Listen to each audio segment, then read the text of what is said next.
All right, good morning. This is the August 8th Colorado Produced Water Consortium meeting. Appreciate everyone being here today. We've got a packed agenda, lots of good discussions that are going to be happening today, lots of interesting information as well. Appreciate everyone taking the time to participate with us today. I do have a few opening comments that I want to share and um, first, I want to thank everyone for being here today. Your continued dedication to the work that we are doing with the Colorado Produced Water Consortium is incredible. I'm continually impressed with the level of engagement from so many different people and voices in the work that we're doing. You all, and I do mean everyone on the consortium, has truly embraced the philosophy of being curious and not judgmental, and have been willing to listen to one another, try to understand one another, and bring each of our voices forward in the conversations we engage in. I will share with you that you all are not normal. And I say this tongue in cheek, but it's true. The work that you are doing and the processes you are working through are not the normal way of doing business, in my experience. The normal way of doing business is for folks to plant their flags on a hill and say, this is the way that things should be done, and no other way will work.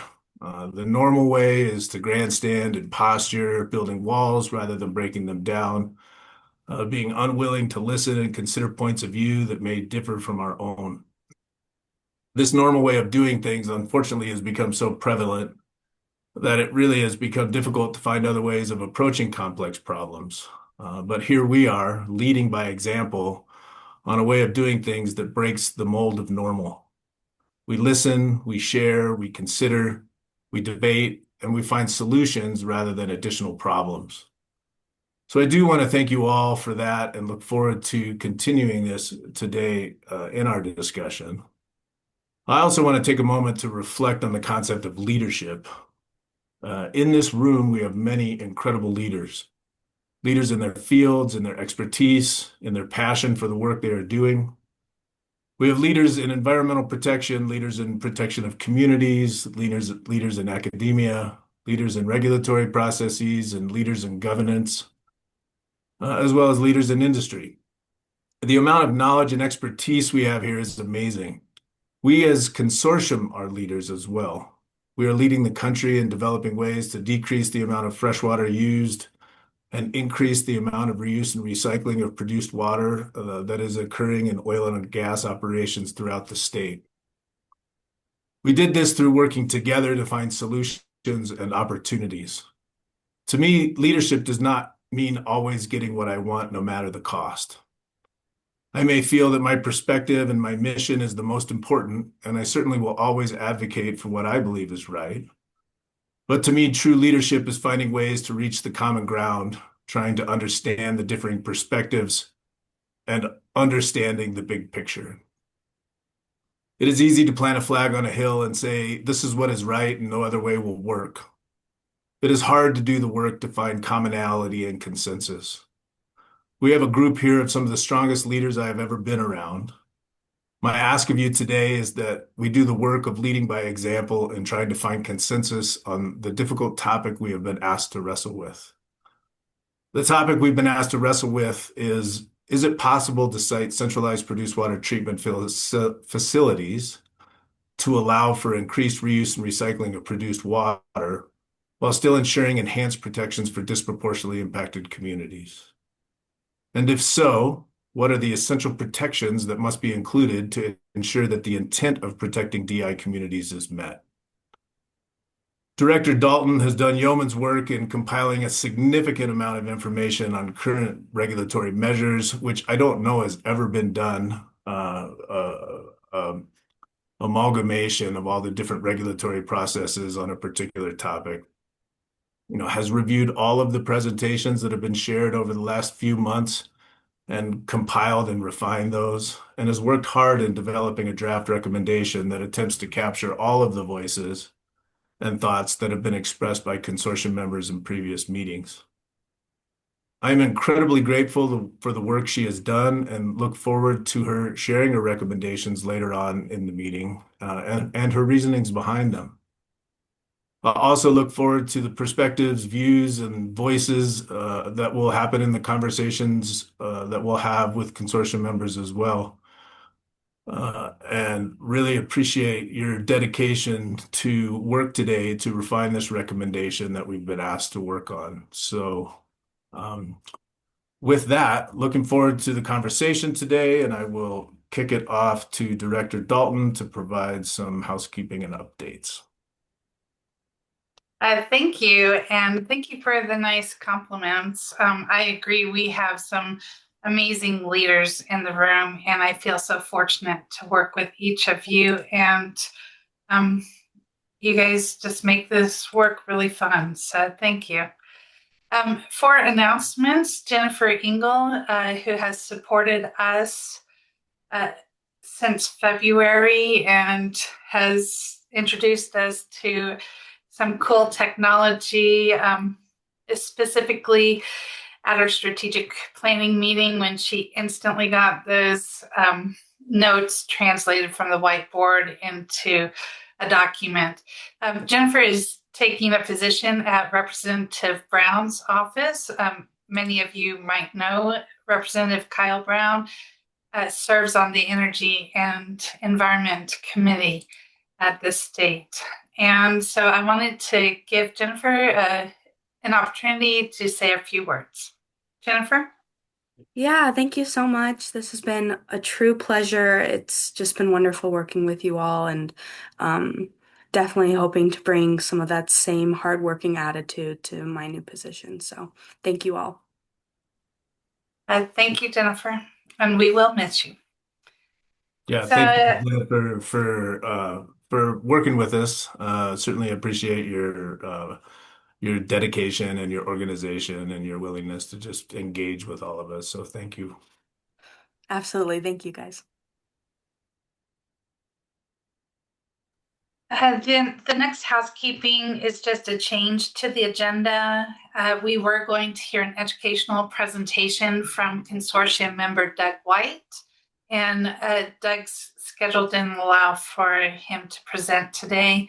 He will be presenting on maximizing the use of existing UIC wells in the DJ Basin, and I haven't got it scheduled yet, so just look for more details on that to come. And that's all for me. Thank you, Chair Messner. Great. Thanks, Hope. So next up on the agenda, we have an update from the Assistant Director for Research. So Dr. Erin Sidlako, floor is yours. Morning, everybody. Can you hear me? Good deal. Thank you all for being here, and I second or third all the nice things that Hope and Chair Messner said. It's a great group to work with. Just a couple quick updates from me so we can jump into the work that needs to be done here today. First, on the ECMC's Produced Water Air Emissions Work Group, I sent out slides to you along with a detailed summary from our last work group meeting on July 8th and gave an update at our last consortium meeting. If you had a chance to look at those slides, since then, you may have noticed that the DJ Basin speaker actually used the consortium schematic from deliverable 3 to illustrate the infrastructure in the DJ. So it's great to see your work being referenced there. Our next group meeting is scheduled for August 26th, and CDPHE Air Pollution Control Division will be presenting on the methods for calculating emissions, as well as some initial air emissions data they've been reviewing. I'm happy to serve as a consortium's representative for this work group, and I'll continue to keep you updated on any developments.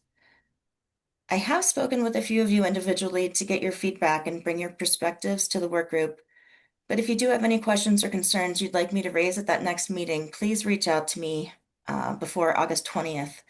So that we have some time to prepare something for that work group. Secondly, regarding the research plan, as you know, developing a research plan was identified as one of the key priorities at our meeting back in April, and I'm currently working on that and compiling all the areas we flagged in previous reports and our ongoing discussions for future research and collaboration. I'll be bringing a recommendation to you all at a future meeting once that's ready. And finally, I just want to take another second to thank Jennifer for all her help this year and to celebrate her. So yay, Jennifer, woohoo! So Um, nice. Thank you. thank you. And thank you all for your attention. Now I'll pass it back over to Chair Messner. Great. Thanks, Aaron. Appreciate the update. Does anyone have any questions for Aaron before we move on? Seeing none. Next item on the agenda is public comment. Hope I'm not sure who else signed up for public comment. So do you want to call on folks? I'd be happy to. Thank you. I want to recognize we received written public comment from Michelle Brower of Rifle, Colorado, Rick Casey of the Larimer Alliance in Fort Collins, and Sally Egan of Aurora, Colorado. We also received a written comment from Lynn Sullivan of Longmont, and I expect some written comment from Angelique Rodriguez of Water Unite, which I will share once I get that. For public comment, we have 7 people signed up. And do you want me to just start with the I'll order just that they signed up? I'll just let folks know, really appreciate public comment, interested in hearing your voices and perspectives. Do understand that we're limiting public comment to 3 minutes per speaker so that we have time to hear from everyone and still time to work on the agenda items that we have before us as well. So if you could limit your comments to 3 minutes, that would be great. But hope you can go ahead and call them as you have them. Thank you. We have Karen Artel from Fort Collins up first. And Jan Rose, you're on deck. Karen should have been promoted to a panelist so that she can speak. Yeah, I see Karen. Karen, if you just want to unmute yourself.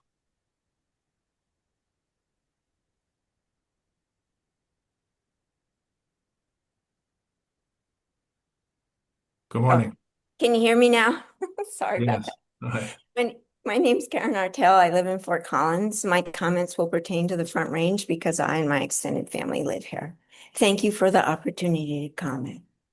When my schedule permits, I listen to consortium meetings. The meeting presentations and discussions are informative. I appreciate the expertise, time, and effort of consortium members, Commissioner Mesner, Director Dalton, and ECMC staff members' contributions to the various reports the consortium has developed. As noted, I live west of Weld County and I'm very much affected by poor air quality and high ozone days, predominantly caused by oil and gas operations to the east.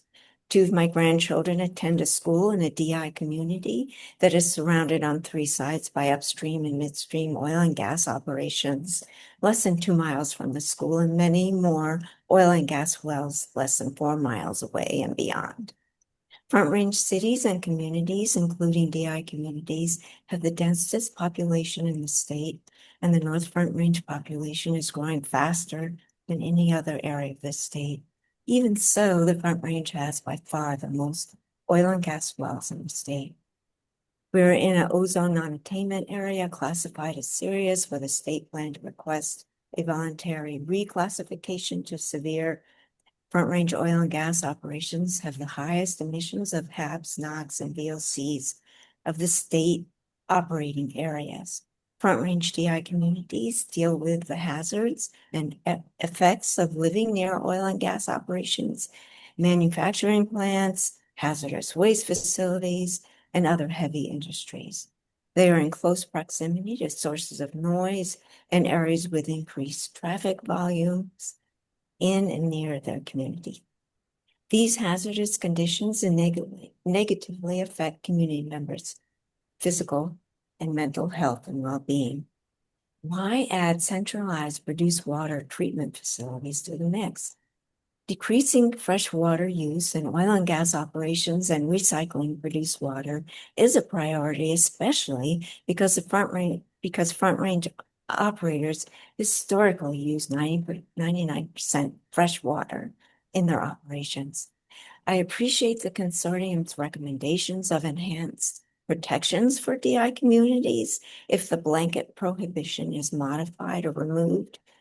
Increasing the use of recycled water can be done without further burdening DI communities. I think the blanket prohibition is the best and most effective protection for DI communities and should be maintained. Thank you. Thank you, Karen. And next up is Jan Rose. And on deck is Leslie Robinson.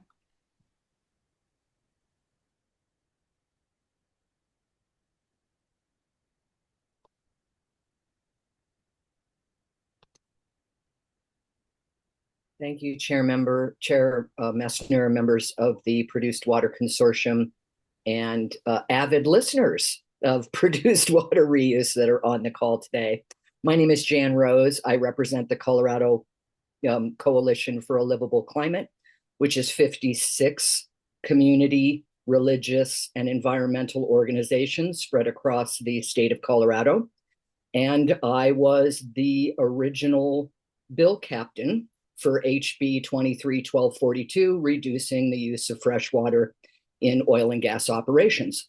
So this bill is very near and dear to my heart.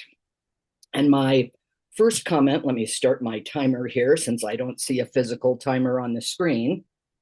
My first comment is that the Western Slope decreased its produced water. Well, let me back up, say every fact that I'm providing today comes from the 2023 or 2024 cumulative impacts report and or the very lengthy report entitled the Colorado produced water, whatever it is that Hope produced, the current state of produced water infrastructure, storage, and treatment facilities across the state with emphasis on the Denver-Julesburg Basin report.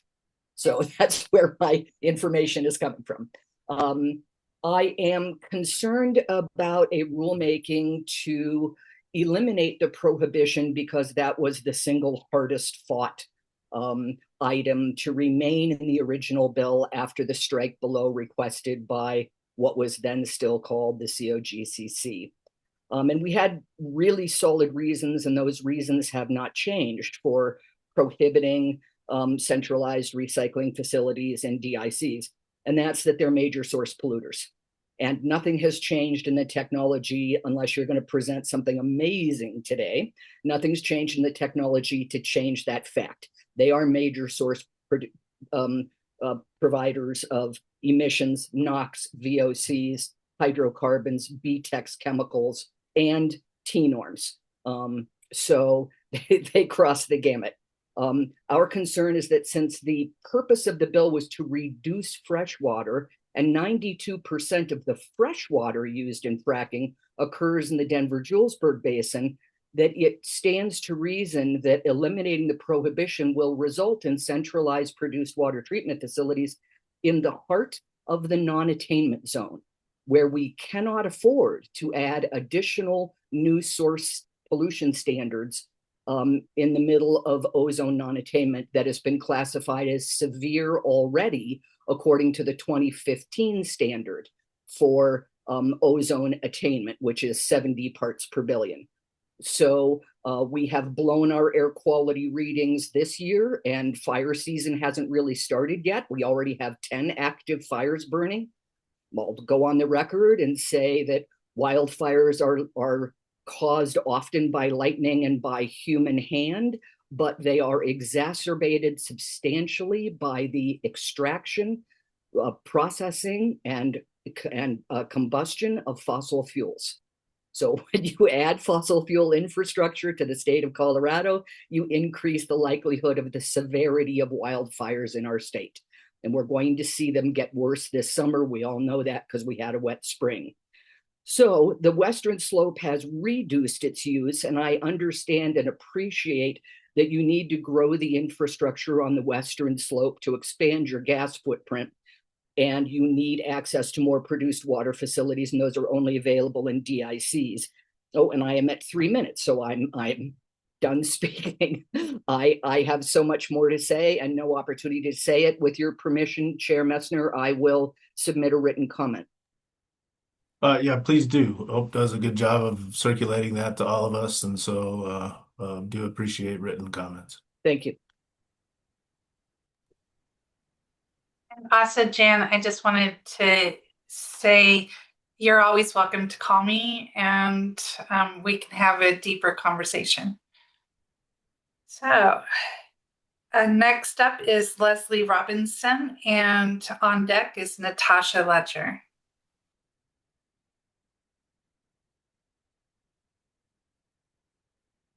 Good morning, Leslie.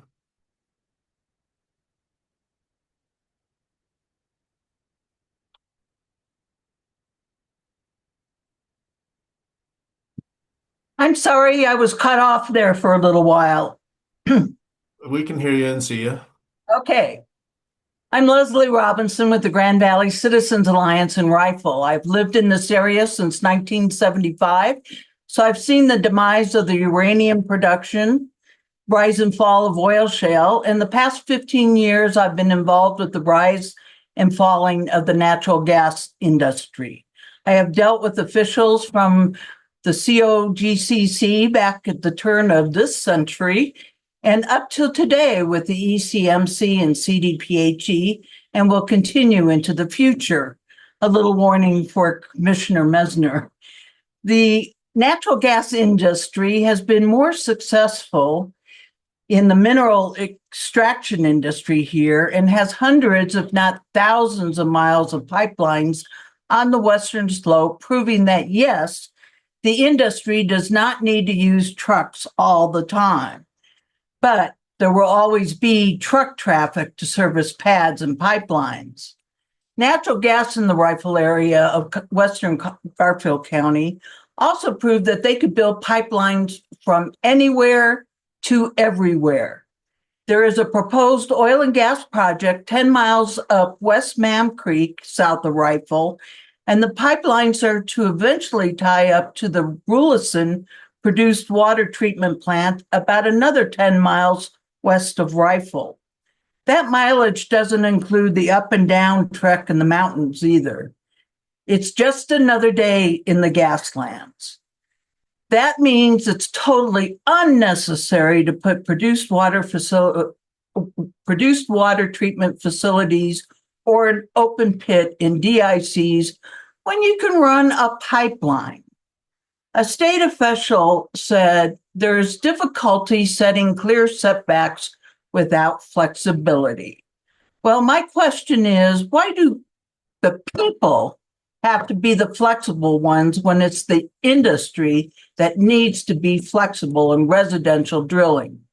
Why do we, the people, have to be flexible about placing produced water treatment plants or any oil and gas development in DICs when the industry can make the investment to use pipelines to transfer product and waste? Why do we have to be flexible about evaporator pits when there are storage tanks available?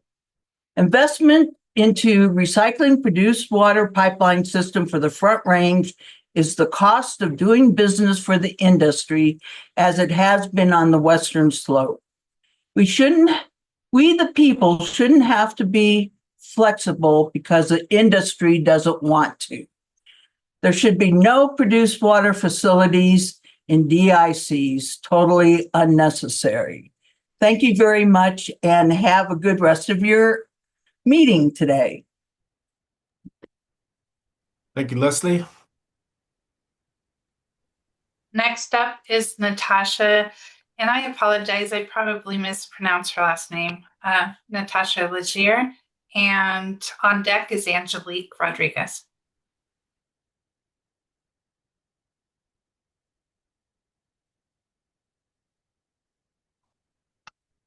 Good morning, Chair and members. Can you see me and hear me? Okay, Yes. great, wonderful. My name is Natasha Leger. I'm the Executive Director at Citizens for a Healthy Community, an impacted citizens group located in Paonia on the Western Slope. We appreciate the opportunity to comment on the draft recommendations regarding changes to the statutory prohibition on new centralized E&P facilities in DICs. I only have 3 minutes, so I'll get right to the point. While we appreciate the goal to balance interests, there are 3 glaring omissions in the draft that make the recommendations at best premature and at worst disingenuous. First, the draft does not address avoidance.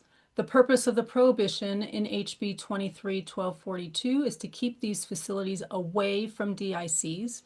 In addition, the ECMC regulatory framework is statutorily guided by a mitigation hierarchy that first requires avoidance. The prohibition is an explicit statutory protection for DICs that will definitively avoid adverse impacts to these communities. Instead of avoidance, the draft focuses on mitigation, which is in direct contravention of the statute. Ironically, while the draft appears to rely on so-called enhanced protections in other agency regulations as support for changes to the prohibition, in its July toxicology report, the consortium found current regulations to be inadequate to address the challenges with produced water. Furthermore, any consideration of setbacks as equivalent protections to a prohibition is misplaced, as ECMC has a poor record of enforcing setbacks. Second, the draft ignores the consortium's own findings on research and data gaps and unknowns.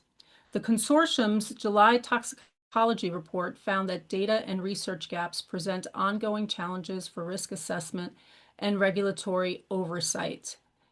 The strategic priorities report found that the primary strategic priority to remove barriers to safe recycling and reuse of produced water is addressing the research and data gaps associated with the treatment of produced water, including gaps in addressing emissions from produced water treatment and storage. Yet, the draft recommends changes to the prohibition when so many unknowns remain unknown. Until these data and research gaps and unknowns are resolved, including a baseline for trucking emissions, any changes to the prohibitions are premature. Third, there is no action forcing reason to modify or eliminate the prohibition. The statewide produced water recycling targets are 4% by January 1, 2026 and 10% by January 1, 2030. Per ECMC rules, the ECMC is required to undertake a rulemaking by June 1, 2028 to reevaluate the higher and later targets of 20% and 35% for 2034 and 2038 respectively. In the produced water rulemaking, industry stated that meeting the lesser and earlier targets of 4% and 10% are achievable. The challenge, they claim, is with the higher targets. Therefore, the consortium has at least 3 years, if not 7 years, before there is any perceived need to act.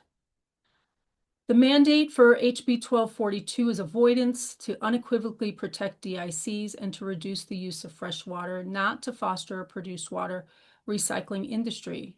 It seems like the intent here is to do the latter. We urge you to stay on mission and reject the draft, and at a minimum, recommend that the ECMC revisit this in 3 years, and at a maximum, recommend no modifications or elimination of the prohibition. Statutory changes are simply not warranted. Thank you for your time.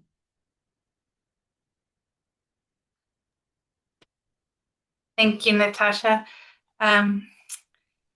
Angelique is next, and Lynn Sullivan is on deck.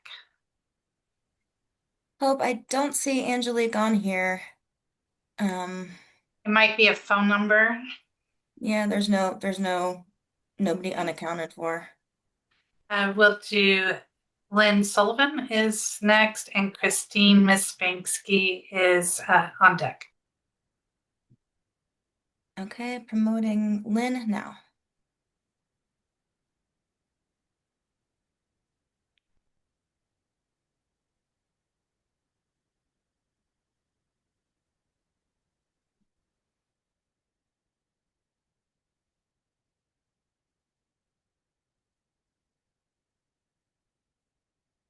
Good morning. Can you hear me? Yes. Great, thank you. So I'm Lynn Sullivan. I live in Longmont, and I want to thank you for this opportunity to share my perspective. I suspect one of the things that everyone here today is deeply committed to is the protection of our families from harm, so that our children and grandchildren can flourish and thrive. Not much matters more than this, right? Unfortunately, the state of Colorado is failing at keeping our air clean, and our freshwater resources are diminishing. I am an ecologist, and I also work on a ranch. And these last few summers, I drag myself home at the end of the day, exhausted from excessive heat and toxic air. I can't take a breath without coughing, and I struggle to get dinner on the table. Sometimes it's important to take a step back and look at the big picture, which is that we do indeed depend on Earth's ecosystems to function properly for our survival. And the way that we extract and process fossil fuels in this state is poisoning our air and water. This is true, and our bodies are showing it with more related diseases. Our children are facing even more asthma that literally threatens their lives. So please stay with me for a minute because this is relevant. Remember when we sprayed our ag fields with DDT to kill crop-eating insects? The poison concentrated in the bodies of those animals that ate those insects and on up the food chain. At the top of this chain, the eagles and the falcons' bodies contained such high concentrations of the poison that one biological impact was their inability to produce strong eggshells. When either would-be parent nestled in to incubate the next generation, the shells broke. They just broke, and populations plummeted. But people realized the problem our practices had caused and decided to fix it. So we pulled eggs from nests, artificially incubated them, and saved the golden and bald eagles and peregrine falcons from extinction in the United States. So we also have to find viable solutions to the problem we're talking about today. We could create and enforce stronger industry guidelines that protect the health of our ecosystems and people. The most vulnerable amongst us in the DIC communities need safeguards to protect their families from air and water toxins. They're battling so many challenges they don't need anymore. The oil and gas industry is profitable and has the financial and technical resources to figure out ways to solve these problems, and it is their responsibility and the responsibility of our government to take appropriate action to protect our kids and their lives. So I am respectfully requesting that we continue to protect our DICs. We don't retract any of those protections, and if anything, we enhance them. Thank you very much for your time. Thank you, Lynn. It was interesting having an ecologist perspective. Let's see, the last public commenter is Christine Misbanksky. Christine, are you online?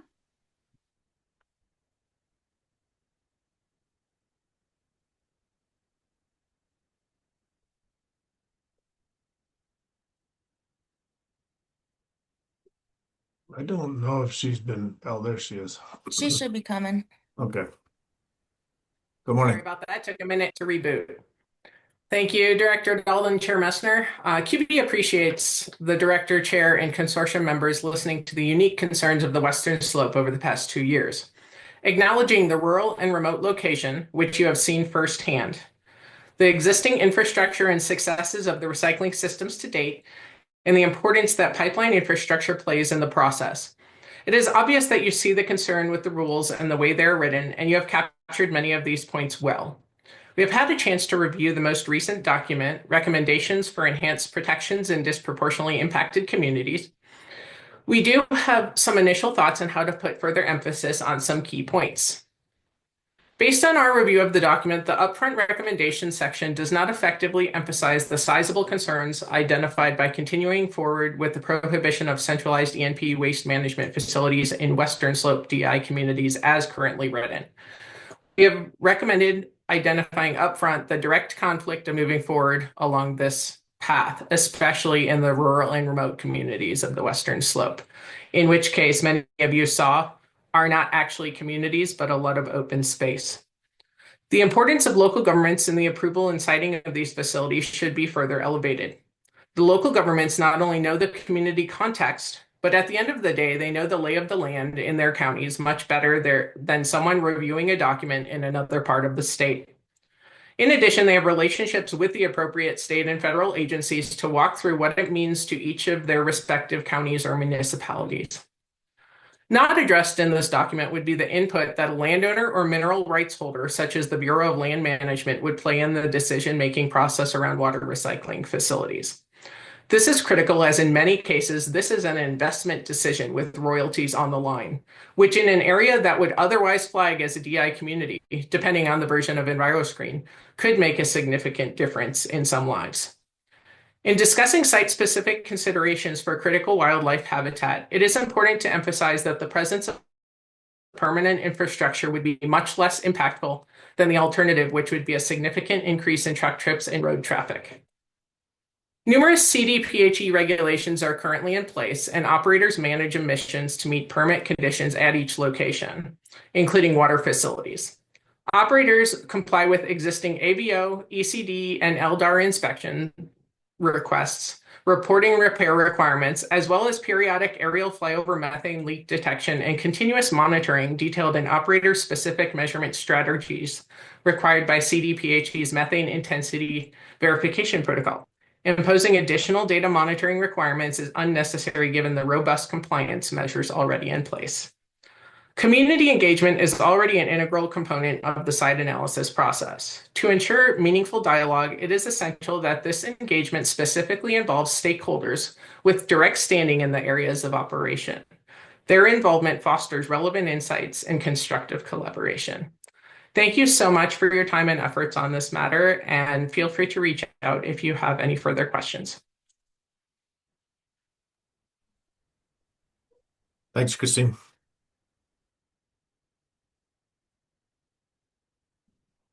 Oh, I think that's it for public comments. Is that correct? Correct. Thank you. Okay.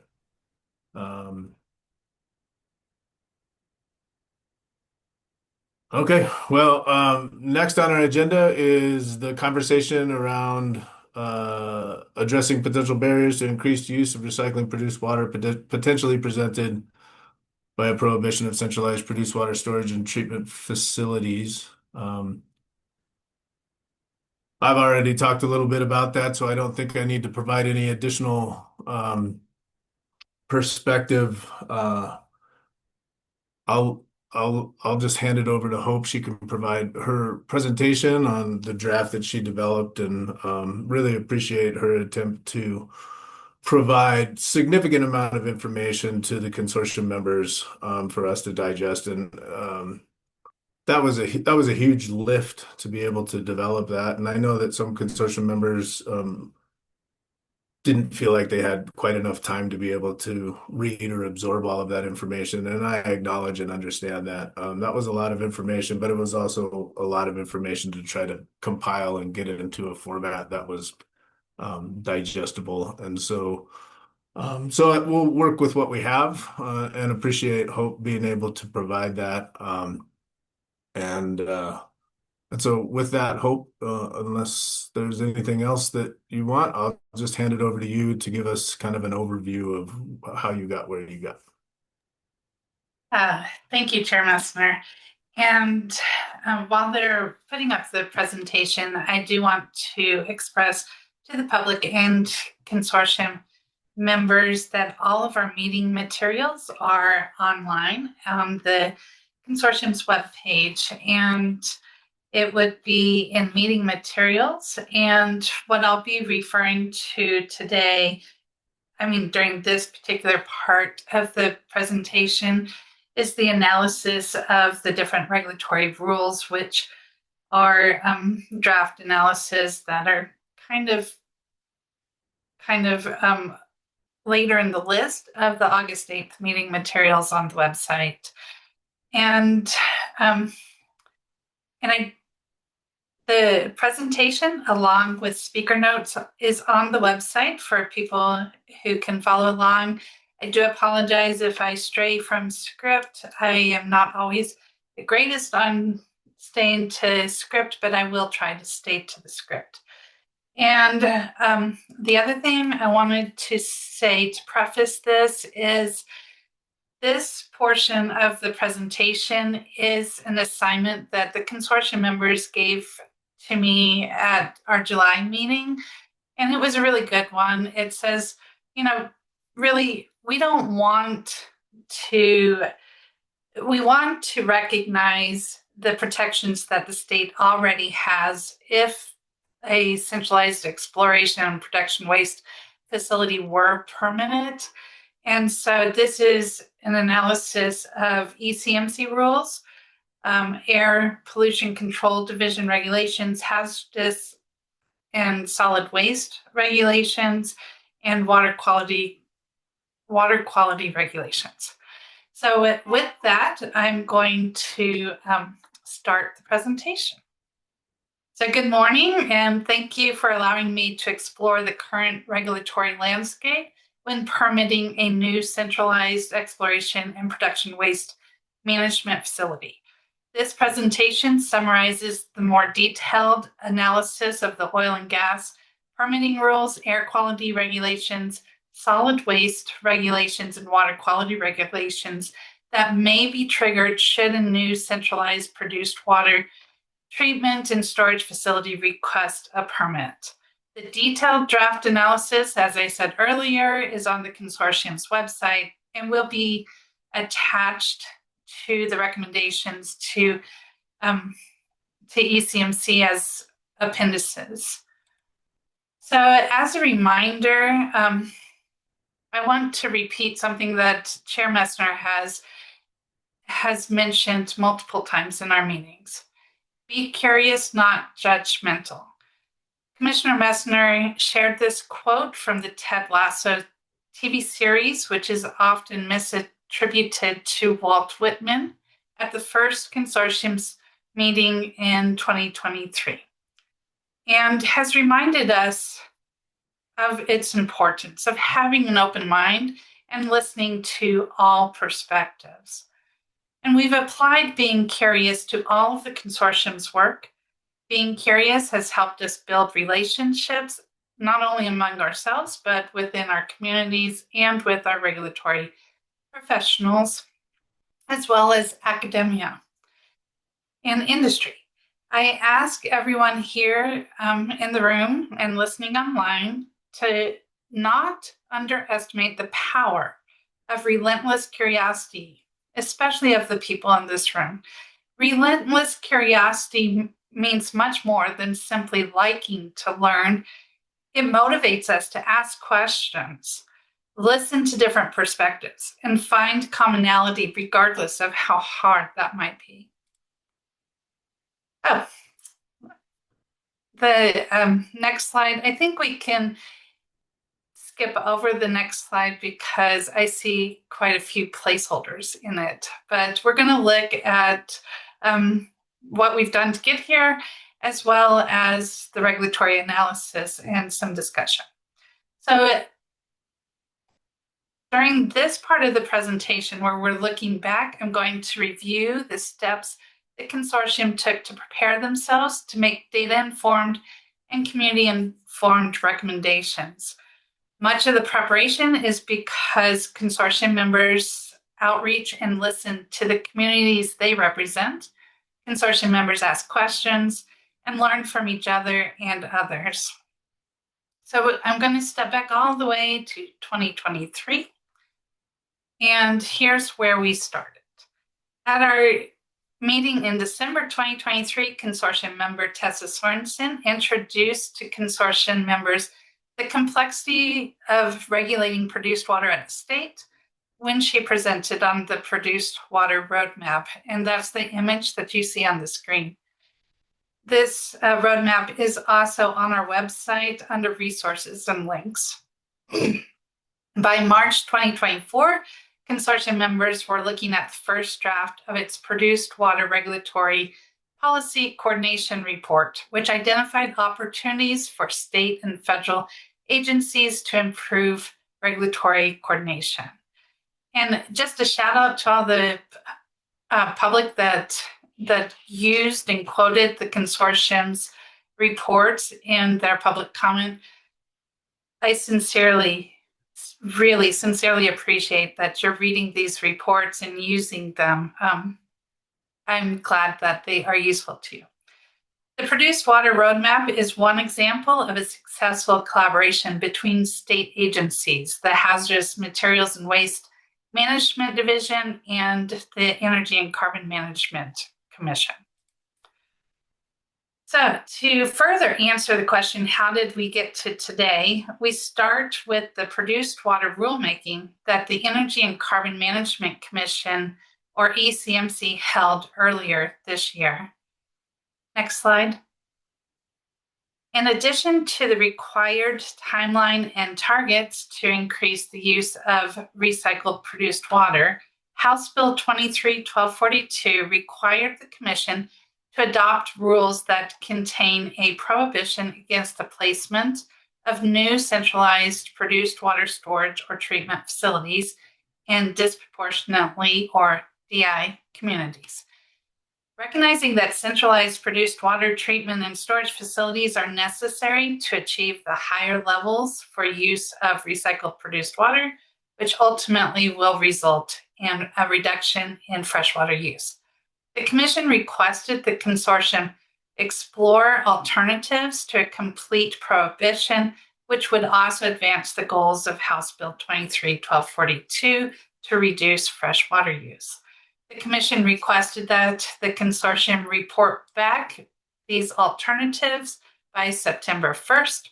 As I mentioned in last meeting, September 1st is a holiday, so we are going to make that deadline September 2nd. So what have we done recently to prepare for this discussion? Consortium members applied their relentless curiosity to learning more about the identified barrier and seeking to learn from community members, produced water managers, and governments across the state.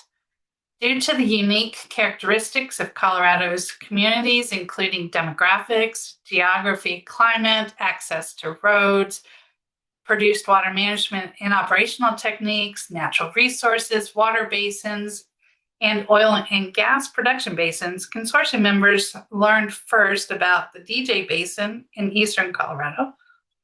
Then they visited a centralized produced water treatment and storage facility located in the Piceance Basin in western Colorado.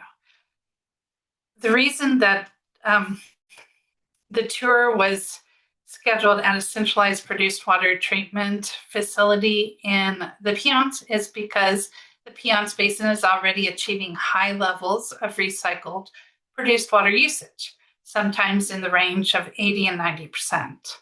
During these meetings, consortium members learned about the statutory definition of DI communities, environmental justice mapping tools, how to best engage communities, technical considerations when siting facilities, and how local and federal governments approach incorporating communities into the decisions about siting these facilities. This led to the identification of 5 core issues critical to addressing the challenge of achieving higher levels of recycled produced water while also minimizing the unintended consequences and, most importantly, preserving quality of life, health, environment, wildlife, and the well-being of DI communities. These five core issues include proximity and site selection, storage and emissions control, transportation and pipeline infrastructure, enhanced community engagement and coordination with federal and local governments.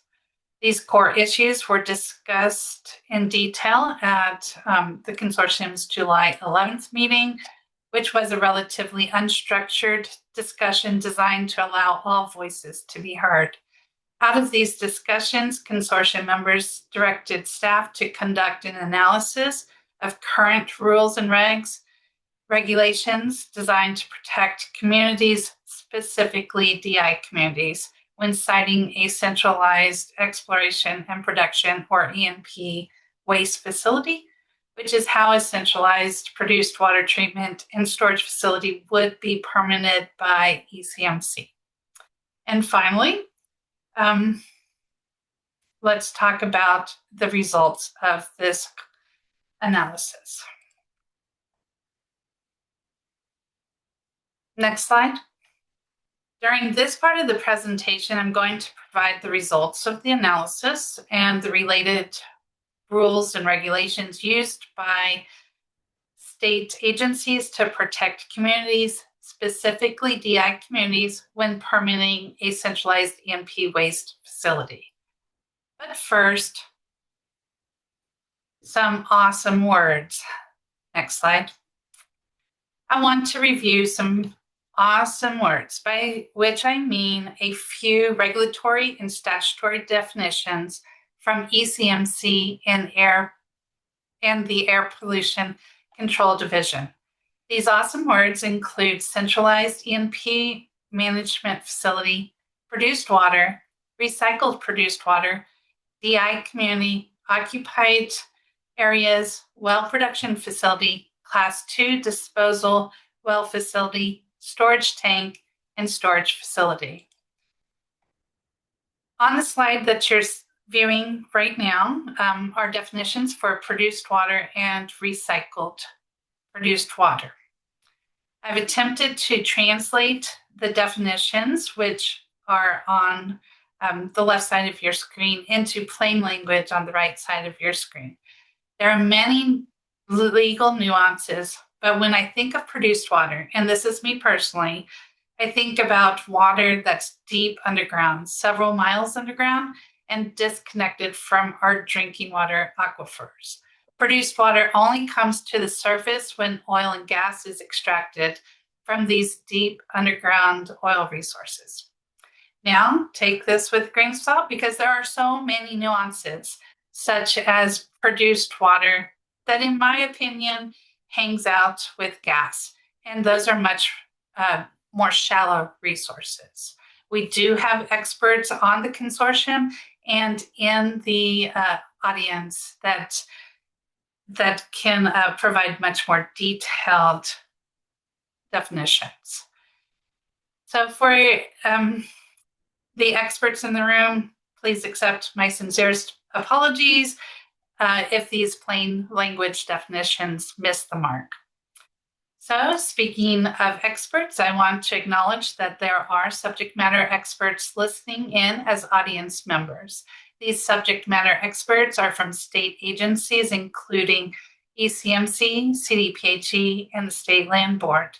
I also consulted with Colorado Parks and Wildlife, who had a conflict and couldn't listen in. If we do have questions, I do have experts that we can reach out to during the meeting or after the meeting. Next slide. At our meeting in December 2023, consortium member John Heil introduced consortium members to the ECMC 100 series rules, all the way through the 1200 series rules. And these rules are used by ECMC to regulate produced water.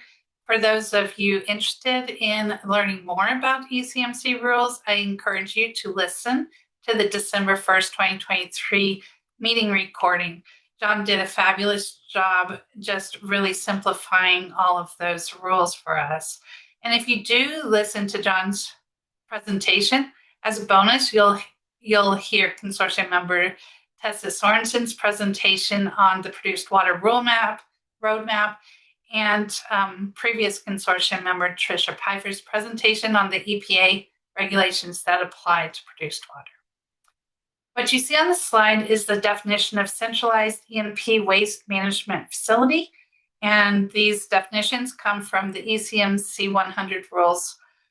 This particular definition was updated when the produced water rules became effective April 30th of this year. Again, I tried to translate this legal definition into plain language. Essentially, a centralized produced water treatment and storage facility is regulated by ECMC, and they regulate centralized facilities that are non-commercial. The Colorado Department of Public Health and Environment, or CDPHE, regulates commercial facilities. So what's the difference between commercial and non-commercial facilities? One is for profit and the other is not. Next slide.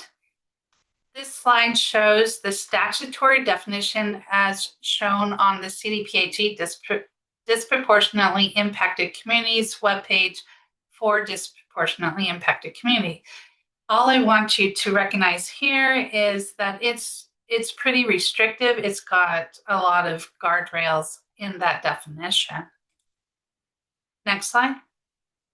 This slide shows the plain language definitions, as also shown on the CDPHE disproportionately impacted communities webpage. I do encourage everyone to visit that webpage, and it is pretty comprehensive.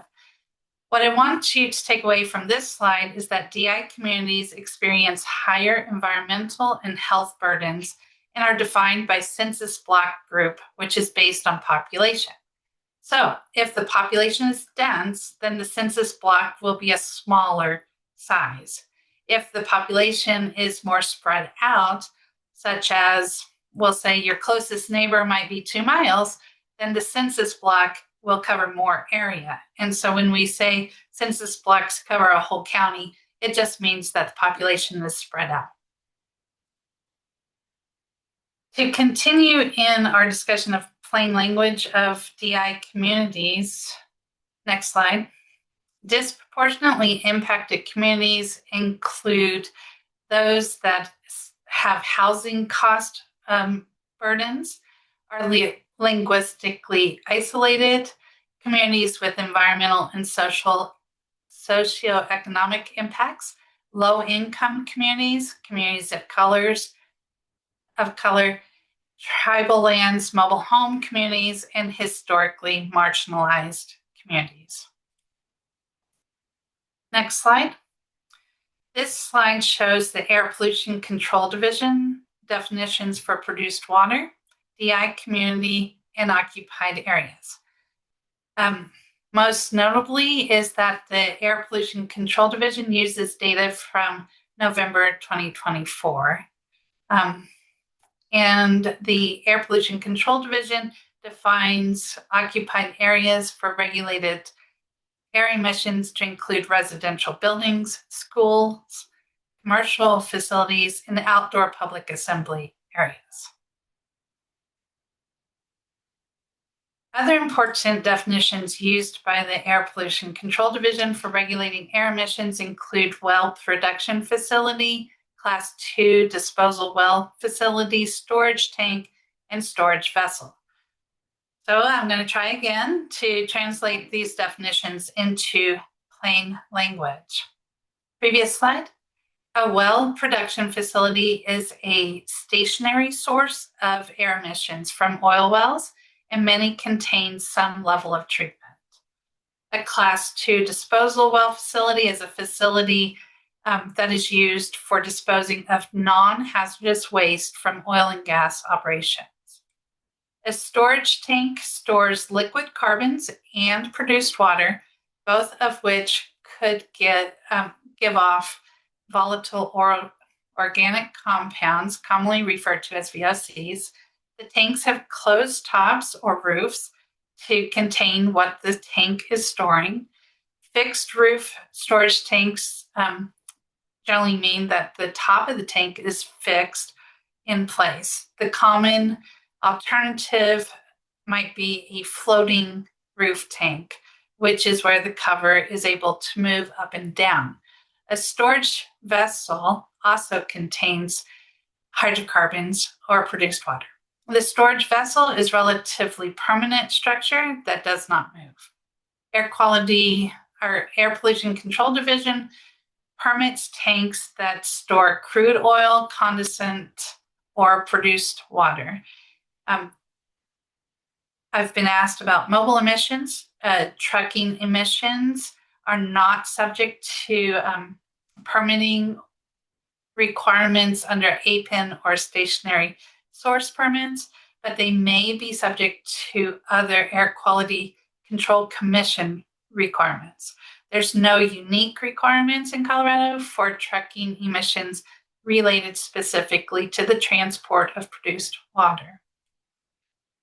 This next slide is a slide that shows what a fixed roof tank might look like as compared to other tanks, such as the non-pressure tank, spirit-cooled tank, external floating roof tank, and internal roof tank. So that fixed roof tank is in the middle of the top row. So as requested, next slide, by consortium members at last month's meeting with the help of many subject matter experts. Thank you. I hope you're listening. If not, I will definitely thank you by email later. I had the help of many subject matter experts, and here is the analysis of related rules and regulations used by state agencies to protect communities when citing centralized produced water storage and treatment facilities or centralized EMP facilities specifically concentrated on protections for DI communities. Next slide. Previous slide. When approaching the regulatory analysis, I first reviewed the produced water regulatory policy coordination report, which was submitted on May 1st of 2024. For that, I want to do a quick shout out to consortium member Brandy Honeycutt, who helped me talk through how to begin the analysis by reminding me to go back and review the consortium's May 2024 report, or as some people refer to as our deliverable 2. There are many regulations and resources identified. You can find these, the resources that I used on the website, the consortium's website. I used the DI Communities CDPHE web page, Oil and Gas in Your Health CDPHE web page, the complete 100 to 1300 rule series from ECMC, the operator guidance for ECMC's Rule 907, the annual report to the Water Quality Control Commission and Water Quality Control Division that was sent by ECMC in February of this year, the ECMC's Director's Report on the Evaluation of Cumulative Impacts, Air Quality Reg 3, Air Quality Reg 7, hazardous and solid waste regulations, specifically 6 CCR 1007-1 Part 20, which is related to T-norm or technologically enhanced natural occurring radioactive material, and 6 CCR 1007-2 Part 1, regulations pertaining to solid waste sites and facilities, and the Water Quality Control Commission regulations that are found on the CDPHE webpage. I also analyzed the consortium's past 3 meetings and the notes that were taken at last month's meeting, as well as conversations with individual consortium members. So I would like to thank consortium member Michelina Pollock, who used ChatGPT to run an initial analysis of the cumulative impacts and enhanced systems document from the ECMC cumulative impacts rulemaking. Michelina helped me test and develop the AI prompts to improve results. Using Gemini AI, I uploaded the various regulations and documents, as well as transcripts from our meetings, into AI to quickly identify rules and regulations related to the specific topic of regulating centralized produced water storage and treatment facilities in DI communities. The result was a very rough draft table containing a column referencing the rule or regulation and a summary. Next, I contacted subject matter experts that had experience implementing the rules and regulations. I explained what consortium members were looking for and then asked them to look at the draft and identify if the AI-generated content was on target or if it missed the mark. Sometimes the AI prepared a really good starting point and saved time in the analysis. And sometimes the rough draft needed to be scrapped. and the subject matter expert needed to start from scratch. We were fortunate enough to have a data expert at ECMC, Selena Demi, who looked at all of the identified ECMC rules after ECMC subject matter experts had refined them. And Selena was able to identify if that rule also required data collection. There's an additional column in the ECMC rules analysis that contains this information. Although none of that data, quantitative data was analyzed, it is available. So thank you, Selena. In particular, the water quality regulations generally apply to centralized produced water treatment and storage facilities. If the facility needs an industrial stormwater permit, or if there's a spill at the facility or from a pipeline. The water quality regulations were used to identify examples of enhanced protections, community engagement, and coordination with local governments.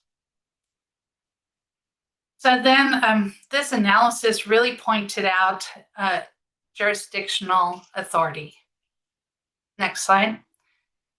ECMC, or the Energy and Carbon Management Commission, regulates centralized E&P waste management facilities if the facility is non-commercial, not for profit.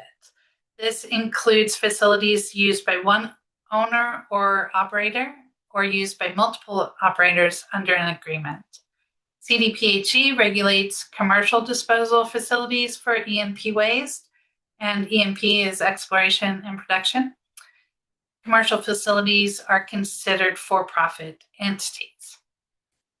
CDPHE Air Pollution Control Division regulates various aspects of air quality, including ozone precursors, air toxins, and greenhouse gas emissions. Specifically, regulation number 7 is a key regulation focused on controlling,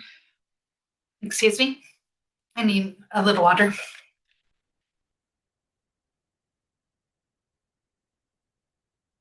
Thank you. Regulation number 7 is a key regulation focused on controlling ozone and hydrocarbons, particularly from the oil and gas sector. Regulation number 3 outlines air pollution emission notices, or APINs. Regulation number 3 identifies permitting and emission reporting requirements for stationary sources, as well as provisions for environmental justice related enhanced modeling and source-specific monitoring requirements. I do want to note that the air quality regulations are defined by the Air Quality Control Commission, which is a separate entity from the Air Pollution Control Division.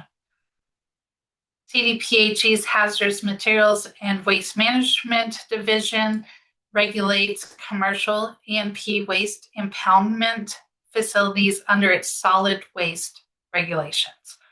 And I just want to repeat, this is the solid waste regulations. The Hazardous Materials and Waste Management Division also has specific rules for the disposal of naturally occurring radioactive materials, NORM, and I do want to note, just as with the air pollution and air quality, waste management regulations are defined by the Solid and Hazardous Waste Commission, which is a separate entity from the Hazardous Materials and Waste Management Division. Additionally, the Hazardous Materials and Waste Management Division regulates solid waste independently from hazardous waste. For the Water Quality Control Division, also located at CDPHE, they are responsible for overseeing programs developed under the Water Quality Control Act, ensuring water quality standards are met and maintained to protect public health and environment.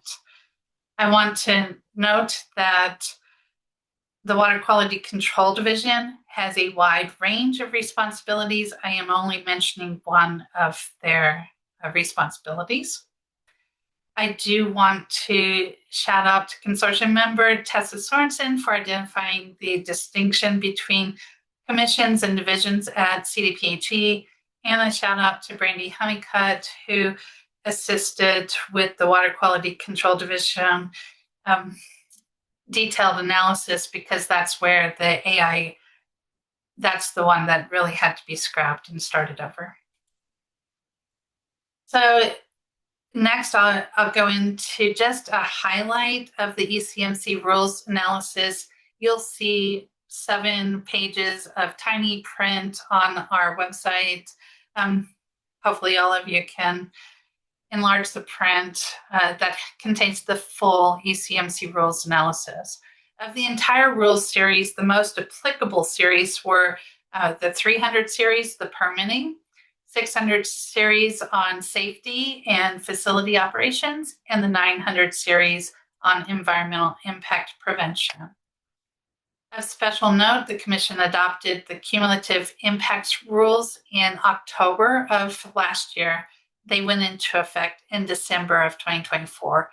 These cumulative impact rules require operators to adopt new, more protective practices when applying for oil and gas permits, and ensure that operators are compliant with air pollution rules as adopted by the Air Quality Control Commission. These rules require operators and ECMC to provide additional opportunities for communities, particularly DI communities, to engage in the permitting process. The rules require integration of new data cross-checks in the permitting process regarding NOx, which is an air pollution toxin, and greenhouse gases. Finally, the rules require, and these are just highlights, the rules require ECMC to employ community liaisons who serve as dedicated resources to DI communities. The consortium has met Jessica Chavez, who serves DI communities on the Front Range, and Stephen Aruza, who serves DI communities on the Western Slope. For those of you interested in perspectives from the Western Slope, I think Stephen did a really great job at our June meeting, encapsulating all of those different perspectives. And I encourage you to watch Stephen's presentation from the recorded June meeting. So let's continue with some highlights from the ECMC rules analysis. In addition to the current blanket prohibition of new centralized produced water storage and treatment facilities in DI communities, the analysis of ECMC rules identified that ECMC works collaboratively with CDPHE, or our state health department, and has protective measures in place that must be evaluated for compliance when considering siting a centralized E&P waste facility.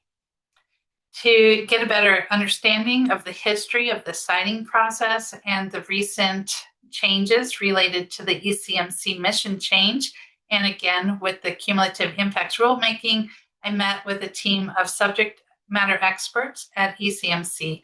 Some of them had worked for ECMC for many years. They stated that the current path for siting a centralized produced water storage and treatment facility would be through the oil and gas development plans, or OGDP process. They also said that the application for a comprehensive area plan, or CAP, could be a potential pathway. I highlighted on this slide a few of the enhanced protections for DI communities, which are often located in areas already facing multiple environmental burdens beyond the effects of a single source. I'll attempt to use plain language.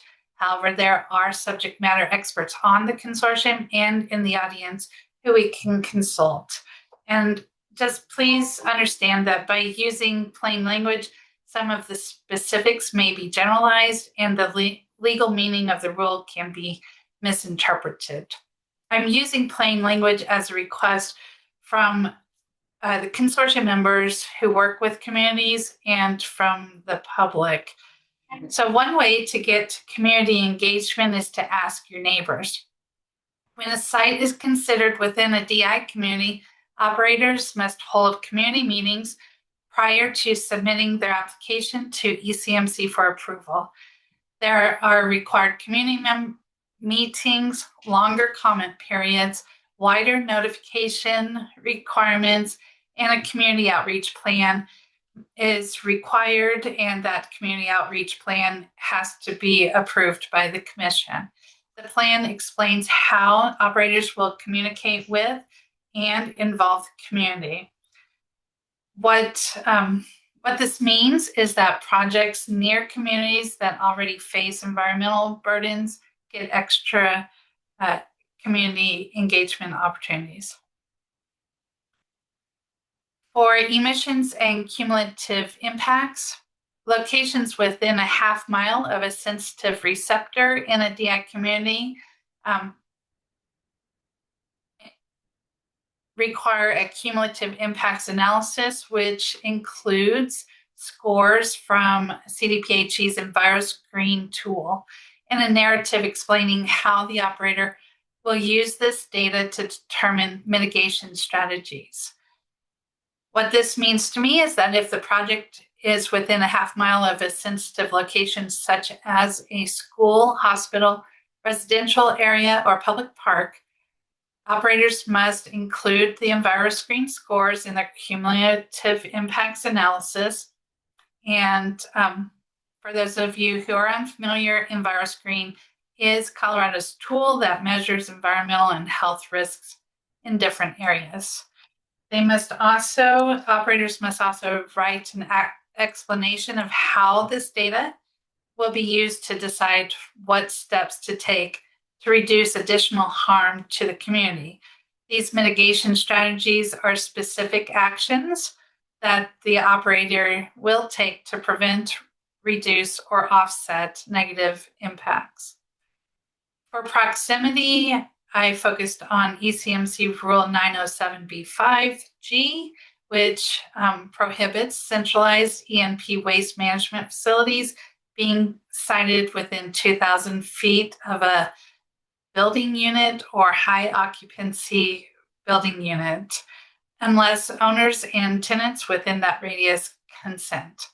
What this means is you can't build a new centralized oil and gas waste management facility in these locations unless everyone who lives and works in that area agrees. So not included in this analysis of rules is the financial assurance, which has increased from $50,000 in 2008 to over $3.4 million for operators. These facilities are fully bonded for closure, remediation, and reclamation. And this, the previous requirement was a flat fee. The new fees are based on a calculation. So we're going to transition now to the Air Pollution Control Division. And for these regulatory analysis, I focused on regulation number 3, which is stationary source permitting, and APIN, or air pollution emission notice requirements, and regulation 7, which is the control of emissions from oil and gas operations. Both Reg 3 and Reg 7 were recently updated to include additional protections. These went into effect June 14th of this year. I considered an analysis of Regulation 11, which is the Motor Vehicle Emissions Inspection Program, and identifies mobile sources of air pollution. However, the reason that Reg 11 is not included in this analysis is because the oil and gas permitting unit at the Air Pollution Control Division does not permit these sources. As noted earlier, emissions associated with trucking produced water are not subject to APINs or stationary source permit requirements. They may be subject to other Air Quality Control Commission requirements. However, there appears to be, on the surface level of this analysis, no unique requirements in Colorado for trucking emissions related to oil and gas industry. Although I did not do a deep dive into ozone non-attainment areas shown on the map in this slide, DI communities that are in ozone non-attainment area have unique requirements for controlling emissions that would only apply to that area. Next slide.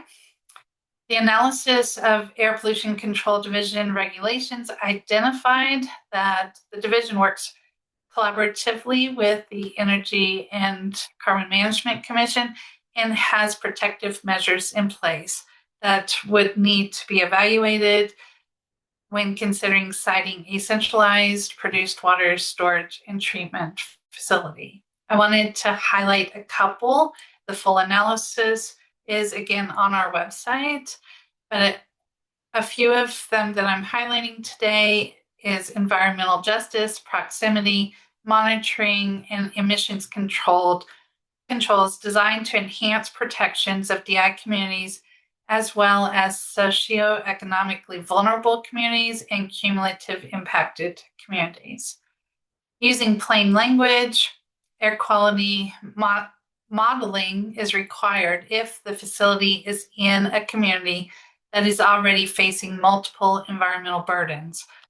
That's referring to cumulatively impacted communities. Air quality modeling has applies if the community has a lower income and access to fewer resources, and that's socioeconomically vulnerable communities. Finally, air quality modeling is applied to communities unfairly affected by pollution, and these are disproportionately impacted communities. A community can be considered to be one, two, or all three of these aspects, and these aspects are related to environmental justice. So when siting in these communities, computer modeling must show how pollution will spread from the facility, and a special air monitoring plan is required.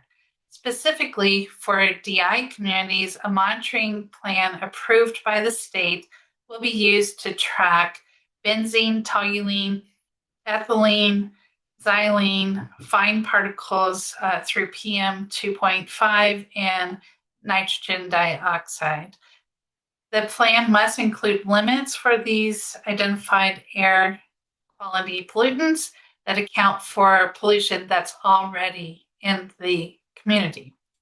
What this means is that communities already dealing with environmental and economic challenges get extra protections through more detailed air quality analysis and ongoing monitoring. For facilities located in a DI community or within 1,000 feet of where people live and work, Air Pollution Control Division requires more frequent safety checks. What this means is that facilities near homes, schools, businesses, or in communities already facing environmental burdens must check their equipment for leaks and problems are just more often, and ensure that these problems are fixed and the facility remains safe. Air Pollution Control Division also requires stricter emission controls for facilities in DI communities already facing environmental burdens. These communities get extra protection through more frequent testing, stricter pollution limits, and tougher climate requirements for new facilities. In DI communities, testing of combustion equipment like flares and engines must be done every 5 years instead of every 10. There are also stricter limits on well maintenance, such as lower pollution thresholds that trigger requirements for emission controls, and specific control equipment must be used during certain well maintenance activities. For well production facilities that started after December 2022, stricter greenhouse gas reduction targets must be met. So moving on, and for those of you in the audience who might be falling asleep, there's only about 4 more slides. The Hazardous Materials and Waste Management Division regulates commercial E&P, or exploration and production impoundment facilities. These facilities are sites that manage the waste generated from oil and natural gas drilling activities. These facilities play a crucial role in disposing or treating a variety of E&P waste, such as drilling fluids, drill cuttings, produced water, and various residues and debris. The following regulations were analyzed: Part 20 for radiation control, and Part 1 regulations pertaining to solid waste sites and facilities. The analysis of Hazardous Materials and Waste Management Division regulations identified that the division works collaboratively with the Commission, ECMC, and has protective measures in place that must be evaluated for compliance when considering siting specifically a commercial E&P waste impoundment facility. And I know today's discussion is not about impoundment facilities, but I did think that this analysis will prove useful in our future discussions. So I wanted to highlight a few regulations that address proximity, community engagement, and coordination with local governments. Again, this is the full analysis, draft analysis is on our website. So the Hazardous Materials and Waste Management Division requires commercial oil and gas waste disposal facilities to be built at least a half a mile away from homes, apartments, schools, daycare centers, and other buildings where people spend time. Before any new or modified waste disposal site can be approved, public input is required. This involves notifying the public, holding public hearings, and considering community concerns and input. The state must work closely with local, city, and county governments, and if a property is used to dispose of norm or naturally occurring radioactive material, this must be noted in the property deed so future owners are aware of this. What these regulations mean is that waste facilities must be far from where people live, work, and occupy. Communities get a voice in decisions, and all levels of government work together to protect public health, safety, wildlife, and the environment. Last but not least, the Water Quality Control Commission has numerous water quality regulations to protect our streams, lakes, and waterways, as well as health, environment, wildlife, and safety. An analysis was completed on many of these Clean Water Act, not Safe Drinking Water Act, but Clean Water Act regulations. However, no specific regulation was found to be directly address centralized produced water treatment and storage facility. And I'm telling you, it was about 20 different regulations that I looked at. So I might have missed one, but I just don't think there's a specific regulation for the topic we're going to talk about today. So the Water Quality Control Division may provide a permit for a site requiring an industrial stormwater permit and may respond and manage oversight of the cleanup if there is a spill at the facility or from a pipeline that reaches a waterway, storm drain, or impacts to public health. And just for education, water that goes into the storm drain is not treated. It goes directly into our waterways. So only rain and snowmelt goes into the storm drain. Thank you for that opportunity to make a public awareness announcement.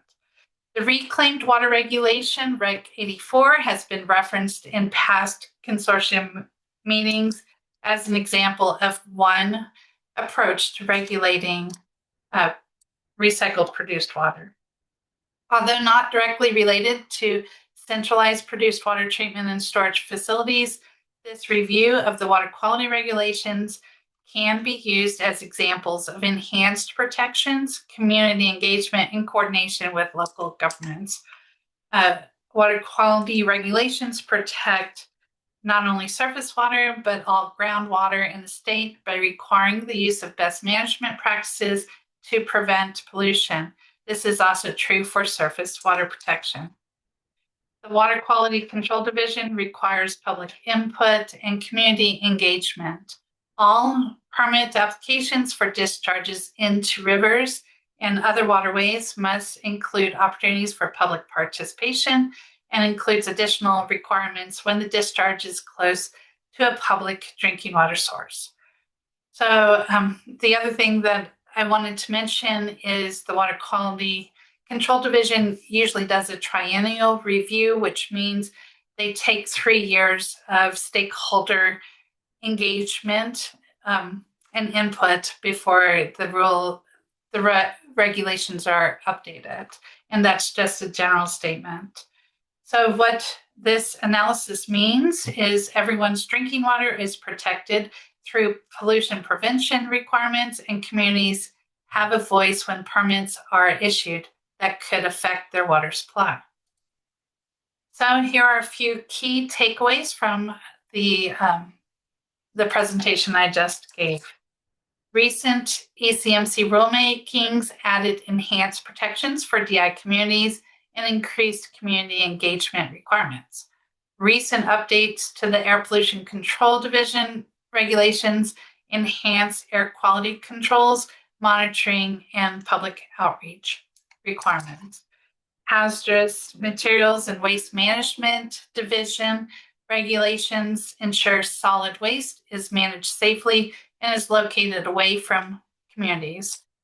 And Water Quality Control Division regulations provide broad water protections.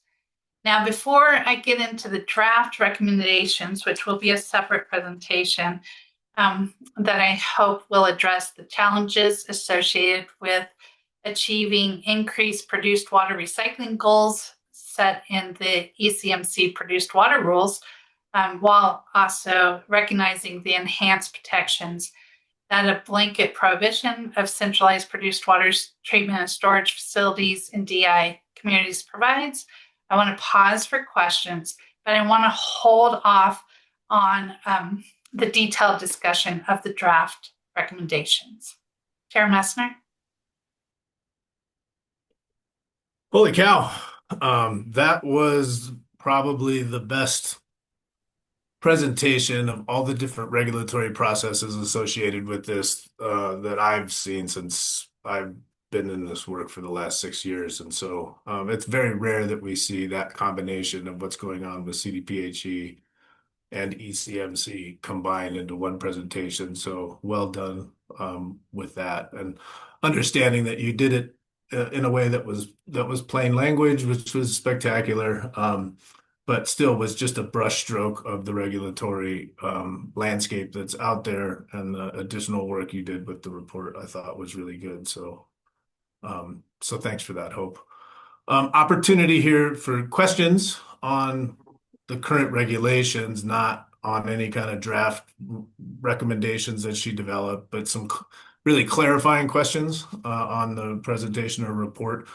I also want to acknowledge that we are going to need, I want to keep this to about 10 minutes or less, so that people have a chance for a break before we go into the next presentation on the draft recommendation. So with that, Clay, go ahead. Thank you, Chairman, sir. Hope, an incredible summation of those various requirements and rules and and organizations that contribute. Thank you for that. I just have one question. It pertains back to your slide on highlights for ECMC rule analysis. To me, it seems like, and as a result of your presentation there seems to be a great deal, and I would guess appropriate deal, of DI community and public engagement in the process of applications for centralized produced water facilities. But I asked a simple question: with all the public input and with all the analysis relative to engagement and communication with the public and DI communities. Can you give us any idea of how are permitting decisions actually accomplished? And that's a broad question, but the issue is, how does the public involvement and DI engagement affect permitting decisions by ECMC?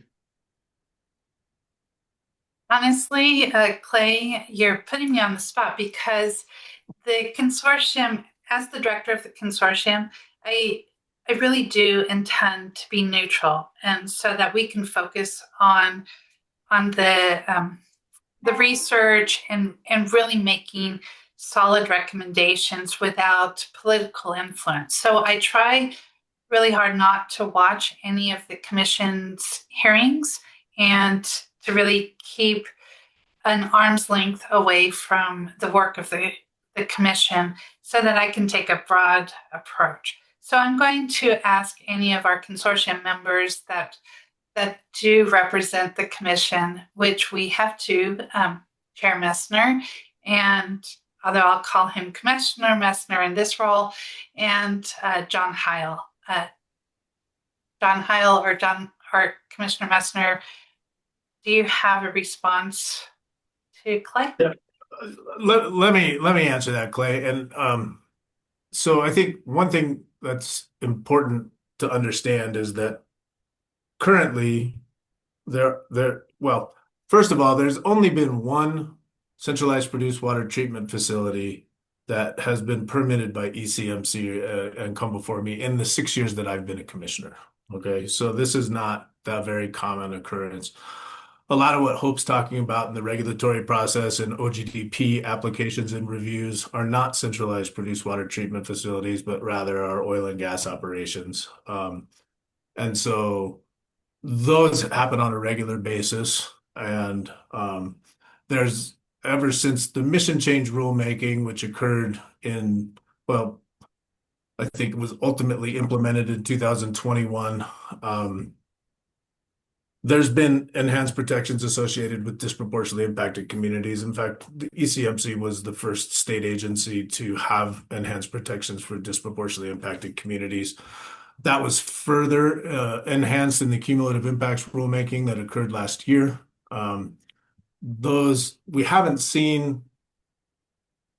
I don't think we've seen an OGDP application before us that falls under those cumulative impacts rules yet. I think we're about to start to see some, but because of the lag between the implementation of those rules and the time it takes for OGDPs to go through the application process, we haven't reviewed them under the cumulative impacts rules yet at this point. But certainly we've reviewed OGDP applications under the mission change disproportionately impacted community rules. And they are an essential part of our review process. As I review an application, at least the community voices, the community engagement, the level of engagement with the operator to community, and the response from an applicant on how they're avoiding, minimizing, and mitigating, applying the mitigation hierarchy within those disproportionately impacted communities, is an important part of my review process. So anyway, that's very broad, but that'll give you a general idea. I realize it's a difficult question, central to, the perspectives of a lot of the different participants and the community at large. So I respect the fact that it's challenging. It's a difficult question to give the appropriate level of attention to. It just was something that I felt like was important to raise because there's clear evidence that we're making every possible effort to include public comment and include considerations for disproportionately impacted communities as well as industry. It's just where the water hits the wheel kind of thing as to how are permitted decisions actually accomplished in light of all the exchange that goes on relative to a specific topic. So I honor your approach to try to deal with that, and I know it's an ongoing, kind of concern. Thank you. Thanks. Irene? Irene Andrus, thank you for that presentation, Hope. It was very, very comprehensive. One thing you mentioned was that the CDPHE is who regulates the commercial water treatment facilities, and the ECMC is who regulates the non-commercial ones. Why is it different? Are there comparisons between the two rules, and are they identical, or are there different rules for commercial versus non-commercial? Thank you, Irene. This is a confusing topic. I've relied heavily on John Heil to guide me. John, are you on? Yes, I'm on here. Are you okay answering this question? Yeah, so, I can't necessarily speak of all the differences between the facilities, but our process and our Form 28 that we have for permitting these facilities with the ECMC was originally based on the CDPHE commercial facility permits. And so there is a lot of carryover between how we are permitting these facilities and how CDPHE is. I can't necessarily speak to the process of how CDPHE goes through permitting those facilities, but one example of a commercial facility out here in the West Slope that CDPHE regulates is the Greenleaf facility. And that facility itself has multiple evaporation pits, lined pits that they, put the produced water in to evaporate. And a lot of the facilities, the non-commercial facilities out here that are run by the operators, have similar designs with the evaporation pits. I know that the non-commercial facilities have measures on those sites to process the water before it goes into the pits to ensure there's no hydrocarbons, on the water. But I think it looks like Tessa can chime in here and maybe provide some more information from the CDPHE side. So thank you. Yeah, very quickly, just in respect of time, there are several memorandum of agreements, also known as a memorandum of understanding now, between CDPHE and ECMC on that front, because of that overlap around spills and releases to surface waters, as well as regulation of open pits. And so that's actually where that comes in. It generally, in the simplest terms, means that if they're permitted through ECMC, then ECMC has the lead on those situations. That does not mean that CDPHE is not involved. We absolutely are. And they may have to get permits with CDPHE as well as ECMC in order to operate. And that's fairly common. So if I understand you correctly, it's basically who takes lead in governance over it, but that the rules are probably very similar. Who takes lead in governance when something goes not according to permit, such as a spill or a release or an excessive emission? Okay, hey, thank you very much. Appreciate that. Barbara?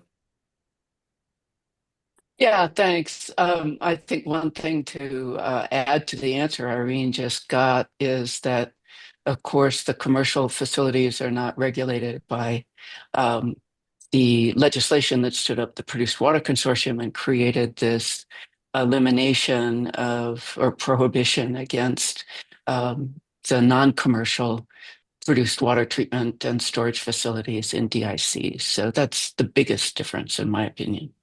The reason I raised my hand, however, Hope, would you be kind enough to put up the Water Quality Control Division slide again? And your comments about the robust protections on water quality. I just want to remind consortium members, I think we've talked about this before, but the EPA has plans to reopen subpart 4 of their emission or discharge limitations.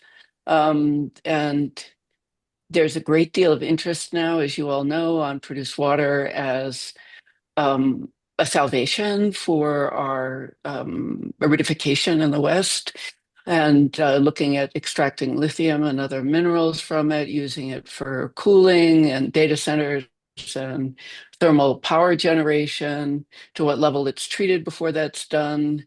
The rulemaking, as we've come to understand, will probably not be robust in the sense of having limitations on some of the constituents in produced water that are most hazardous to public health and environment. So in Texas, and Rick can comment on this more, there are applications to discharge treated produced water into the Pecos River system. Imagine now in the future, we have large volume storage of produced water treated perhaps to some level where drilling is reduced and we now have more water than we know what to do with. I think we want to make sure that any of that overage in rules that are created is directed to type 2 wells rather than allowed to be discharged into surface waters. It's a huge personal concern that we're going to end up with federal rules that would make it easy for the state to go ahead and discharge treated produced water into our riparian corridors. So a personal comment and a caution for all of us. Thank you. Thanks, Barbara. Just a reminder, and let's get clarifying questions on the regulations at this point, and certainly the other parts will have a discussion and a deliberation associated with the recommendation. So, Carmia. Good morning, Carmia Woolley with the Bureau of Land Management. So as I've listened to public comments this morning and listened and watched Hope's presentation, thank you, Hope, that was very thorough. The one thing that I thought I would clarify is that the consortium and the legal framework that we just discussed focuses on new exploration and production waste management facilities and not existing, correct? Correct. Yeah. And this is to inform discussions later on today, just something that came to mind. Just wanted to make that clarification. Thank you very much. Harmony? I have a clarification about the trucking piece. I see in this presentation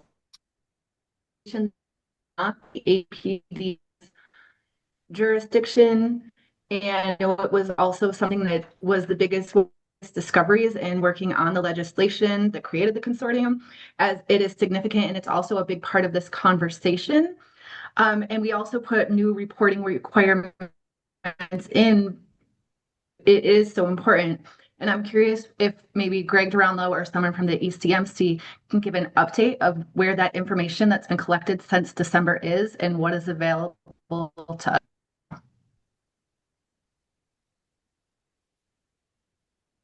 So, Harmony, you were maybe Commissioner Mesner, if you have an update. You were breaking up a little bit there, but I think that you wanted some information associated with the truck mileage calculations that have been happening. And I don't know who can provide that information, if anything, like Greg. Good afternoon, consortium members. Greg Duranlo, Deputy Director of Operations at ECMC. Thanks for the question, Harmony. The forms that are required to receive that data are still under development with our information technology teams. So as of today, that we don't have the capabilities of collecting the information. And so that doesn't mean that the rules don't require the operators to track it.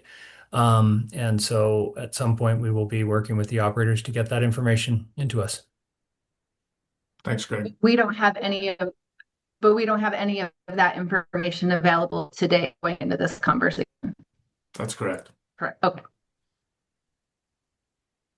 Michael?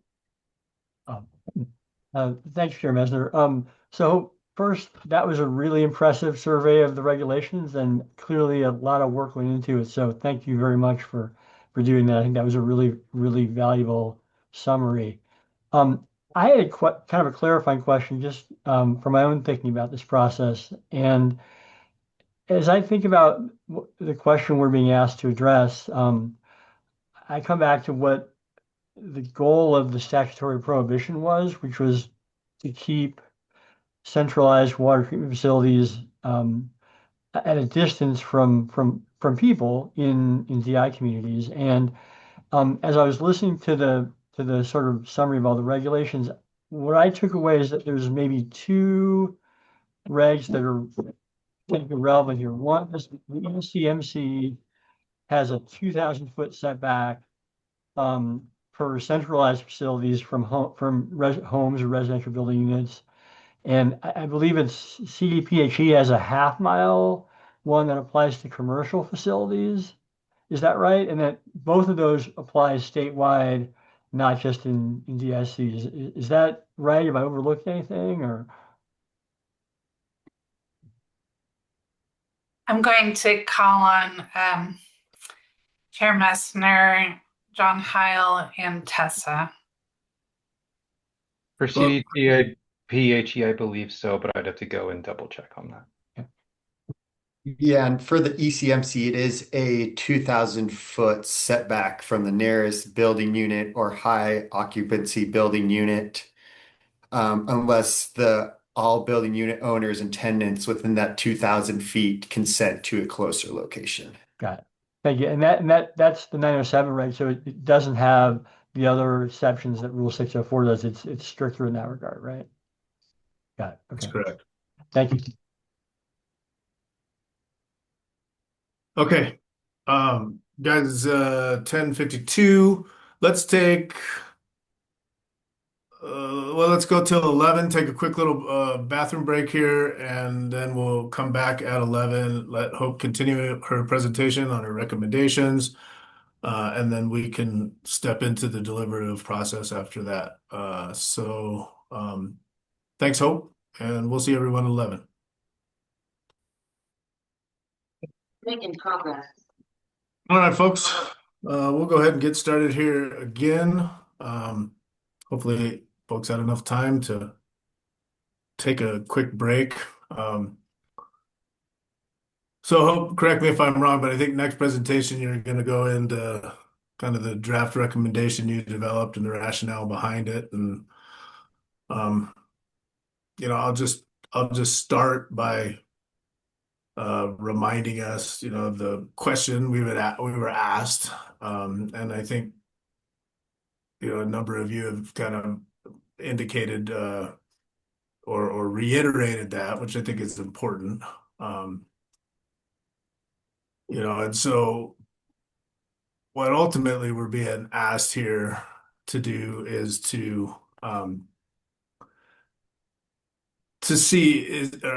ask the question, is it possible to have centralized produced water treatment facilities sited in a way that ensures enhanced protections for disproportionately impacted communities?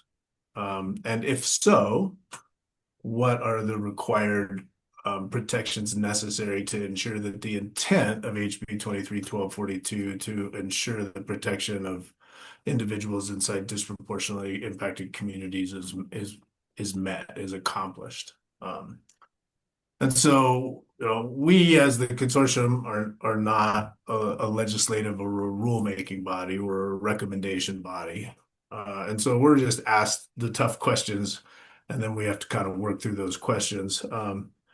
But I think this is an opportunity for us to develop a recommendation that provides important considerations, guidelines, and protections to the decision-making bodies that would ultimately develop any kind of change to this particular statute. I think that there's also kind of a push and pull here between prescription versus the kind of essential considerations or more broad considerations.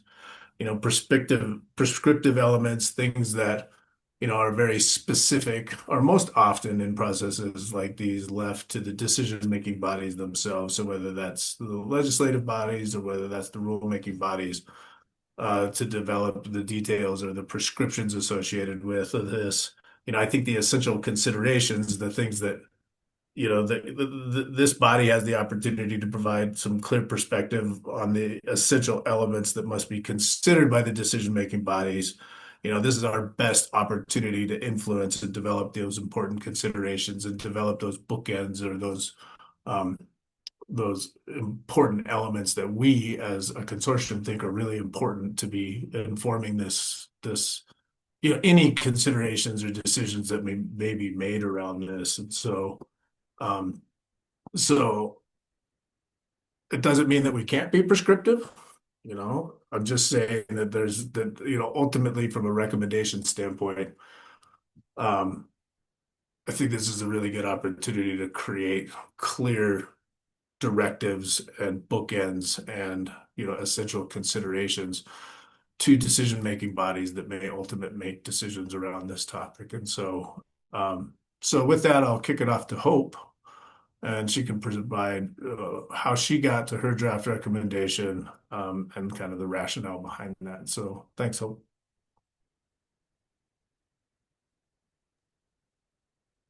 Thank you, Chair Messner, and thank you everybody who provided comments that they found the regulatory presentation interesting and helpful. I'm glad to hear that.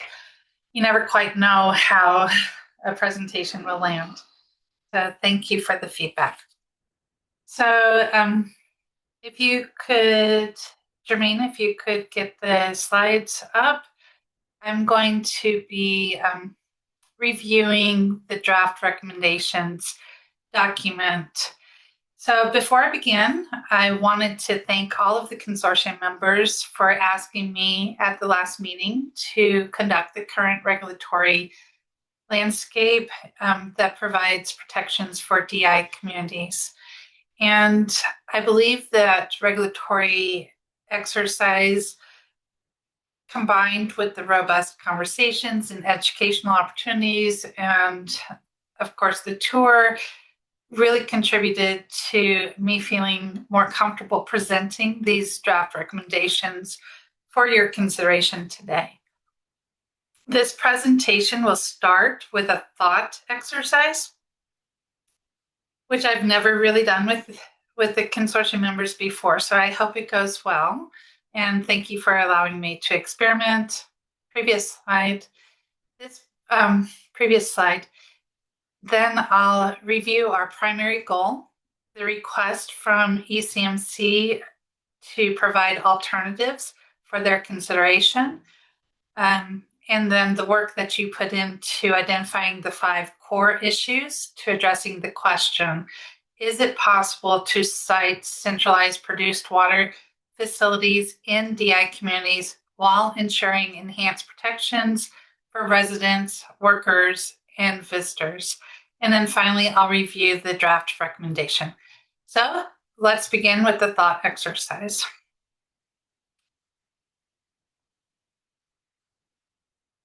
So before beginning the formal presentation, I'd like for you to participate with me in this thought exercise. Imagine for a moment a complete ban on new produced water treatment and storage facilities, not just in DI communities, but statewide. This imaginary ban would create a scenario where only existing centralized produced water treatment and storage facilities would be available for use.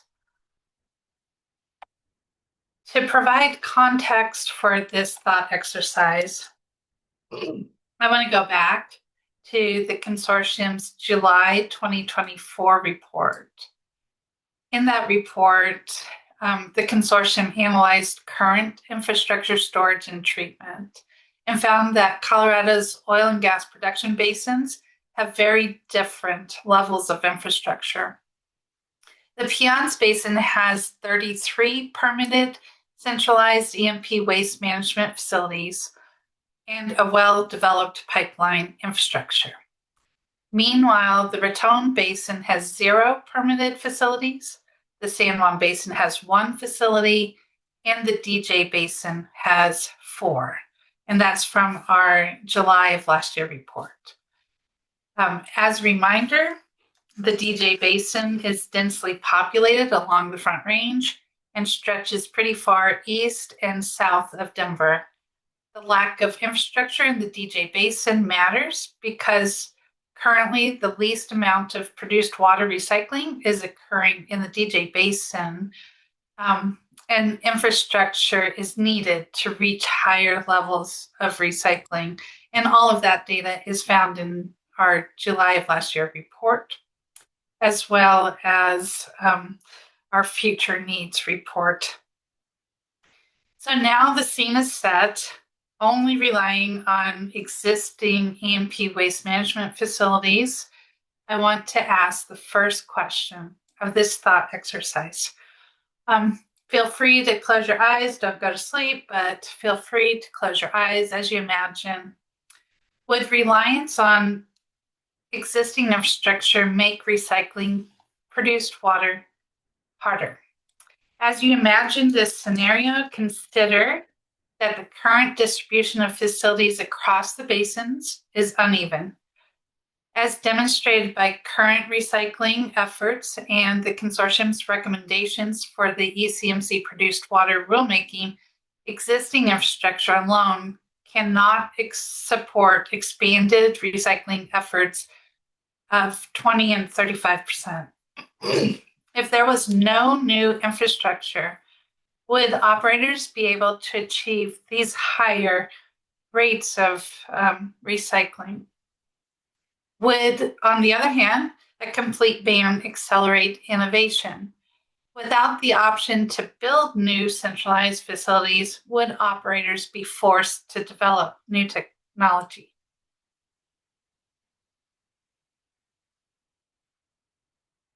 Okay, next question for our imagination exercise. Could reliance on existing infrastructure lead to an increase in trucks carrying waste through communities? So now we're switching from centralized facilities to just imagining trucks. In the consortium's July 2024 report, reliance on disposal wells for produced water management is evident in most of Colorado's oil and gas production basins.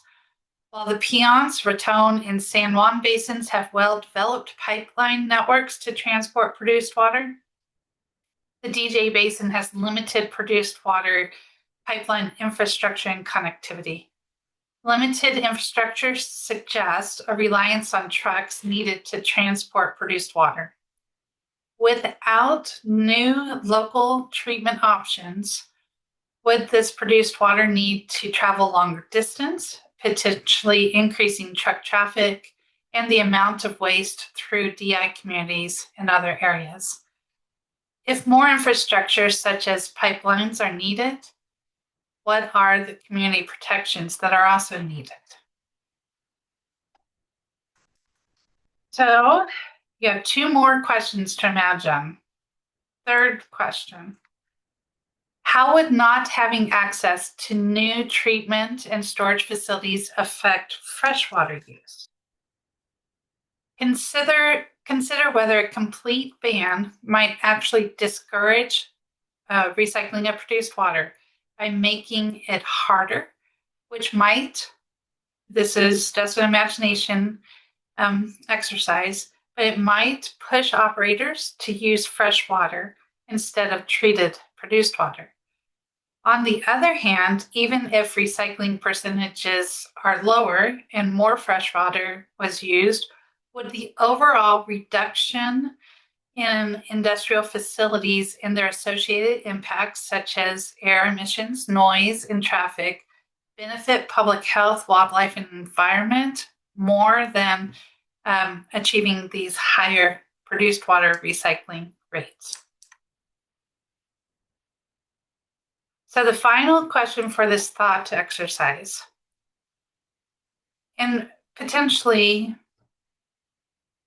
most applicable to the work we're going to do today, is would the benefits outweigh the potential problems? Would protecting communities from new facilities create bigger problems like increased truck traffic, more freshwater consumption, and reduced levels of produced water recycling?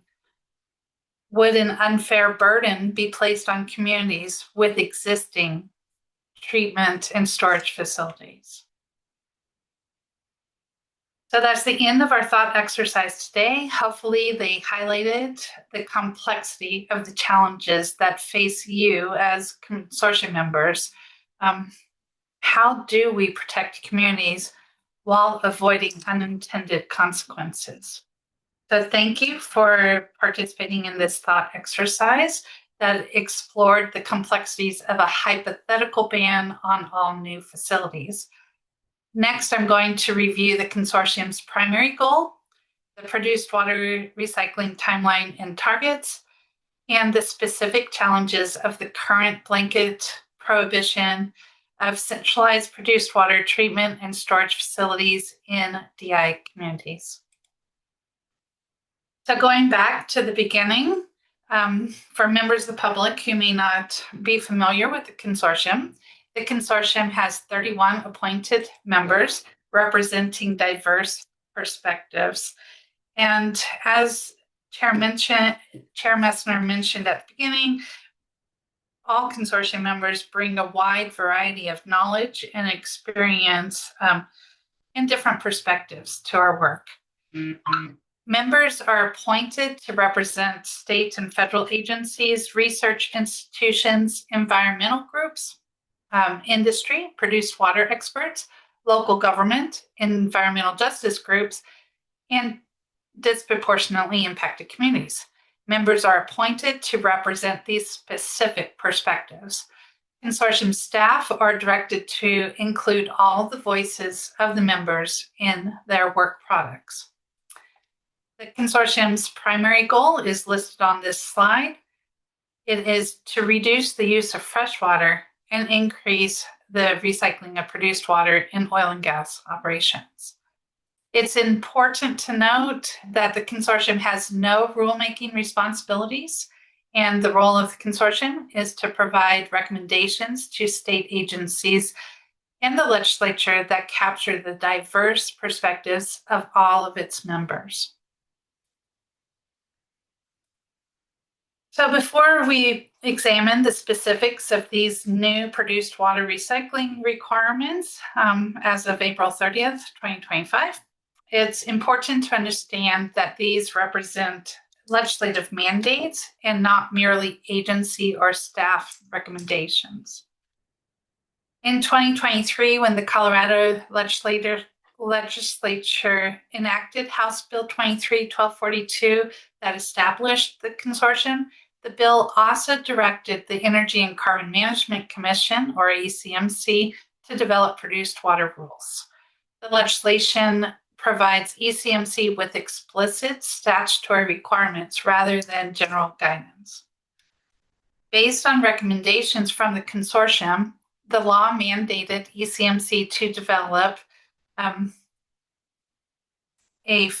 essentially develop a phased timeline with clear deadlines to increase the use of recycled produced water, with the ultimate goal of reducing freshwater consumption in oil and gas operations. When we review these recycling timelines and targets, it's important to recognize they reflect not only regulatory policy, but legislative intent and the collaborative efforts of the consortium to develop workable solutions for everyone's benefit. In September 2024, consortium members submitted recommendations to ECMC for the produced water rulemaking process. ECMC incorporated these recommendations into the produced water recycling timeline and targets that became effective in April of this year in Rule 905C 6A. But what does this mean? You see the rule up on the screen, but what does it mean? I'm going to attempt to describe the requirements for recycling and reuse of produced water using plain language. So to answer the question, what do operators need to do? Put simply, oil and gas companies must gradually increase their use of recycled produced water and decrease their use of fresh water when using hydraulic fracturing to develop wells. The timeline for this work has 3 phases. Phase 1 starts in January of next year. The requirements apply to new projects permitted after this date.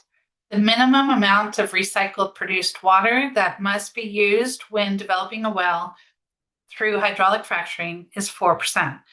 The well development work should be completed by the beginning of 2030. Phase 2 starts January 1st of 2030 and applies to all operations, old operations and new operations. A minimum of 10% recycled produced water must be used, and well development should be completed by the beginning of 2034. The consortium will review these targets and timelines annually beginning in April of next year. For the higher levels of recycled produced water use, ECMC will set new timelines and targets based on the updated research, additional data, and recommendations from the consortium. If no new rules are made, operators will need to achieve goals of 20% by 2034 and 35% in 2038. So the big takeaway from these requirements is that oil and gas industry is replacing the use of fresh water with recycled produced water for use in oil and gas activities. In addition to what's listed on this screen, House Bill 23-1242 also required ECMC to adopt rules that contain a prohibition against the placement of new centralized produced water storage and treatment facilities in DI communities, and requires operators to report vehicle miles traveled in relation to water usage for each oil and gas location, among a variety of other things.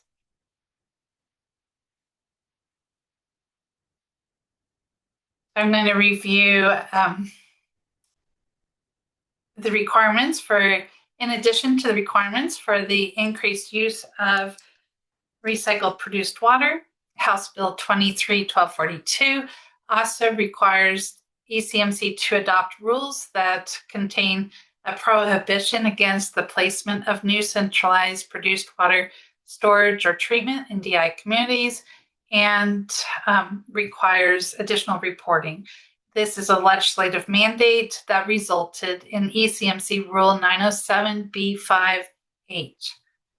To me, the intent of this rule is to protect communities already facing environmental burdens from any additional extra burdens resulting from adding another large industrial facility in their community. Although large centralized facilities are prohibited in DI communities, the way I interpret the rules is that smaller on-site treatment facilities are still allowed. However, this is only my interpretation, and we do have subject matter experts in the room that can answer specific questions. Next slide.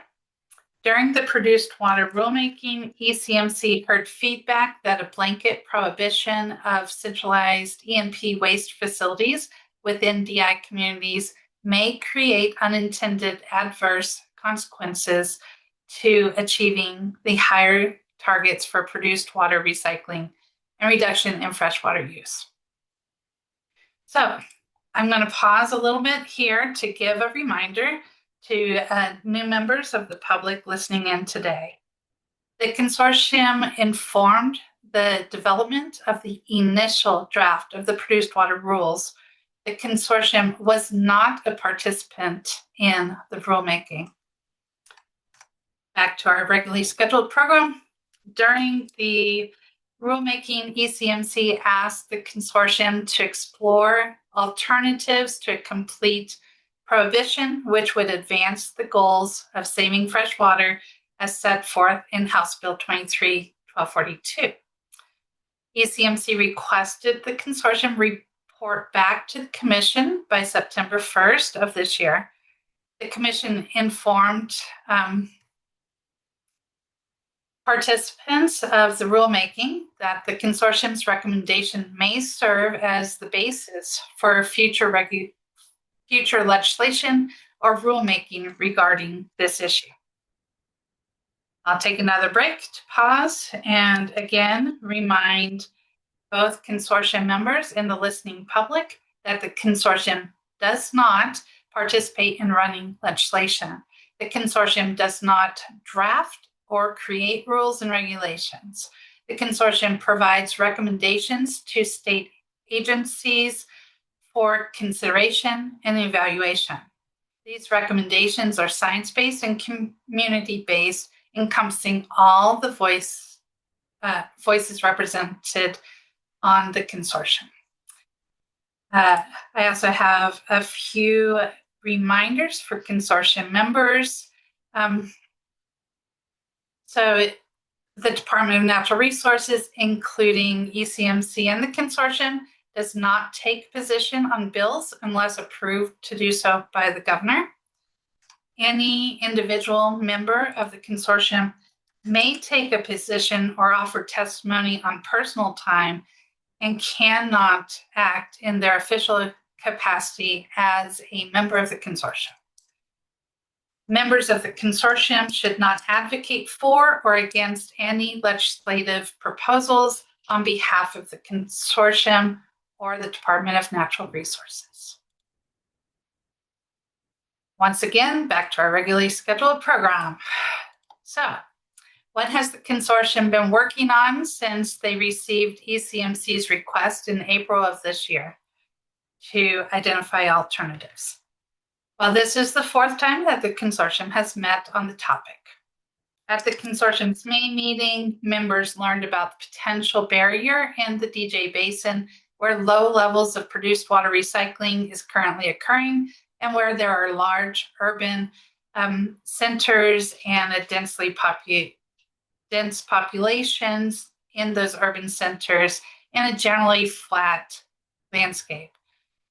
Consortium members learned how local governments review applications and permits, how they communicate with their communities, how produced water service providers design, site, and use centralized produced water gathering, treatment, and disposal facilities, the complexities of the statutory definition of DI communities, and the data that defines those communities.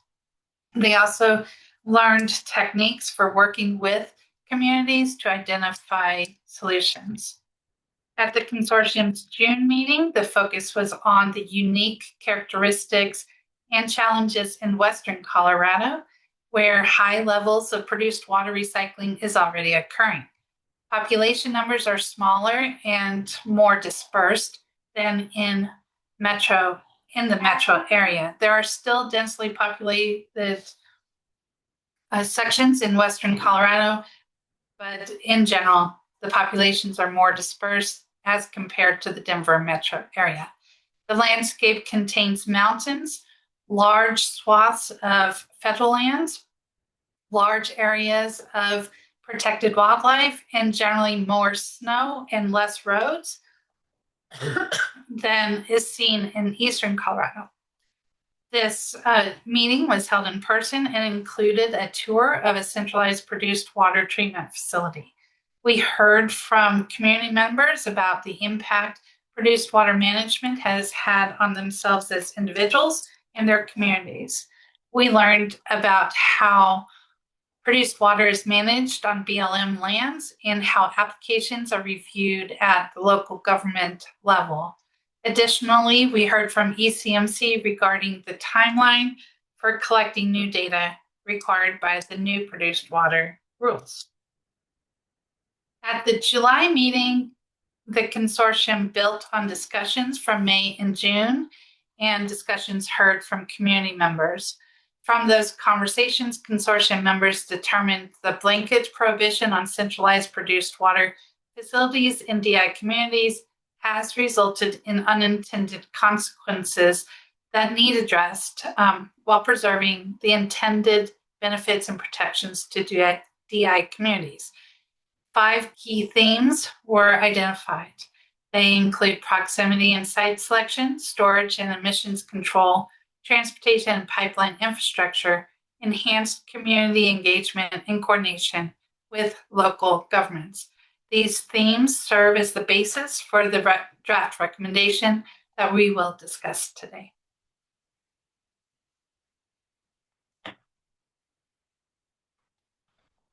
While the intent of the blanket prohibition of centralized produced water treatment and storage facilities in DI communities was to provide enhanced protections for DI communities, the consortium's discussions have identified several unintended consequences across significant portions of the state.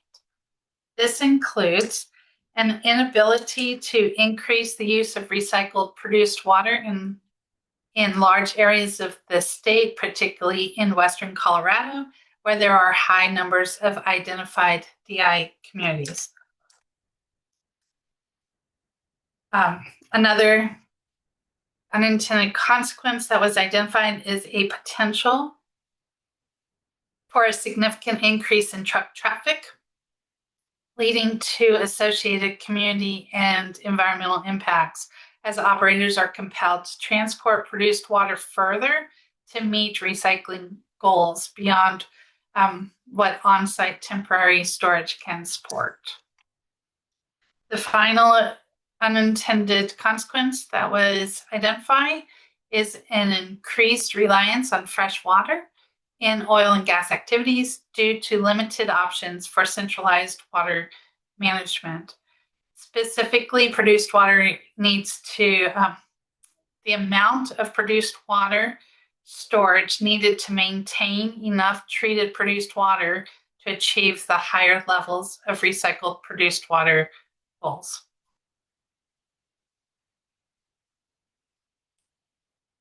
Before I present the 5 core issues critical to addressing the question that ECMC asked us to present, that ECMC asked us to address, I believe it's important to repeat this statement that consortium members use to guide our work. In all of the consortium's work, the protection of public health, safety, and welfare, and the protection and preservation of the environment and the wildlife that makes Colorado a great place to live, recreate, and visit was in the forefront.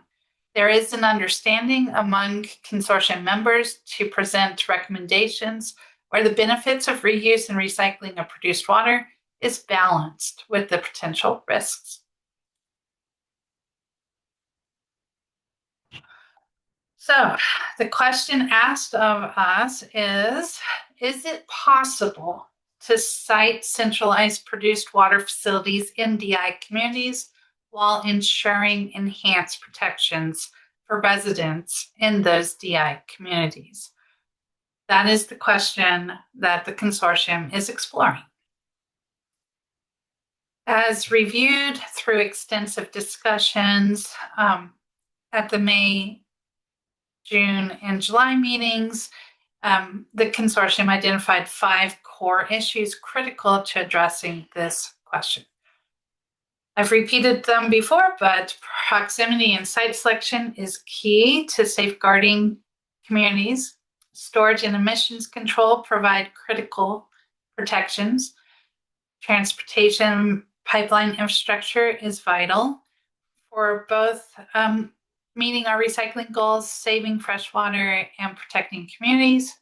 Enhanced community engagement is essential, and I'm glad to see more and more members of the public participating in the consortium's work. And then coordination with federal and local governments matter. As we refine our recommendations, the approach I'll outline uses broad principles rather than detailed specifics. I wanted to avoid the temptation to draft language for rulemaking bodies. This less prescriptive approach allows state agencies flexibilities if they decide how to best enhance protections in DI communities, while also enabling and encouraging the use of recycled produced water in oil and gas operations. So, developing alternatives. I want to recognize that ECMC and CDPHE have protections for DI communities in their rules and regulations. These protections recognize that proximity and site selection is a primary tool used to protect DI communities from cumulative impacts. The first recommendation I want to present is to encourage state agencies to fully apply their current rules and regulations in the protections of DI communities. The next is increased setback requirements. Although establishing standardized setbacks is challenging due to the reliance on census block group data to define DI communities and the need for flexibility and consideration of population, geographical elements, climate, and produced water management and operational techniques across the state, increased setback requirements should be designed to discourage or disallow siting in densely populated areas. These setbacks should be predetermined, science and evidence-based, and most importantly, employ the precautionary principle as a strategy to avoid or minimize potential risk, particularly when dealing with serious or irreversible risks. Proximity should complement design controls, emission monitoring, and alternative location analysis.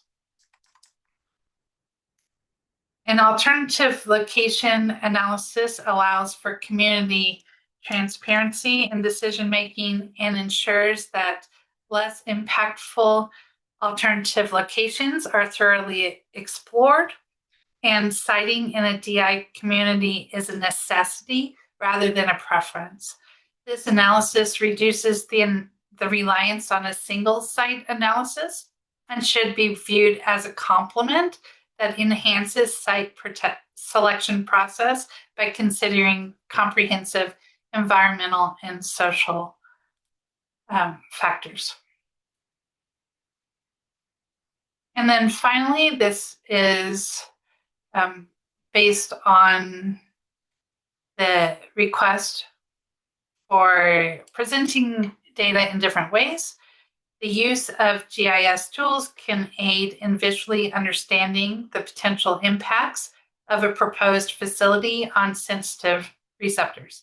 Data visualization transforms raw data to more easily understandable visuals and provides a simpler way to identify patterns and insights that might have been missed by numbers or words alone. This approach supports transparent decision-making for communities. In our discussion, consortium members expressed concerns regarding the potential volatile organic compounds, or VOCs, in nitrogen oxide, NOx emissions, which are precursors to ozone, as they relate to both stationary sources, such as centralized produced water treatment and storage facility, and mobile sources from increased truck traffic in areas where pipeline infrastructure is limited or unavailable. Protecting air quality from unsafe emissions associated with storage and emissions control was considered very important to consortium members in identifying enhanced protections for DI communities.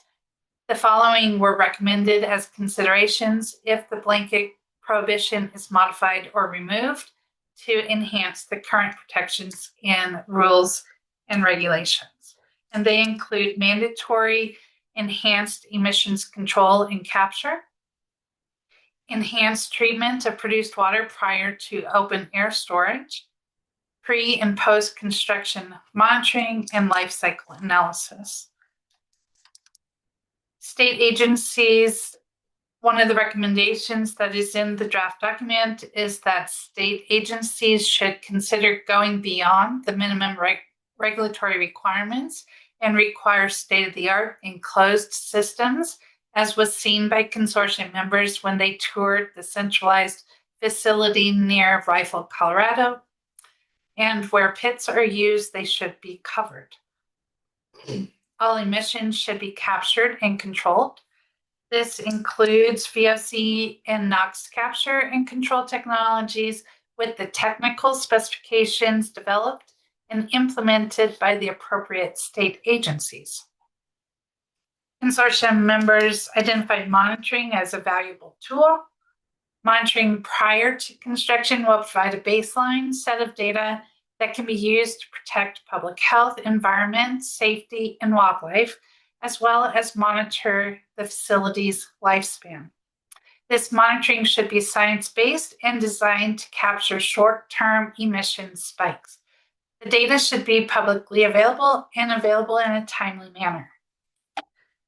Finally, state agencies should consider requiring a full life cycle analysis, which may include human and ecosystem risk assessments for proposed centralized produced water treatment and storage facilities. Life cycle analysis helps to ensure transparency and a comprehensive understanding of potential impacts and benefits. So before I go on, I want to acknowledge and recognize that the Commission established an air quality emissions working group to identify appropriate ways to measure, track, and report emissions to the Commission in an effort to measure whether the targets and timelines for increased produced water usage has a positive or negative impact on air quality. The recommendations I've presented for storage and emission controls are intended to complement the recommendations from this ECMC working group.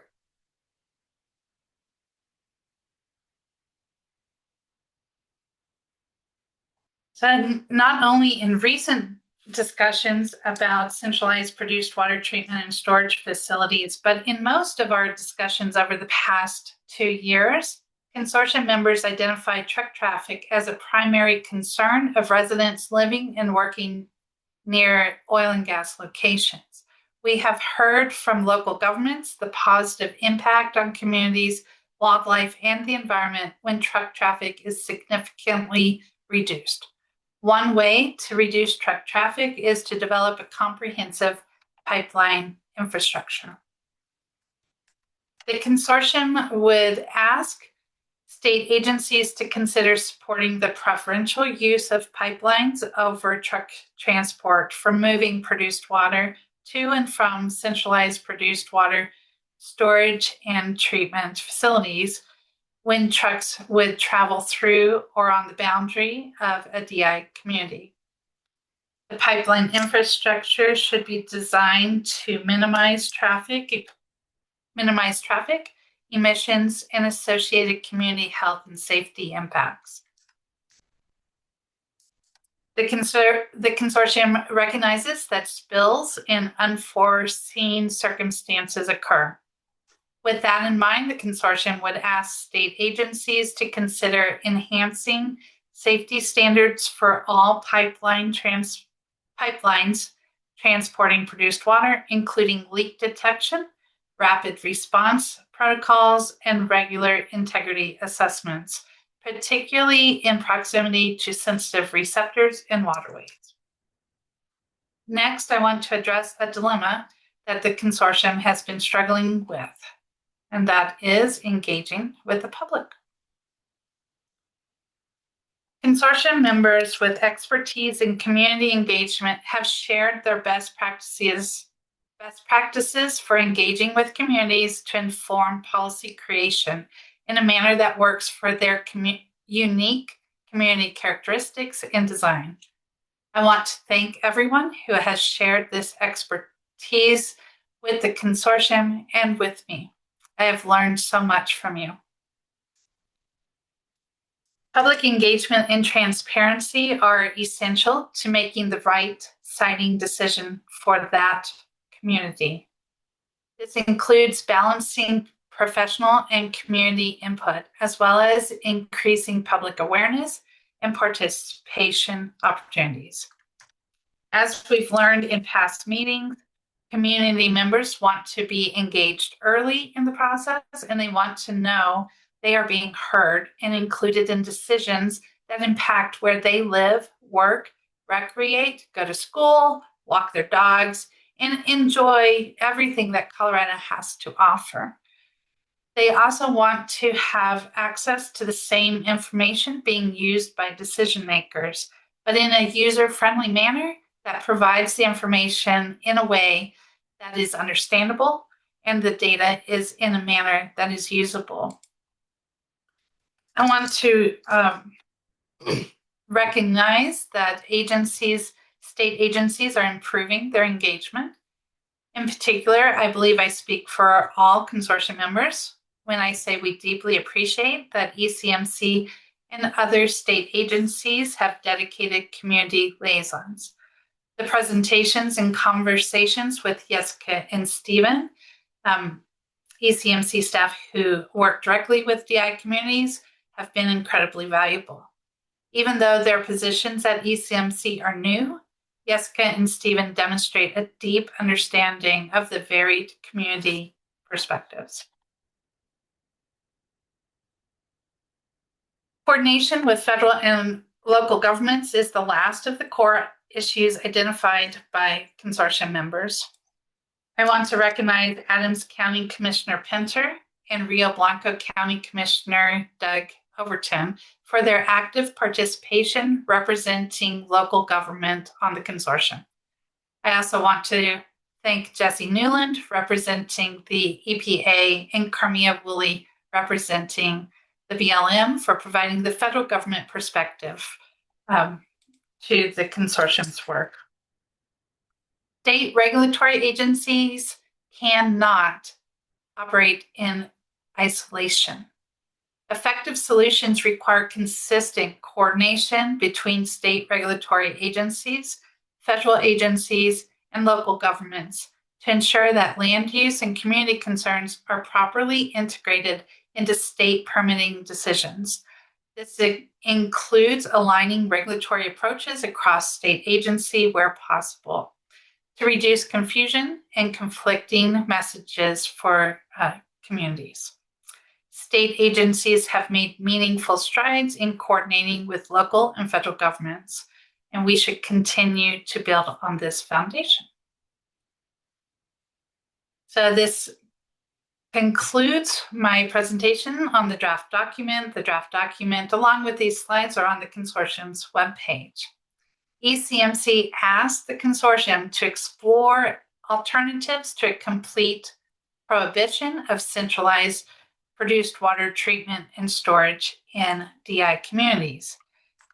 The alternatives that the consortium was asked to identify for the commission would advance the goals of House Bill 23-1242 by encouraging the use of recycled produced water in a manner that reduces the use of fresh water in oil and gas activities.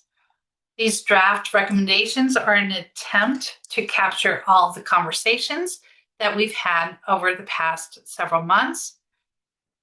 This is our qualitative data. These draft recommendations are intended to be broad principles rather than detailed specifics. The recommendations that I hope you will finalize today may serve as a basis for future legislation or rulemaking regarding this issue, but no specific policy actions are guaranteed. The work of the consortium has been a journey. Throughout this process, consortium members have focused on protecting all Coloradans and making sure Colorado continues to be a great place to live, recreate, and visit. Thank you for listening, and I'll hand it back to you, Chair Messner, to provide a few comments before I take questions. After questions, I assume we'll either take lunch or have deliberations. Thanks, Director Dalton, for thorough presentation and perspective on how you came up with the recommendation that you did. Appreciate your perspective and the work that you did on this. So thank you for that. I do want to take just a moment to allow folks to ask clarifying questions. And I want we are going to deliberate and we're going to like be able to share opinions and stuff, but I want to make sure that we understand Hope's proposal. So if anyone has any questions specifically about Hope's proposal and what's contained in it so that they better understand at least where Hope landed, this would be a good opportunity to ask that question. Tessa? Yeah, what wasn't, I think, super clear in that to me was you did mention that the kind of mitigating operational practices were meant to complicate or complement, excuse me, the proximity considerations. And do you mean that, to put that in plainer language, if there may be a need for setbacks to communities, and just outside of that setback, there would be extra mitigating operational practices, and then outside of a certain radius outside of that, it would be more, or unclear and up to the commission for those recommendations? That's number one of my question. The second one is on a different part, which is the pipeline piece, which is whether the recommendations can highlight the difficulty in siting pipelines because of right-of-way issues, the land issues, the environmental disruption issues that go along with that. Because established pipelines are all well and good, but building them can be difficult and sometimes very disruptive. As we've talked before in this consortium and on prior meetings about the maybe a link to the jurisdictional complications and complexities that are around pipelines. That's it for me. Those are the only two pieces. Thank you, Tessa. So if I'm understanding correctly, you were asking for clarification on the setbacks and the connection to the mitigation. I think that we need to remain broad and allow the state agencies to conduct their own research on the specifics. And you had some good ideas there. I liked that idea, a different setback with a different mitigation technique. But I don't think that would be our role to be that prescriptive. Your second question is about the complexity of the pipeline siting and placement. And I mean, I'm glad that you mentioned that because we have talked about that before, that it's so difficult.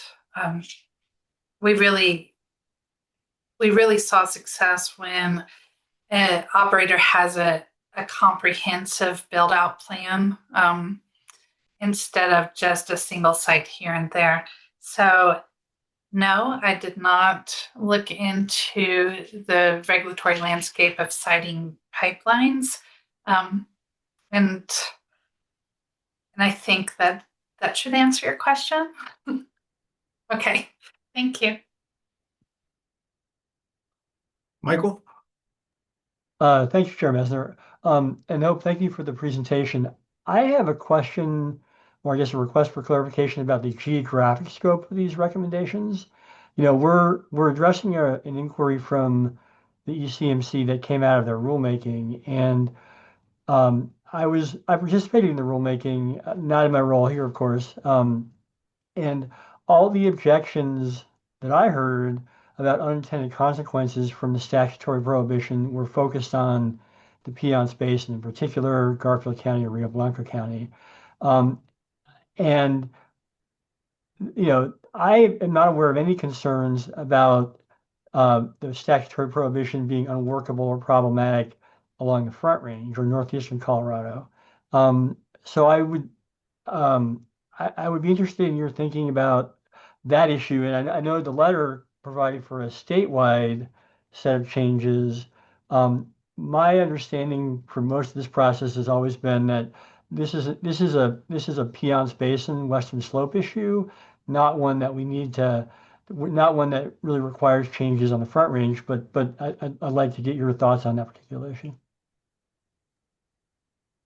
Thank you, Michael. And I think you are correct in that consortium.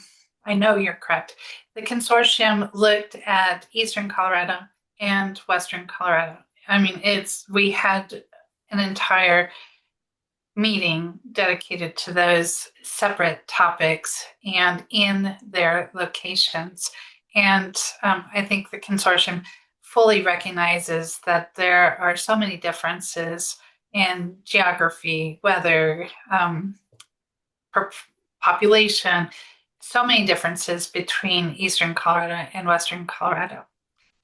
When I went back to the question that ECMC asked us, is it possible to site centralized produced water facilities in DI communities while ensuring enhanced protections for residents in those DI communities?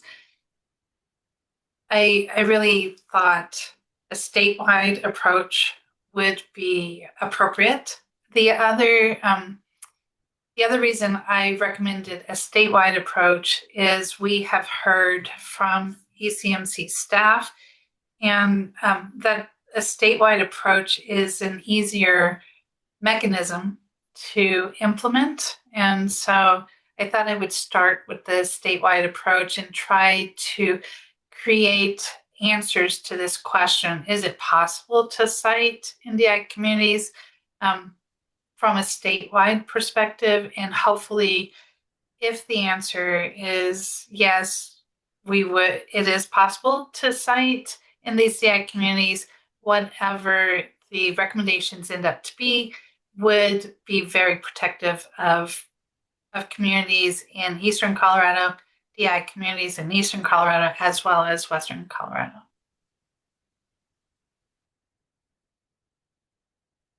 Barbara? Yeah, thanks for the opportunity to ask a clarifying question. So it has to do with pipelines again, Hope. And in the ECMC interactive map, it shows, as expected, flow lines, but it also shows gathering lines Form 12. So PUC is undergoing rulemaking right now for everything but flow lines. And my question is, if we imagine ECMC moving forward with rulemaking related to produced water, do they have the authority to regulate gathering lines? I need to phone a friend. I obviously didn't review the PUC regulations. Maybe John or Greg could jump in on this one just to get a clarifying question. So, and Thank you. This is my understanding, and so I can give you my understanding, and then they can tell me I'm wrong. But that gathering lines and flow lines are things that are directly related to the oil and gas activities associated. So other pipelines that the PUC regulates are separate from flow lines and gathering lines. But I'm gonna let Greg jump in there and tell me that I'm incorrect because that rulemaking was a long time ago. So They're undergoing rulemaking right now, and they are including gathering lines, which is where my confusion comes from. yeah, thanks for the question. And your confusion is not unfounded at all. The regulatory authority over pipelines generally is pretty complex, coming from the federal level through states and all the way down to local governments, who, of course, regulate rights of way.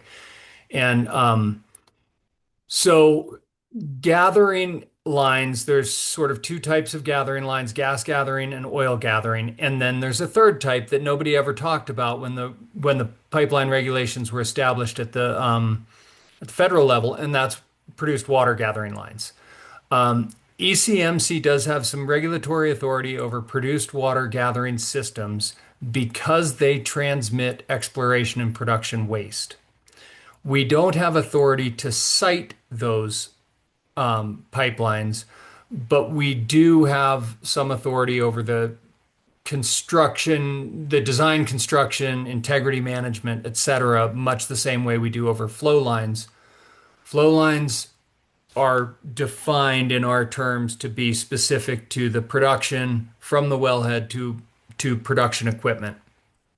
Um, Gas gathering is regulated at the federal level by PHMSA, and then they have certain carve-outs that they say these are non-jurisdictional pipelines. Those get regulated by the states at the PUC level, and likewise crude oil gathering has a similar thing, but the thresholds are different. So, and then there's also mixed pipelines, and so it is challenging. I'm glad PUC is tackling it. I was not aware of that rulemaking, so I'm actually excited to tune into that. Um, I'm not sure if that helps, other than to say ECMC cannot regulate pipelines for which we don't have the statutory authority to do so. So the statute doesn't say we can go regulate gas gathering lines or crude oil gathering lines. We have historically required the registration of them for, again, our coverage of exploration and production waste, where if there is a spill from one of those pipelines, that spill becomes exploration and production waste. And therefore, we regulate the cleanup after the spill, but not the pipeline itself. And I For all of imagine us, that I have for not all of us, clarified anything. for all of us, can you explain to me what Form 12 is? Because that's how it's Sure. itemized on the interactive map. Okay. Gathering lines, Form 12. What Yeah, is so that? the Form 12 is just the gas gathering system registration. We also register gas processing facilities on a Form 12 and gas compressor stations on a Form 12. Again, those are things that we don't necessarily regulate the operations of, so they're simply registered with us so that we are aware of those facilities so that if there is a spill, our team can respond to it. Great. So to make it simple for us, is it only flow lines that are related to produced water that ECMC has regulatory authority? Flow lines and produced water gathering systems.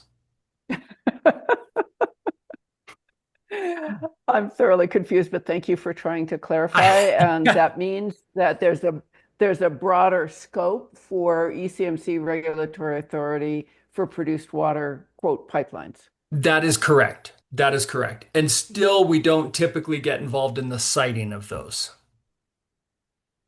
But the regulation But the thereof, you regulation do.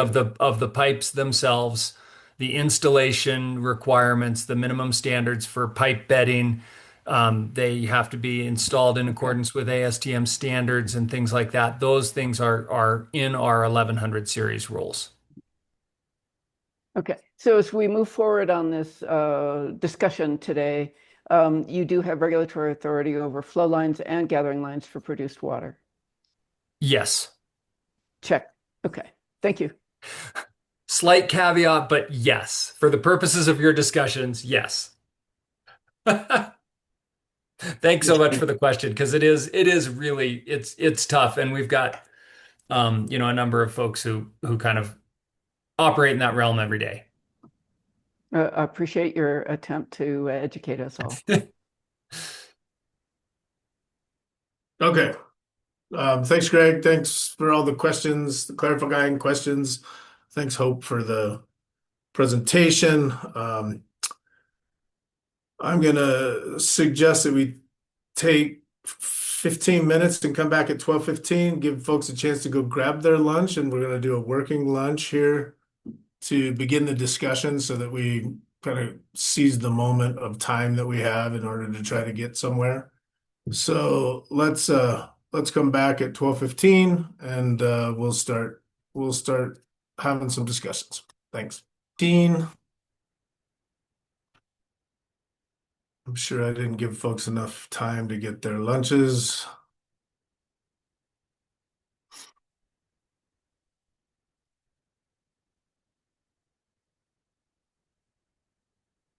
But I do want to go ahead and get started here. I want to try to make sure we save as much time as possible to have a discussion here. And So one of the things I want us to think about is, last meeting in July, we had a really kind of open, laissez-faire style discussion, which I think was good for folks to be able to share their thoughts and um, kind of provide some perspective and direction to Hope and enabling her to develop the draft recommendation um, that she's brought before us. Today, I think we have to be a little more structured. So we actually have to get to some sort of recommendation or some sort of um, document that we can provide, by the end of the meeting. And so my proposal or suggestion here would be to, like, for each of us to check ourselves, including myself, prior to providing comments, to make sure we don't go chasing squirrels or go down rabbit holes, but really kind of focus on the task that's ahead of us. And I think one way to do that is Hope has developed a draft recommendation. There's a working document that's associated with that. Everyone has that working document in their possessions, whether that's a digital version or whether you've printed one out. And that working document has a lot more detail and information in it than the slides that were provided in Hope's presentation on the draft. So if all of us could have that and be working off of that as we have this discussion, but then Hope's also going to put up her slides associated with the 5 areas of emphasis that we all agreed to at the last meeting. Those areas of emphasis that would be incorporated into a recommendation include siting and proximity. It includes emissions controls. It includes transportation and storage, storage and emissions, transportation and pipelines, enhanced community engagement, and local and federal government coordination.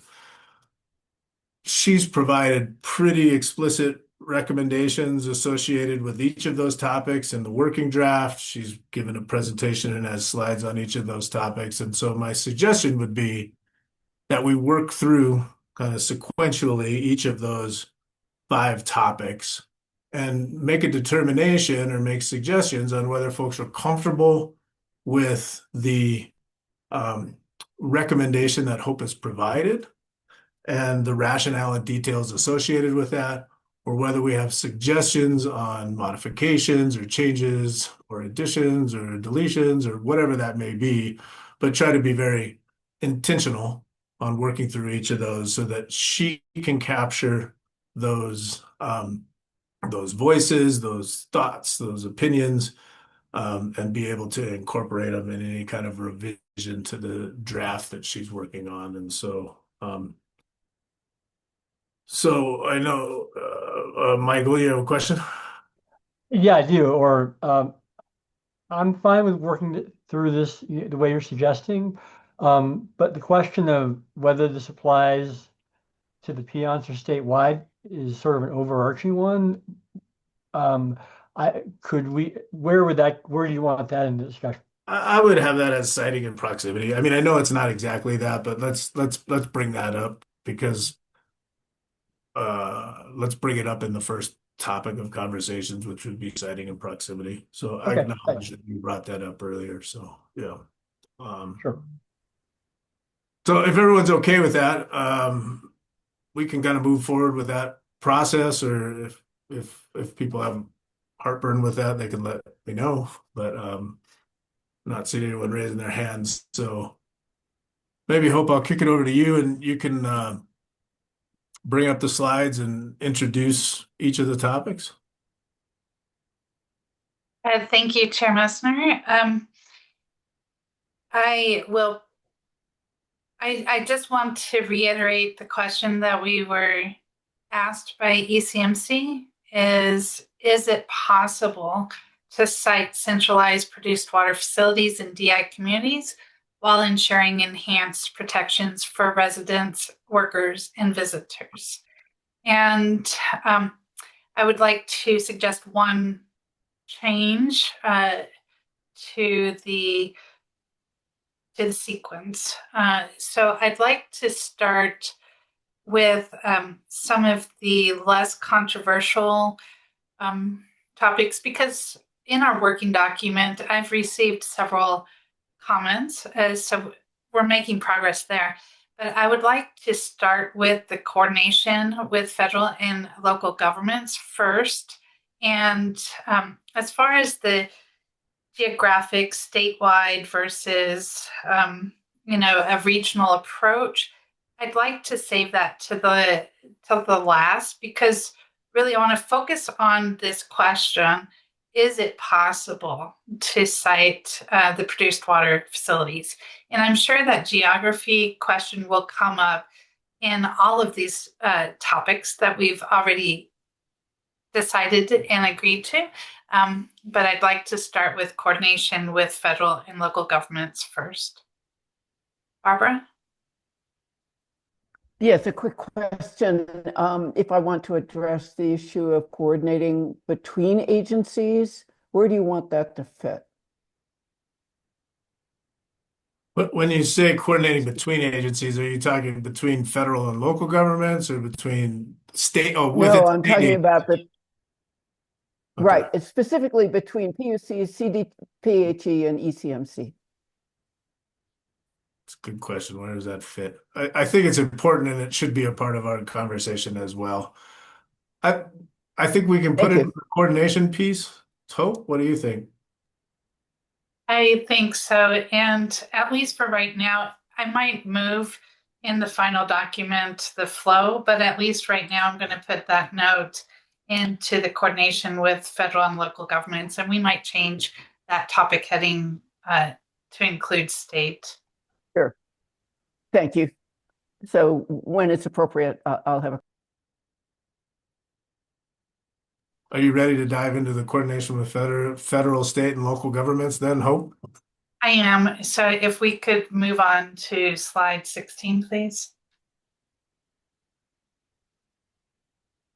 And does anybody have any concerns that haven't been addressed in the draft about local government integration and federal government coordination is needed when developing alternatives for citing DI or citing centralized produced water facilities in DI communities?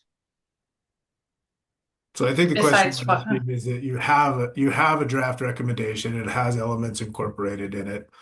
It has elements incorporated in from the local government integration as well as the federal government coordination. I think we've heard from Barbara that she has some thoughts about state agency coordination. But maybe the first question you're asking is, does anyone feel like they need any changes to the draft recommendation for this subject associated with local government integration or federal government coordination? Or are people comfortable with it the way it's written?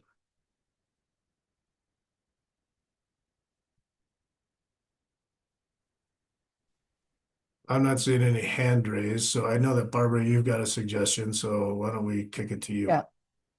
If you'll allow me, Hope, you led us through a thought experiment. I'm going to give us all a thought experiment. Imagine you're a member of the community in a DIC.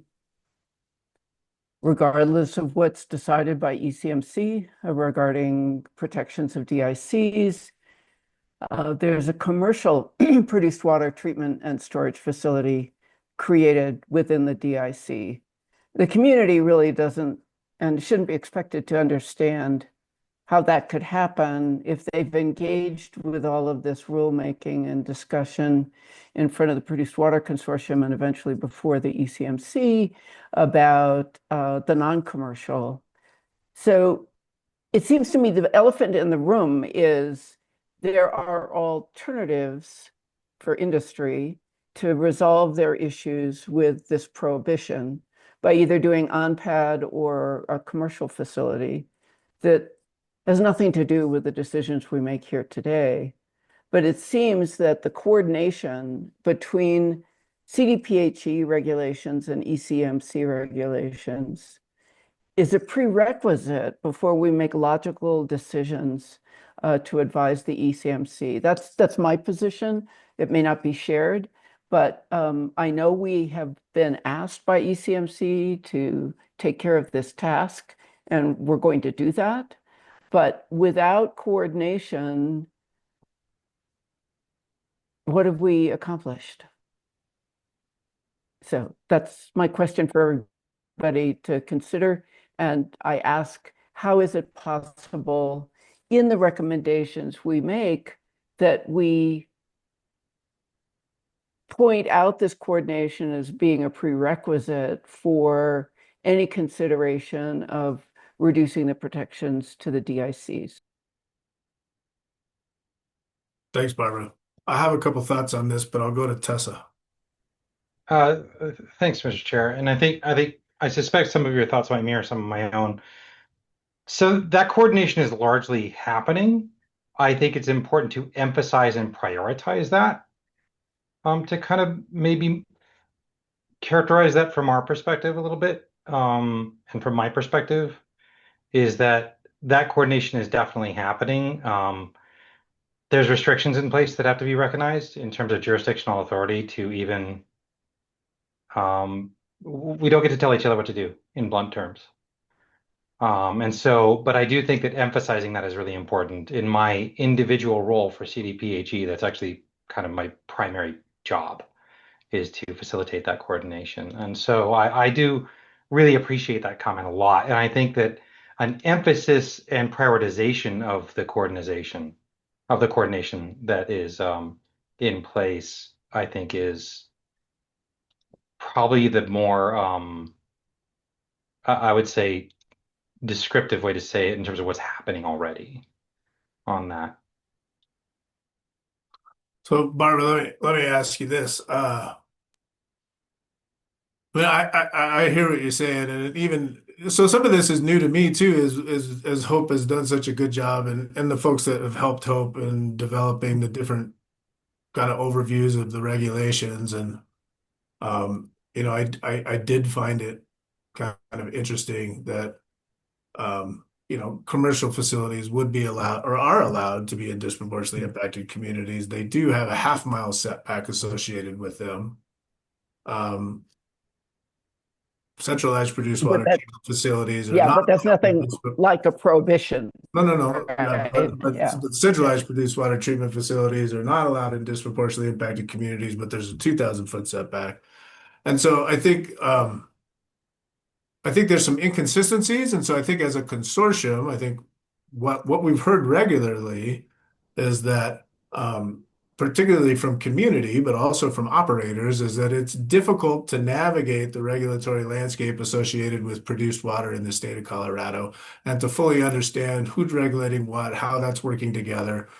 And so I think it would make sense for us to include into a recommendation that there needs to be increased consistency and coordination between state agencies associated with regulatory protocols and, coordination on applications or whatever that may be. Tessa's right. There is coordination happening.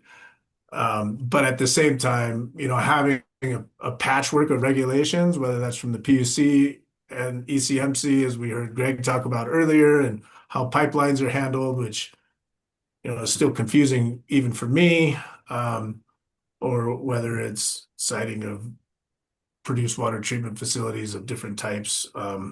So to me, I think Hope can work with you and others on the consortium to be able to come up with some language that would emphasize that, regulatory consistency and coordination between state agencies. But I don't know if that captures what you're trying to say or not.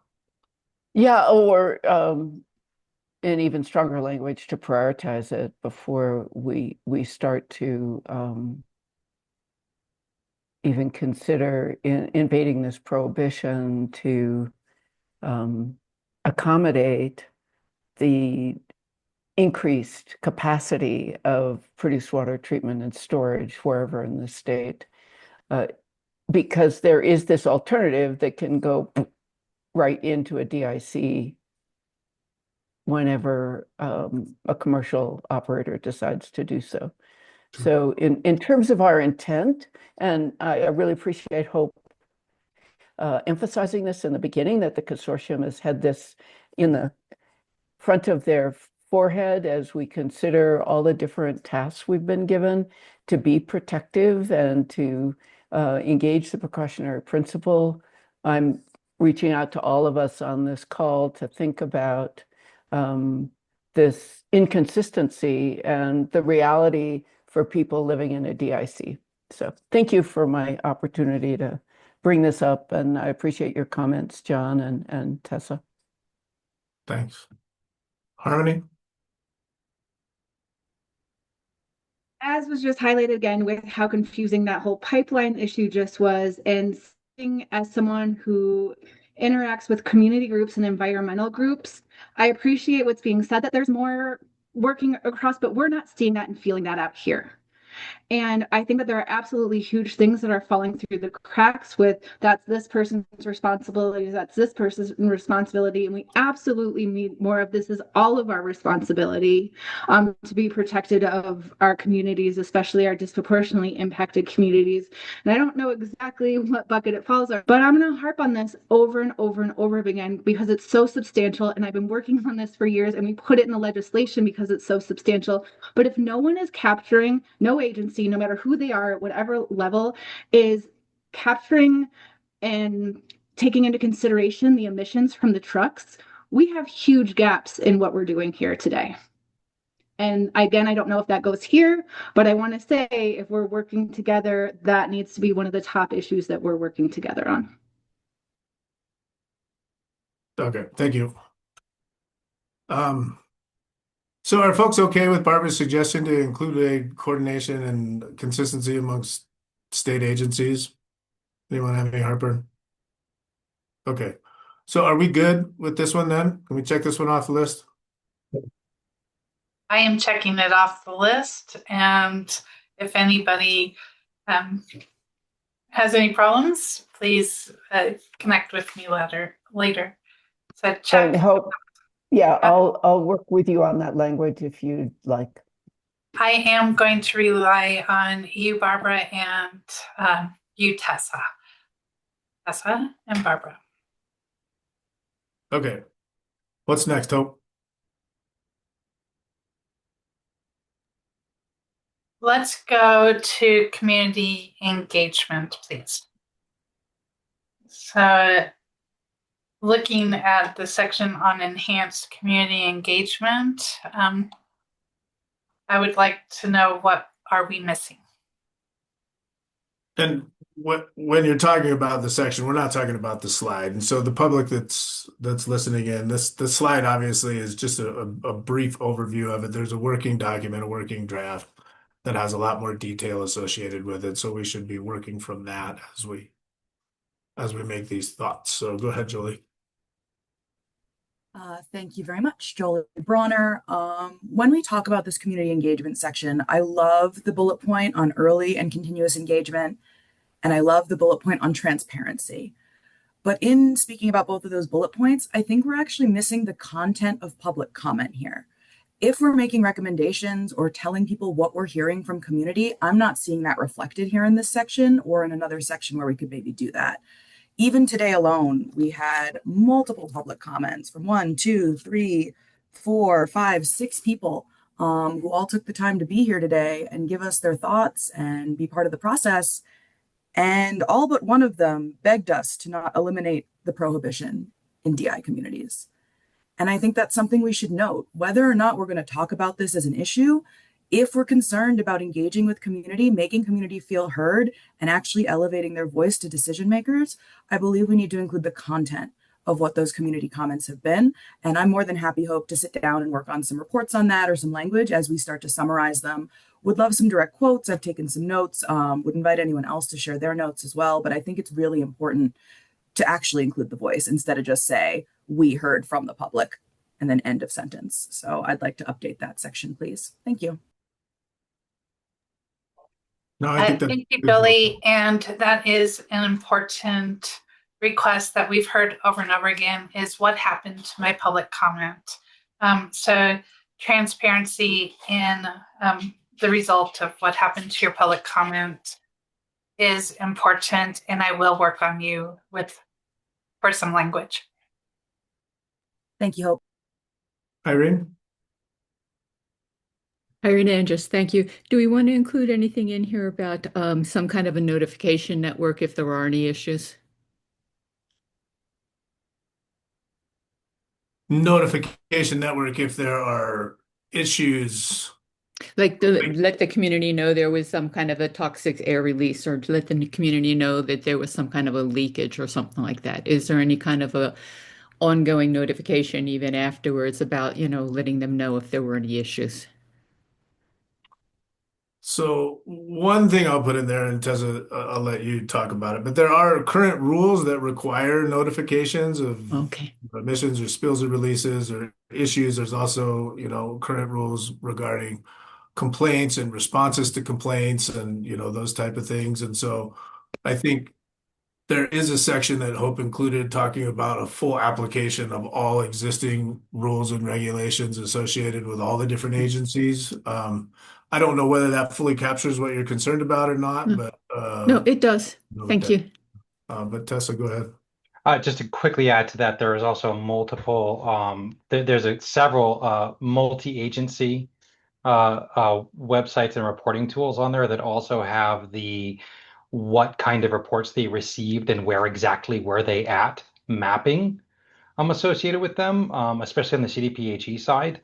That does involve both ECMC and APCD, and actually talks about, and they're put over, there's other ones for the other divisions as well here in CDPHE, as well as requirements for notifications of the public, local governments, responding authorities, et cetera, for all of those different divisions and their associated regulations.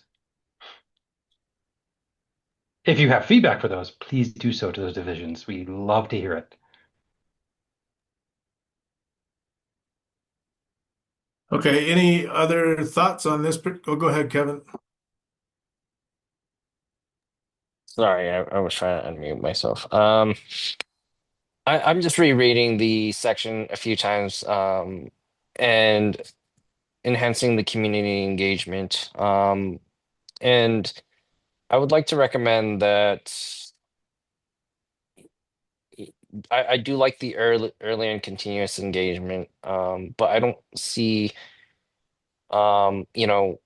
we do recommend it, but I don't see a section on, if we do remove provisions around, prohibitions around citing in these communities, how we can actually inform residents to get more involved. I do like some of Arapahoe County's regulations on, a certain distance that people should be sent a letter so that they know what is going on, instead of manually finding some of these websites, or maybe like if an operator or whoever is planning to, cite these things, they put in a commercial. But I mean, that was kind of hit or miss. But I think a more solid notification system so that they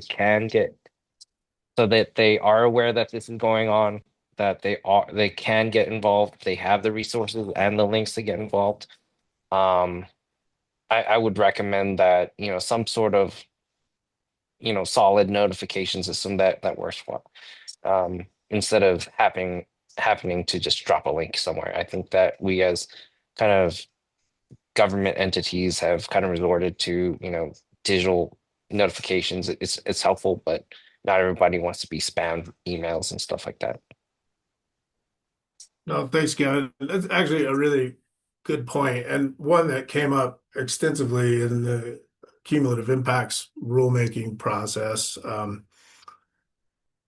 And so maybe Hope, one suggestion, and Kevin, you tell me if you think this is appropriate, but the cumulative impacts rules do require significant amount of additional notice requirements associated with disproportionately impacted communities, and does have specific distances from any location that requires notice and requires information to be provided. And there's also a requirement for community meetings, at multiple stages along the process, whether that's, pre-application meetings, whether that's post-application meetings, whether that's completeness review meetings, and notice requirements associated with all of those. And so maybe it's helpful, Hope, if we, in this section, bring in some of that existing language, not necessarily the rules themselves, but say that, this is important to keep and to apply and utilize in this, enhanced community engagement piece across agencies. But Kevin, I don't know if that captures what you're trying to say or not. Yeah, I just think reiterating some of our previous points into this to know that they are being considered, and we are we made those decisions early on, and we are just kind of reiterating it and bringing it back up to the surface. Sure, no, I think it's a good idea. Tessa?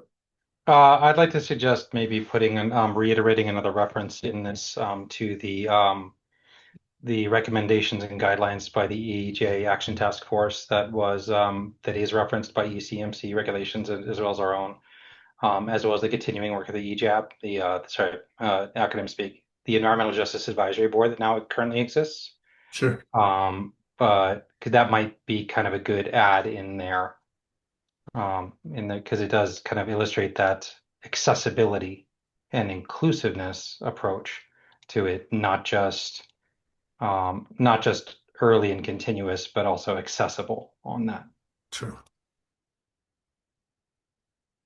Are folks good with that? Anyone have any heartburn?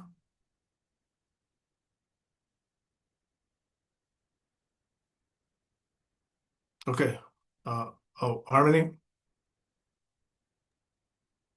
Course I do. I really just want to reiterate what Jolie said, and that so many times, whether it was in cumulative impacts, the produced water rulemaking, or even in today's meeting, so often we hear public comment, and public comment's great, and I appreciate it, but so often it's this one-sided thing where it's like talking to a passive-aggressive teenager, and then someone else is giving you the silent treatment.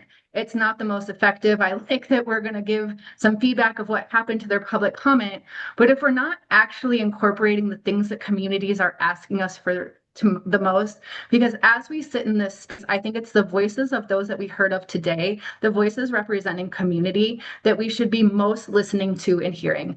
But what it feels like time and time again is that it's the government, the industry, and definitely not the community members who are most impacted. And I just, as I sit in this space today, I feel that once again. Thanks, Harmony. I will also note that in the existing rules, and particularly in the cumulative impacts rules, but also in the mission change rules that developed OGDPs, which these would be reviewed under, there is two specific opportunities for public comment to be provided. One is at hearing, and the other one is during the technical review process, where community has the ability to provide public comment specific to the application to help mold or form the application as it goes through the technical review process. The operator who has the burden of proof in an application process has a requirement to modify the application or show how they're addressing the public comments that are associated with the technical review process. And that was enhanced even further during the cumulative impacts review process, where through the cumulative impacts plan, an operator has to be able to show how they are avoiding, minimizing, mitigating impacts associated with disproportionately impacted communities, but also how they are also responding specifically in their application to comments provided at the multiple community meetings and public comment opportunities that are provided in the review of those applications. So I think that continues to evolve and continues to improve, but I acknowledge that there's continual frustration associated with the perceived level of response associated with public comments. Carmia, then Barbara. Hello, Carmia Woolley, Bureau of Land Management. So we have we heard from several folks today on public comments, and several members have now made comments about those public members and what they had to say. And I do think it's warranted to acknowledge what they had to say, which is, hey, I live in a community, right? Or I know of folks who live in communities who have impacts from oil and gas development, if I'm to generalize it.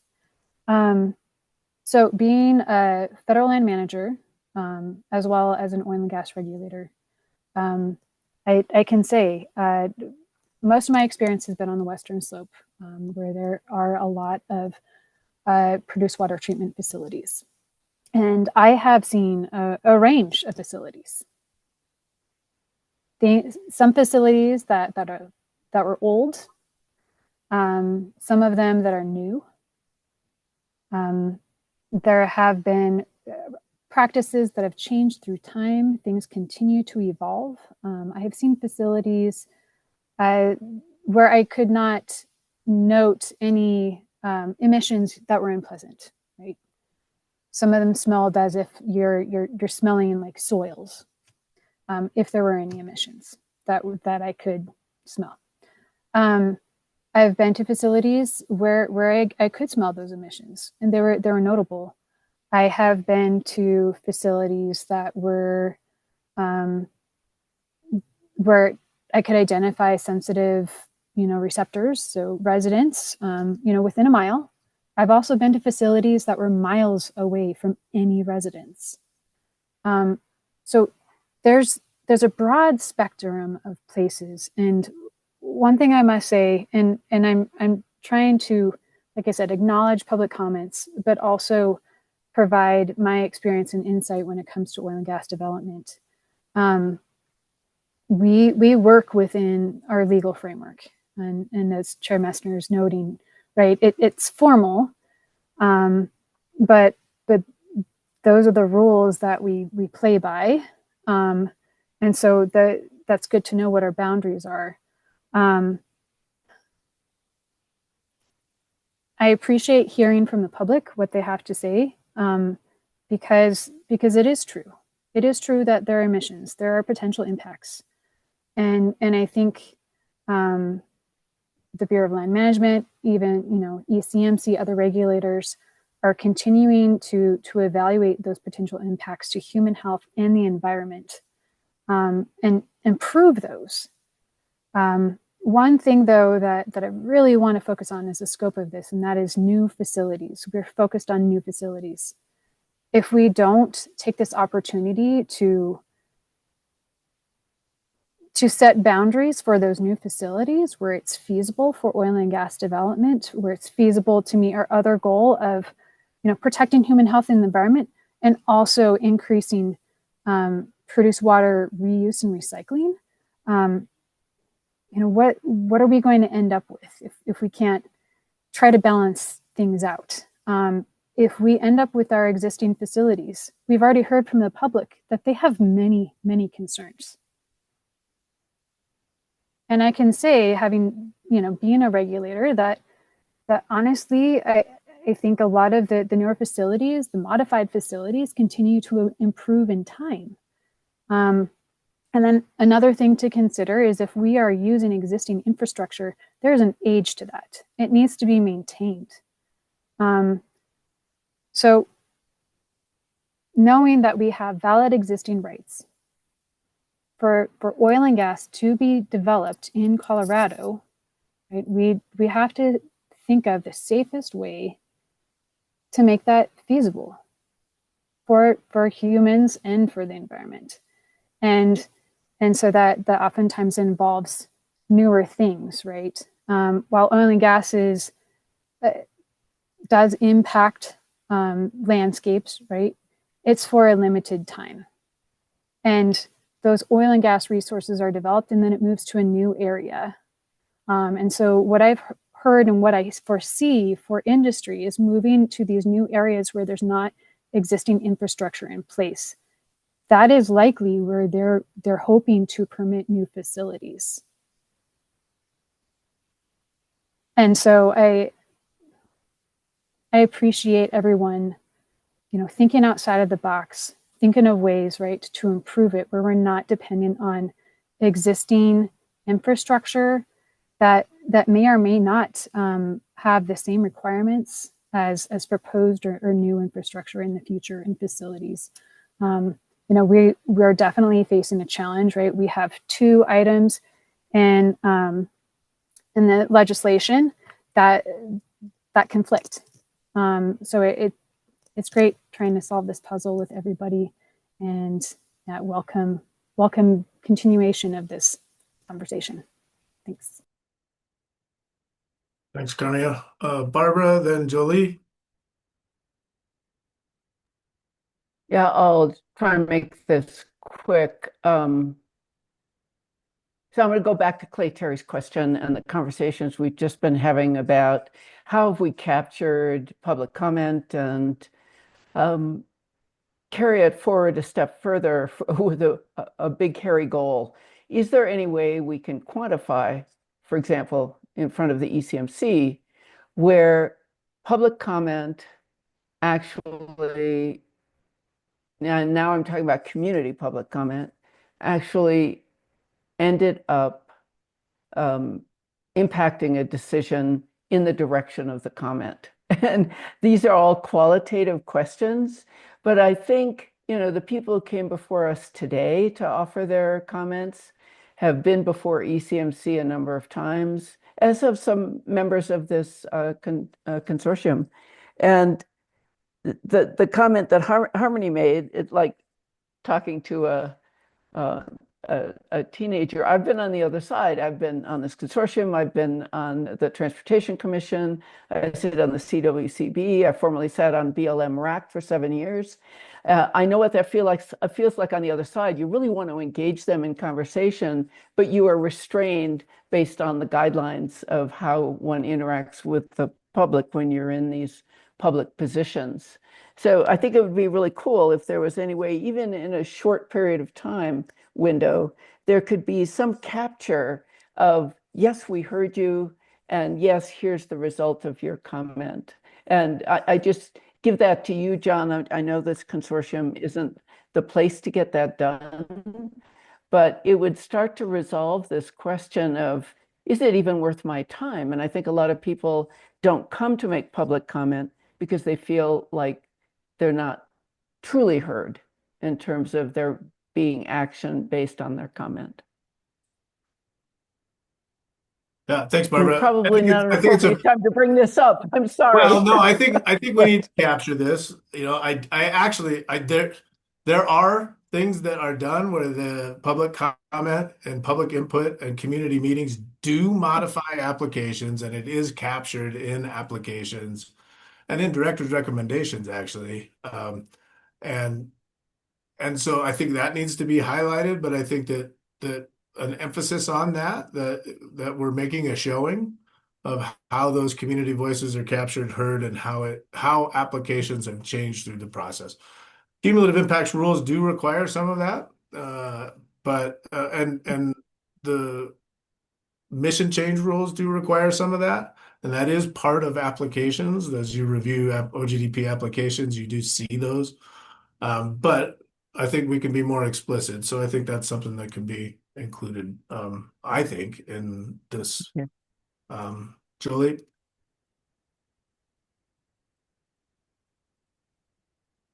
If I could just follow up, John, just for 1 second. As we know, progress proceeds only as fast as trust. And an answer to the question I posed will go some way to increasing public trust.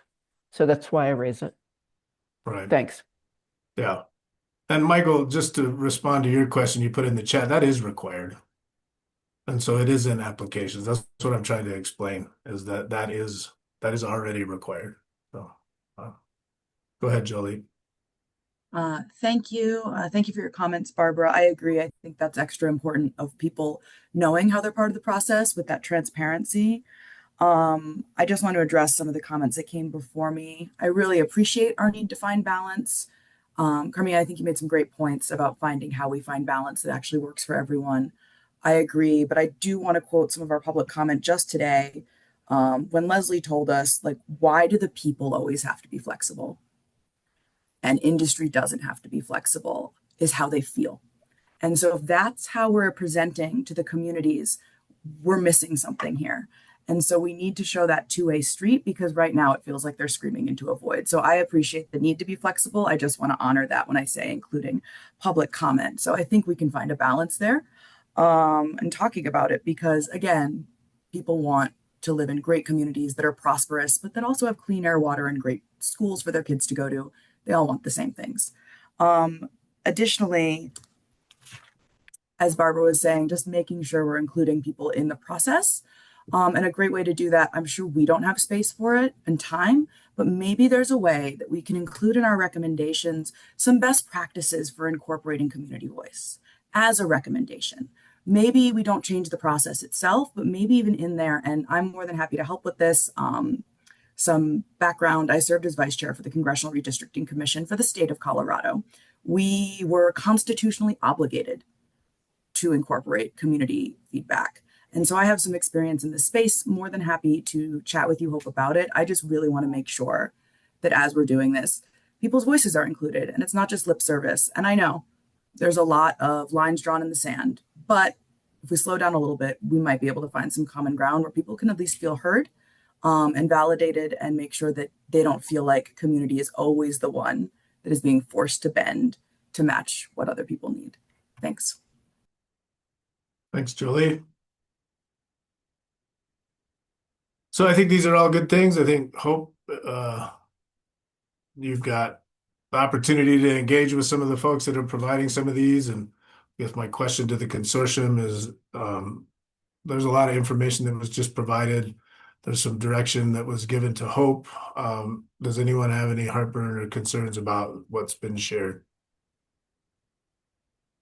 And Chair Messner, just before everybody agrees, here are the big buckets of concerns that I heard that need to be incorporated, and I will work with each of you to refine this, the exact wordings. But I heard increase public trust. This is not the right word, but a placeholder for safety and engaging with community about safety, and then formal community participation. And that's in reference to some of Tessa's comments about the EJ task force and advisory board. So in addition to the two on your screen, have I missed something, Carmia? No, haven't missed anything, but thinking back to community counts, and it's a timely thing. So I wonder. Can I just ask one question? Are we chasing squirrels, or is this a rabbit hole, or is this going to help move us forward on this particular topic? No, I was specifically Okay, go ahead. speaking to the.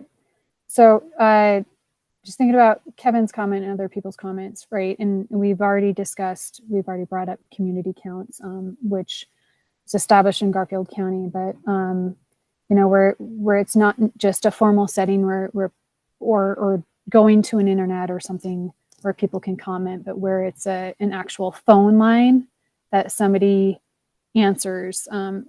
Just making that as a recommendation, because I think that is a pretty common thing for people to do. If they see a problem, if they're experiencing a problem, they can literally call somebody, physically talk to them, right? And I know with the community counts, they then work with operators to try to address that problem. That person then reports back to an agency, right, in a public setting, about what's occurred and how things were resolved.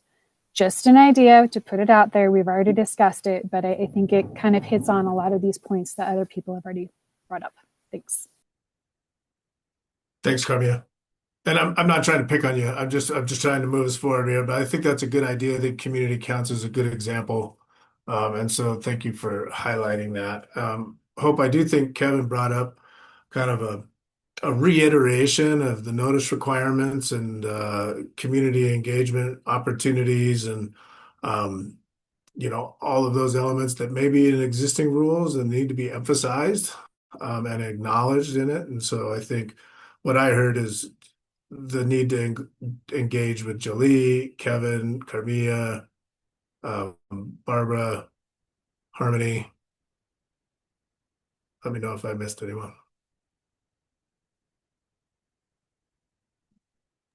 I think just Tessa. Tessa, right. Her picture's not up, so I couldn't tell. Okay, I'm good on that section. So let's go to the pipeline section.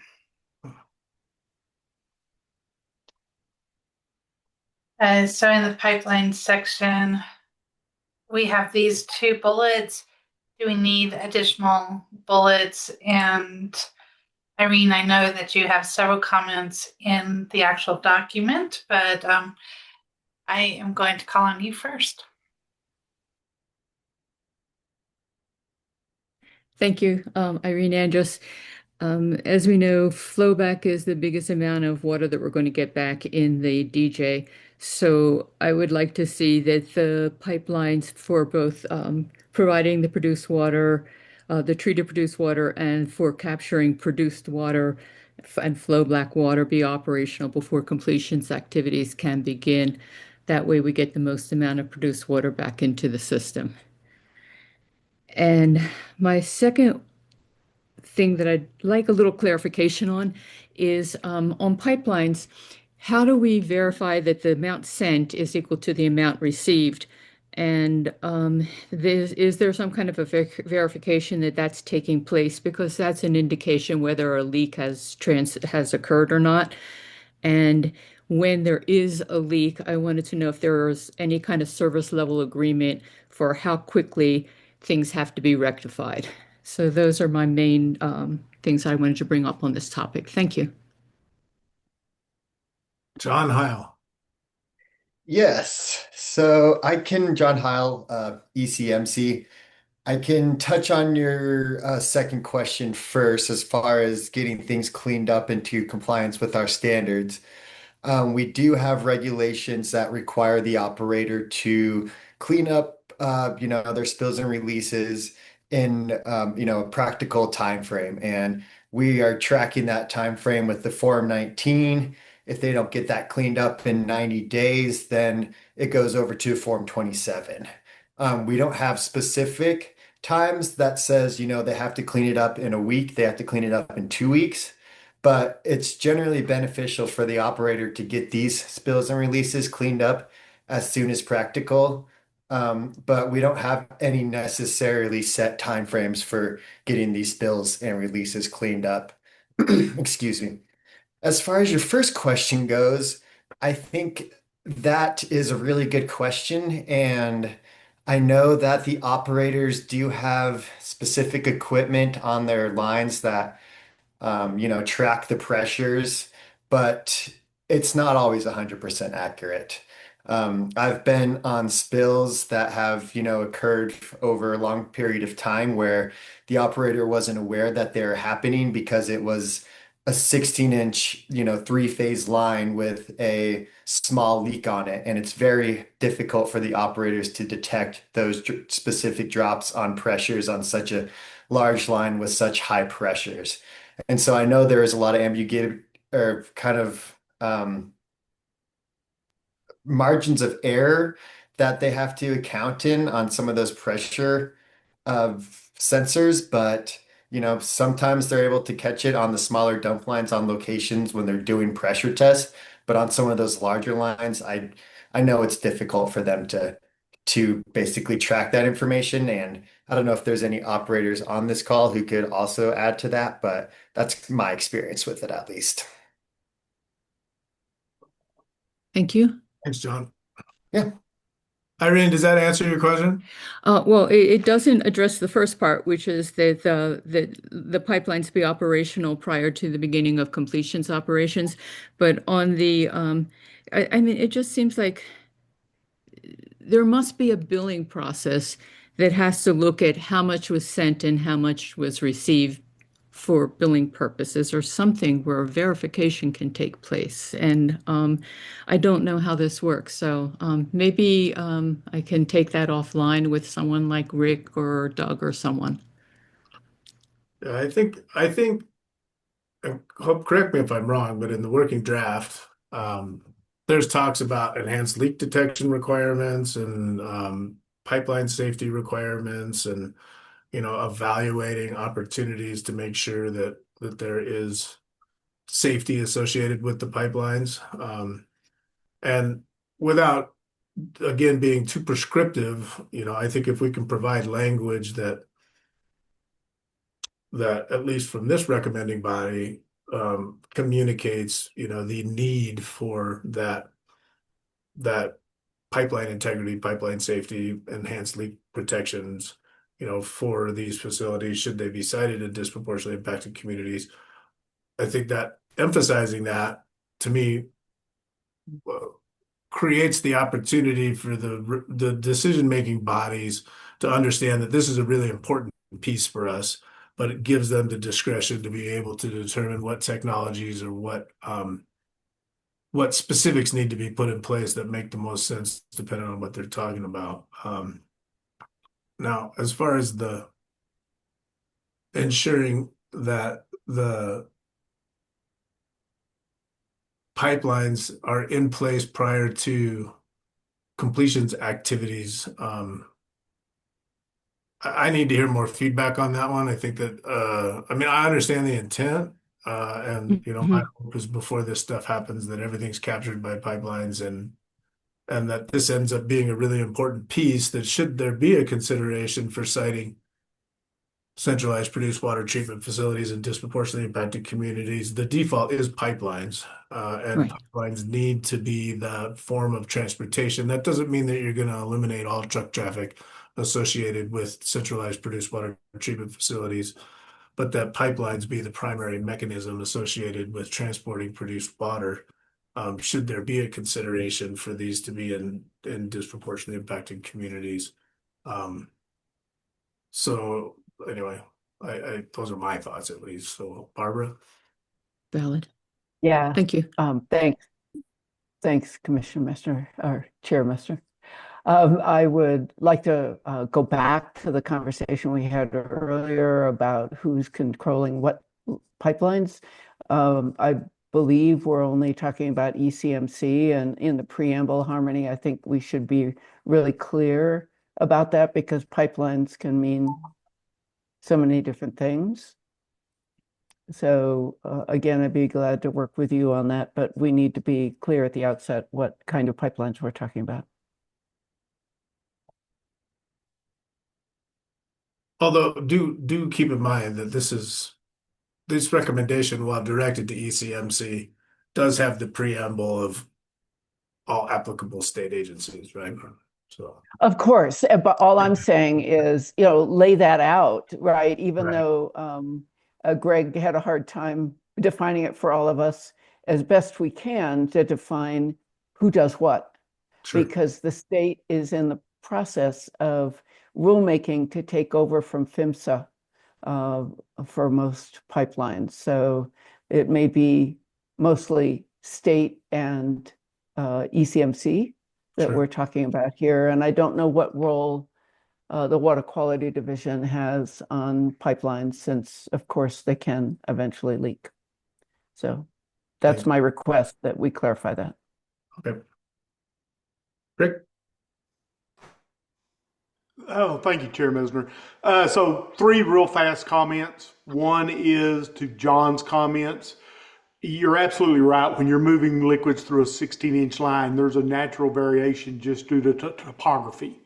When you're pumping through that line, that you're seeing rises and falls in pressure, so it's hard to pick up a very small leak. However, having said that, with the automation we're using nowadays and the sensors and starting to take a look at machine learning, to where machine learning is plotting and tracking those normal variations, and then it's starting to indicate when we see a slight variance outside of that normal. And then it can alert us that, hey, we could have an issue going on here. So that's one thing. The second thing, and I do appreciate Barbara's comments regarding the desire to gather the water through pipelines as much as possible. One of the issues that industry runs across there is during these unconventional plays, such as what we're working with in the DJ Basin, the flowback portion of the well gives you a lot higher volume of water than you see during later on in production. And so if we go out there and we build a gathering line that's large enough in diameter to handle these initial flowback volumes all at one time, then we likely cannot pump fluid through it once we're down on normal production because the volumes are too low to move through that large line. So we have to kind of find a balance in there the best we can. So that may mean initially up front, we do have to have some truck traffic to handle that peak load, but still try to size it large enough that we can get the remainder of that as well moved in without having to use trucks. And the last thing I want to add, and not putting this out for a debate, but one thing we haven't talked about, we're talking a lot about existing pipeline infrastructure, and we haven't really talked about freshwater infrastructure that operators have put in place to move freshwater around for completions in their operations. I want to just put a thought out there to say at some point in the future, we need to investigate, can we desalinate this produced water in the DJ Basin, polish it to a point, monitor it to where the quality is acceptable, and allow that distillate or permeate if it's through a RO filter to go through that freshwater infrastructure, because that would allow us to offset freshwater use using desalinated produced water. And so, not wanting to derail us here, but just wanting to say that's a piece of the pipeline infrastructure we have not talked about yet. Rick, this last part was just for use within industry? Yes, strictly for use within industry, right. Thanks, Rick. Appreciate the comments. Harmony, then Clay. Again, I'm going to talk about it, and especially with what Rick just said, and given the challenges of the DJ Basin, which uses over 90% of the water, again, we absolutely need the data on current produced water and water trucking mileage and corresponding emissions to make decisions impacting DICs, all communities, and to be sure we are achieving the mandate of 1242 to not increase emissions. We need a baseline. How do we know we're reducing trucks and emissions if we have understanding of what's happening today? Putting a trucking reporting requirement in the legislation didn't get us this information. I heard Greg's answer, but that was supposed to happen 8 months ago. And when will this actually happen? And are there less or more trucks traveling to and through DICs? We cannot say that based on anything because we don't know. Clay? Thank you, Chairman. Clay Terry. Just sort of follow on to what Rick illuminated as a function of unconventional resource development and the amount of water produced as a function of time. You may recall early in our work together, I presented some information around Niobrara completions done out in Arapahoe County back in the 2015-16 era. And around the point of that is that the first 6 months of production from a well constitutes, a significant volume of the water produced from that well over the course of its lifetime. So if you handle those things during the first several months or year, you have to be able to equip that well site, for the proper transport of fluids long term. And this may not be necessarily something that comes into the need for the suggestions at this moment or recommendations, but I contend that we remember that on-site water treatment facilities, smaller on-site focused water treatment facilities for those first several months may be part of the solution, where you didn't have to have a large 16-inch pipeline over the course of the life of the well, to accommodate water treatment needs for recycling and reuse in an area, and have a much smaller overall long-term pipeline system.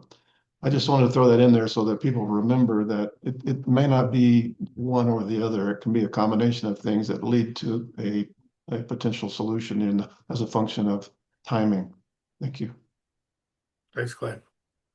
I think it's important in this particular one to remember, especially as you review the draft, that we're talking about pipelines going to and from centralized produced water treatment facilities. And so, and those would be centralized produced water treatment facilities that would be potentially contemplated inside of a disproportionately impacted community. And so I think that that's where that language that you see there was that prioritization of pipeline infrastructure and the enhanced pipeline safety, leak detection, and those pieces.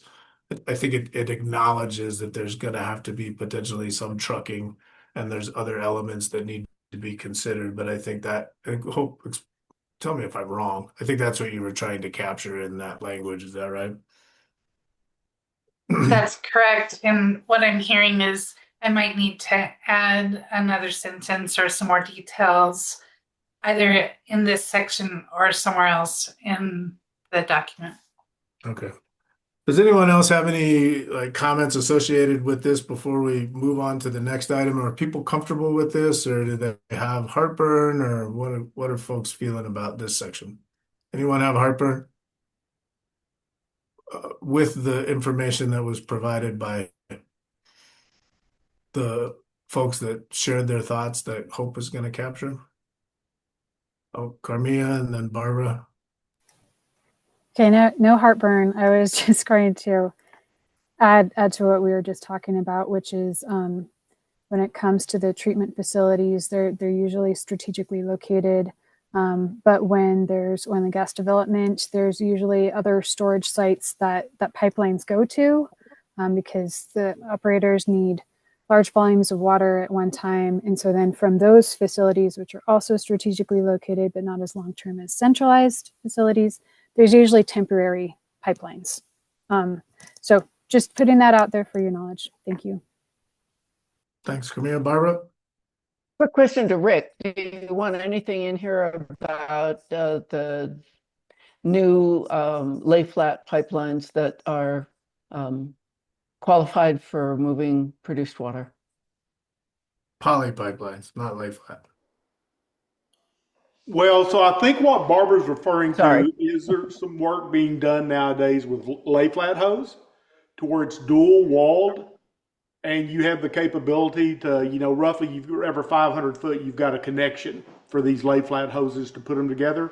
There's some, excuse me, I can't talk. There's some connections that include salinity probes in them, and they can sit there. So if you get a leak, this is if you're moving produced water that has salt in it.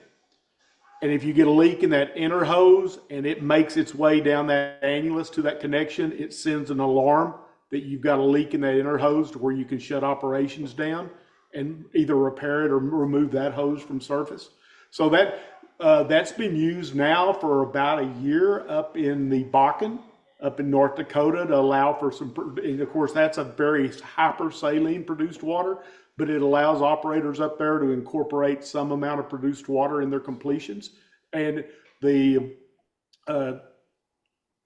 North Dakota Department of Natural Resources, they're comfortable. It had to be piloted for a year by an operator before they allowed it to start being used by other places. But that's one of the things, the advancements that are being made. There's also newer lay flat hose. Typically, most lay flat hose have a burst rating of about 225 psi. The newest hose that my company is using bursts well above 500 psi. So it's less likely to potentially have a rupture on that. So we use that a lot it's not dual walled, but we use it for moving produced water for completions in West Texas and New Mexico. Thanks, Rick. I guess the question I would ask is that, to me, that's captured in this kind of term prioritization of pipeline infrastructure, the details to be worked out at a later stage, but that we understand that there needs to be a prioritization. without making an opinion whether we think lay flat line for produced water is a good idea or a bad idea or anything like that, but this concept of prioritization of pipeline infrastructure. Does that seem fair? And I would add that even with lay flat, discussing some of these other options leads into that second bullet point as well. Okay. Yeah, agreed. What's next? Hope. Emissions. Oh, this, I made a mistake. It's storage and emissions control.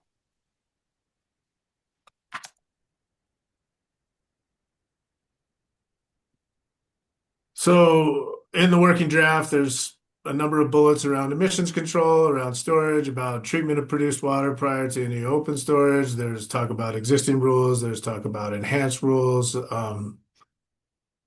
Thoughts on this?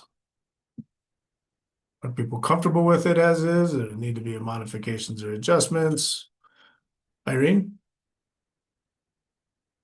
Yeah, when we were out, Irene Andrus, when we were out on the Western Slope, the site that we visited had tanks, not pits, and the tanks sat in a pit that was double lined, and would like to recommend, put it out there that if there's going to be something in a DI community, that it has to be a tank.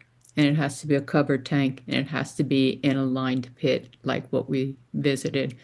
Because we're already in a disproportionately impacted community, and we don't want to add to any of the it would do the least harm, least potential risks. Thanks, Irene. I will note that all storage tanks are required to have those lined secondary containments, Okay. regardless of what it is. That has to be 150% of the size of the largest tank. And so that's just standard ACMC rule.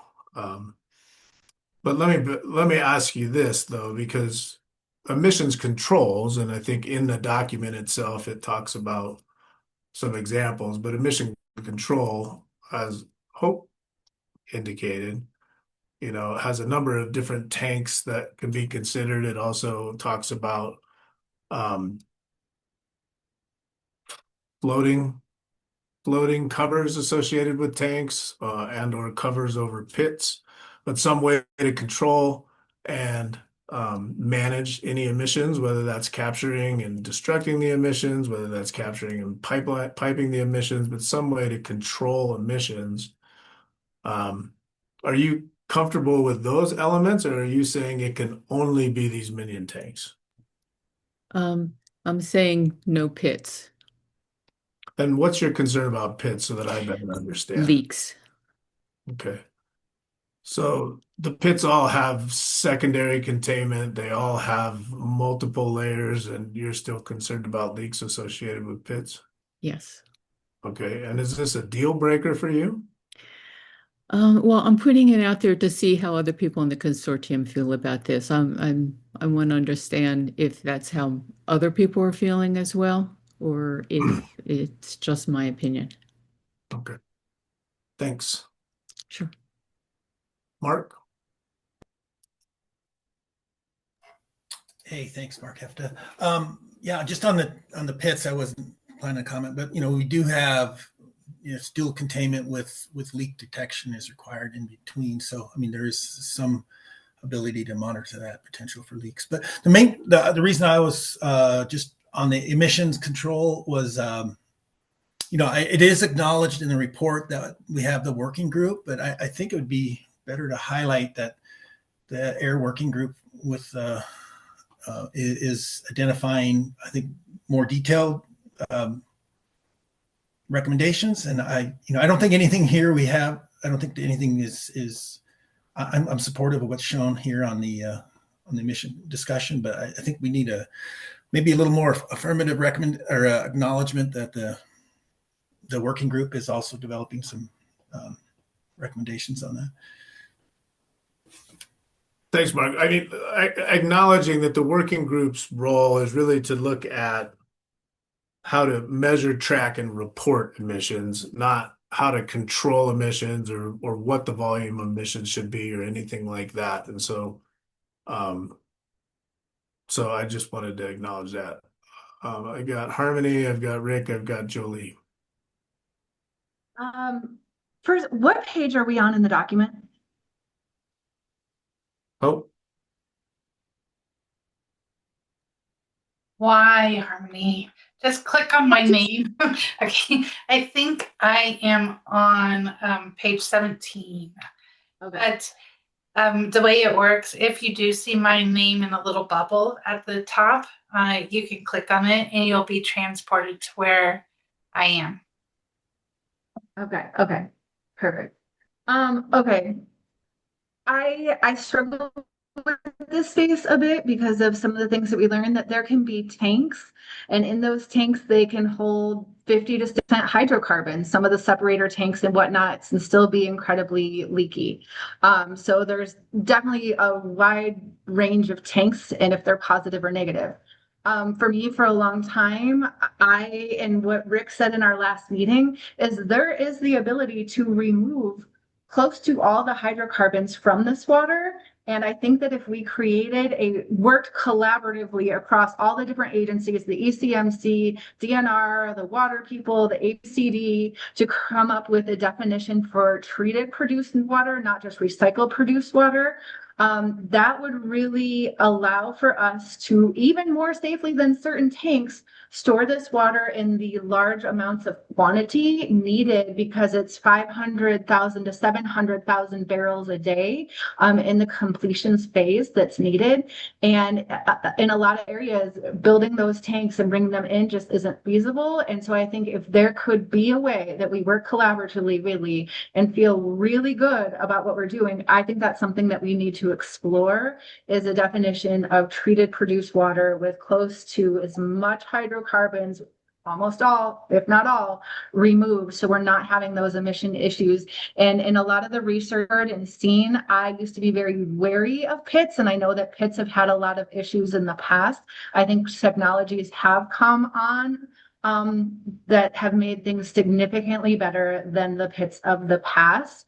And so I don't just close my mind to pits and say yes, tanks, because I've seen lots of problems with tanks and I've seen lots of improvement with pits, but I think that water needs to be treated is the most important part.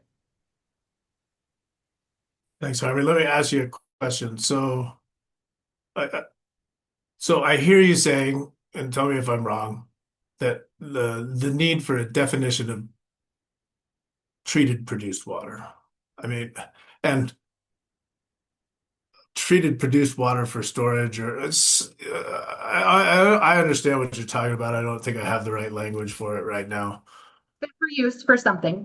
But Fit for use for storage. In here, we talk about enhanced treatment of produced water, and this one says prior to open air storage, but I think you're expanding that a little bit to be, other things, or just enhanced treatment of produced water prior to storage, full stop. Is that what I'm hearing you say, or what? Yes. Okay. I think I maybe even confused myself there, so sorry. So I think Rick and then Jolie. Thank you. And I think I'll follow up with as to what Harmony just said. And that was kind of where I was leading to earlier. But first of all, I want to agree with Mark that I think the provisions we have in place now safely allows us to monitor the safety of these pits, these double wall leak detected pits, to where we know if we're having a leak and we need to drain them and repair them. I think what we have in place works. However, I do acknowledge that there's still a concern over an open air impoundment like that with VOC emissions and whatnot. And we're investigating that now. I know that they're doing rulemaking on gathering data on that. But at the same time, industry is also looking at the possibility of using air strippers to remove VOCs and combust that and get them out. So that would help. But then this goes, and I think it's what Harmony is referring to, goes back to my earlier comment, that I understand the concern, even with the safety that I feel in place about putting produced water in a pit. But the possibility in the future that we could do something to highly treat and polish that water to where it no longer had the salt, it no longer had any of the harmful constituents in it, or at least below what we would consider an acceptable level, I think people would feel much more comfortable with that being stored in an open air impoundment, particularly if it had all the VOCs stripped out of it ahead of time. Thanks, Rick. Julie? Thank you, Jolie Bronner. I do want to comment that I originally put in the document that I agreed with Irene, only tanks. So I do want to reaffirm that I did say that. I think there's some interesting conversation coming here. And so I'm willing to listen to the science and learn and figure out the best way for us to store this so that people can be safe. I want to second that idea that Harmony mentioned. This definition is very interesting to me. We cannot enforce terms or create real standard operating procedure without codified definitions. If we're not working with the same language, we're not working with the same things. And so coming up with a way to understand some of the things that Rick was talking about, very interesting to me, how we clean this water and possible reuse. If we're even talking about that, I love the infield use. Let's stay in that area. We don't need to get out of that today in the conversation. But the last piece I want to say is I want us to be careful that we don't commodify this produced water and create an exchange where there's profit motivation for how we move it around and how we clean it, whose responsibility it is, and how much of it we have. Just saying that piece out loud. Lastly, I think it's really important that we include community education in this if we want to increase community participation and trust. I've been in these meetings, and until this one, I was like, nope, tanks all the way. If there's real scientific evidence that we can then put into 5th grade reading level language that is accessible and people can look at it, and Tessa is nodding, which means it exists, as long as we can make that and really connect with these communities sincerely and share it with them and speak with them and say, we actually want to do something that serves your community. Here's the data. We trust you to talk to us about this, and giving them that data. This access to data is what's going to make it so we can build that trust. Trust takes a lot of time to build. It takes seconds to break. And we can break that trust so quickly by doing something that people think is sleight of hand or not transparent. And so as we continue to talk about this, I'm actually interested in some creative solutions to how we take some of these VOCs out, how we take some of the salts out, and we make these safer for storage, but also making sure community understands what that means. So they don't think we're just ignoring them completely and putting things in their communities that hurt them, not in a condescending way, in an accessible way that's actually a dialogue. So thank you.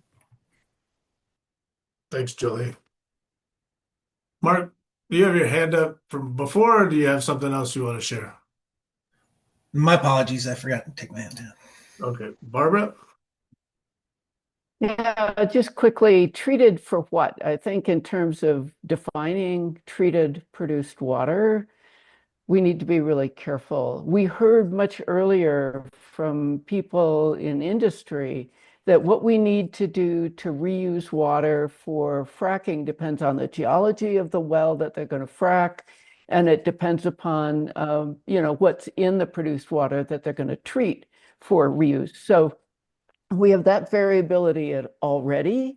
When we talk about treating produced water for open air storage, we still are stuck on the unknown unknowns, and I would refer to some of Joelle's work and work in our analytical and toxicological report, where we're unsure of what we're testing for. And until we know what to test for, how can we convince ourselves and the public that it's safe for open air storage? So I'm still stuck on tanks with vapor capture for emissions control until we've resolved these fundamental questions about what treatment means, because that's going to be different for different sources of produced water, different reuse of produced water, and the unknown question. So that's my vote anyway. So let me ask you this then. When I think about treatment for open air storage, I was thinking, in my mind, it was just all about emissions, right? What do you have to take? What level you have to treat it to eliminate emissions, so you didn't have to capture and control emissions for that. I hear and you. I'm fine with sticking with that, but we have to be careful when we try and define treated produced water. we have to have some classification. And if we're talking about, and Rick, in your presentation a few months ago, you were talking about the drones flying over and capturing VOC emissions. And I asked, well, why doesn't everybody store it in tanks? And you said it's because of, what's required by regulation. We need to make sure if we're going to be standing behind open air storage that we're not allowing emissions of volatile organic chemicals by doing so.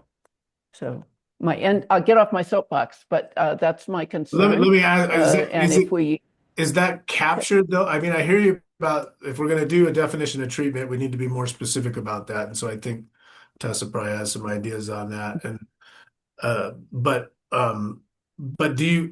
does it cover your concern if we have that bullet in there about enhanced treatment of produced water prior to open air storage? Does that eliminate your concern as far as allowing that to be in pits as far as emissions go, or are you still if we have a way of quantifying what's left in produced water, I know once it's in a large pond and you're trying to look at emissions from the surface, we really don't have a way to quantify that. But if there's a way to quantify what's left in the water before it goes into the pond, and we can come to some threshold for open air storage, then I would be okay with that. But we need those methods and measurements defined. Okay. Thanks for that. Tessa? Yeah, following on to that, and I really appreciate that kind of flag. CDPHE struggles with tank emissions all the time. We struggle with understanding exactly what's going into the air because air is exceptionally complex. More complex than water in terms of possible contaminants because they just go everywhere and could be very, very, very, very small. So hazardous air pollutants and particulate matter is another piece in there. So when we're talking about this stuff, it is not just what's in the water that came out, but what came out of the rock that it was in. There could be other contaminants there that are coming out that are actually naturally occurring. And so that can be very, very difficult on that front. I do think referring to what the standards are that we have developed through WQCC is important to coordinate with on that with hazardous waste and materials or hazardous materials waste or waste materials. I can't speak today. And I do love this enhanced emissions capture and control in all situations whenever possible. And it's very important to add, and I think our recommendations as a consortium, that we do understand as a consortium, this is a case-by-case basis. It's not a blanket set of rules. Every one of them would have to be evaluated for appropriateness to the particular situation, the particular water stream, the particular facilities, and the particular space available for it, because that has to go into every application, no matter what it is still. And I think it's important to reiterate that on there. So. But can you end up with some limitation like effluent guidelines? Yes, and there are. Yes, and there are those limitations exist on many of those. But as we recently learned as a consortium together, how many contaminants can be in a produced water stream? And and we recognize we don't even know all of them because the number is not in the hundreds, but in the thousands potentially. So the precautionary principle would require us to be able to say, this water has been cleaned of volatile organic chemicals and emissions are not a concern, but leaks are still a concern. It would be that we do not foresee emissions so much unless there's something comes up that was undetected before by that. I mean, let's be fair. Sorry, Tessa, you're talking like a PhD. Well, I'm talking about how long ago did we not really realize PFAS as an entire nation. So that's thank you, John. So I do think it's important to make sure that we, as a consortium, make recommendations that are recognizing the practicality and the applicability of certain situations. Thanks, John. Sorry. But back to your question, John, if we can write something that says we can verify that there are no longer VOCs in the water in terms of open pit storage, I could get behind that if we have methods and analytical techniques to verify that. Okay. My long answer to your short question. Sorry. No, it's okay. Are folks okay then? Are we good? Anyone still have heartburn? Thought this was a good discussion. Okay. Hope, I think last topic. Last topic is proximity, and then if we can revisit the geography question. Okay. So I'm going to kick it over to Mike pretty quickly here because I think he's kind of got an overarching question that's important. Before I do that, I do want to acknowledge, and I think, Hope, what your approach here was, and you tell me if I'm right or wrong. But when we talk about increased and bright line setbacks over current rules, the idea there is that we have setbacks in current rules. The current rule setback is 2,000 feet with the allowance for informed consent only. So no other off ramps would be considered in the current rules as is inside 2,000 feet except for informed consent. So um, no substantial equivalency or anything like that. What you're suggesting here that we state is that it needs to be an increase and bright line setback over the current rules that would discourage or potentially disallow siting in densely populated areas. And so, without being prescriptive, the idea would be that that distance would preclude centralized produced water treatment facilities from being located in disproportionately impacted communities inside the Front Range area based on this expectation that it would disallow siting in densely populated areas because it had to be an increased setback and the use of the precautionary principle. Is that fair?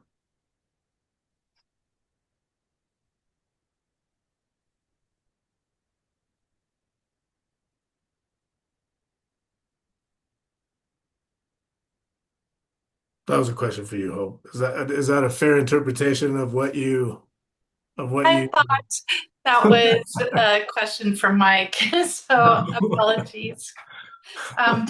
Yes, and I had some language that I added to the document that tries to really explain that a little more about the bright line setbacks. And so really the idea is to acknowledge that because of the density of population in disproportionately impacted communities all along the Front Range, that there are really inappropriate places to place centralized produced water treatment facilities because of the level of density associated with them and the number of people. Well, that's what densely populated means. But and so by taking a statewide approach and applying that concept that we want to disallow this by increased setbacks in densely populated areas, you felt like it was appropriate to apply a statewide standard without without allowing it to happen in disproportionately impacted communities along the Front Range. Is that right?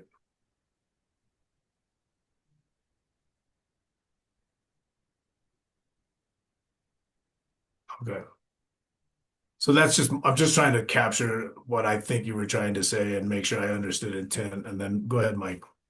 Okay, great. Thanks, John. Thanks, Hope. I mean, as John's question, I think, really pinpointed, I guess I have two thoughts on this recommendation, and they're really interrelated for a lot of the reasons John was talking about. The first one is the question of whether this should apply just on the Western Slope or statewide. And as I kind of suggested this morning, the question that the ECMC asked us to address was based on concerns about unintended consequences in the peons. And those dynamics and concerns don't appear to exist on the Front Range. And so my first suggestion would be it would be, I think, make a lot more. It would be, I would recommend that we limit this to or make a recommendation that's limited to the peons and maybe a couple of other appropriate places on the western slope rather than statewide. Um, uh, where simply because I think, there's all the record we've seen so far is focused on this concern being a western slope issue, not an issue on the Front Range, where, on the Front Range, the circumstances, the population density, everything else is much, much different. And the underlying rationale for the statutory prohibition was based on circumstances on the Front Range, and I think those circumstances still apply. But John, the point you raised a moment ago, I think could be another way to get at the same issue, which is simply to define a setback that's broad enough that it would provide flexibility on the western slope, but also be protective enough to make sure that it really prevents centralized facilities from being located in DICs on the Front Range. And I think a model for doing that would be the existing Rule 907 B5G, I think, which is the kind of bright line setback that Hope, tell me if I'm wrong here, that you were envisioning, which is it has a clear statement right now that says no centralized facilities within 2,000 feet. And unlike some of the other setbacks in the ECMC rules, the only off-ramp, as I understand it, the only off-ramp is for service under consent. And so that, I think, could be a good model for a proximity-based strategy. What I think, if we're going to go that route, especially if we're going to suggest that it be applied statewide, we need to put some more flesh on that bones, not because it makes a huge difference. If this is going to apply statewide, or if we're going to recommend applying it statewide, it makes a huge difference whether we're recommending a 2,000-foot setback or a 10-mile setback.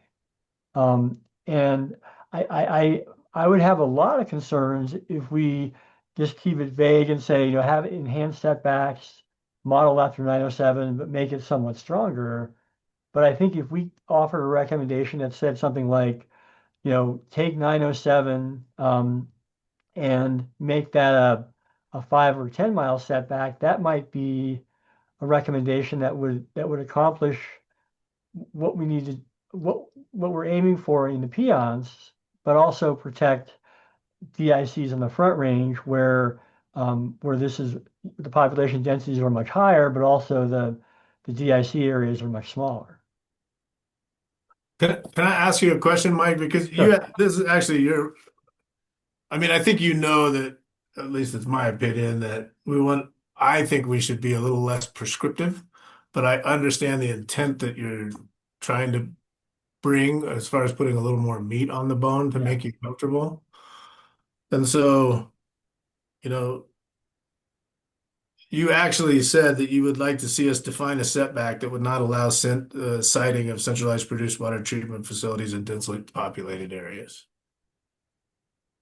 So to me, you could say that. You could say that that our expectation is that a bright line setback be defined that would not allow siting of centralized produced water treatment facilities in densely populated areas. Full stop. Yeah. I think what's important, and then that would allow some additional work and data to be brought into the conversation in order to determine what that appropriate setback would be, rather than coming up with what I would argue is relatively arbitrary number at this stage in the process. I don't know. What are your thoughts on that? So I think what's really motivating a lot of my concern here is that, the underlying goal of the statutory prohibition was distance and keeping centralized facilities away from homes and DI communities. And, that's really just one application of the whole avoid, minimize, mitigate mitigation hierarchy that's written into the act, that we always focus on. And the reason I think that more specificity at the stage would be important is that what we, I think all too often in the oil and gas context, there's a tendency to want to skip over the avoid part and go right to minimize and mitigate. Um, we've seen that a lot, a lot with Rule 604.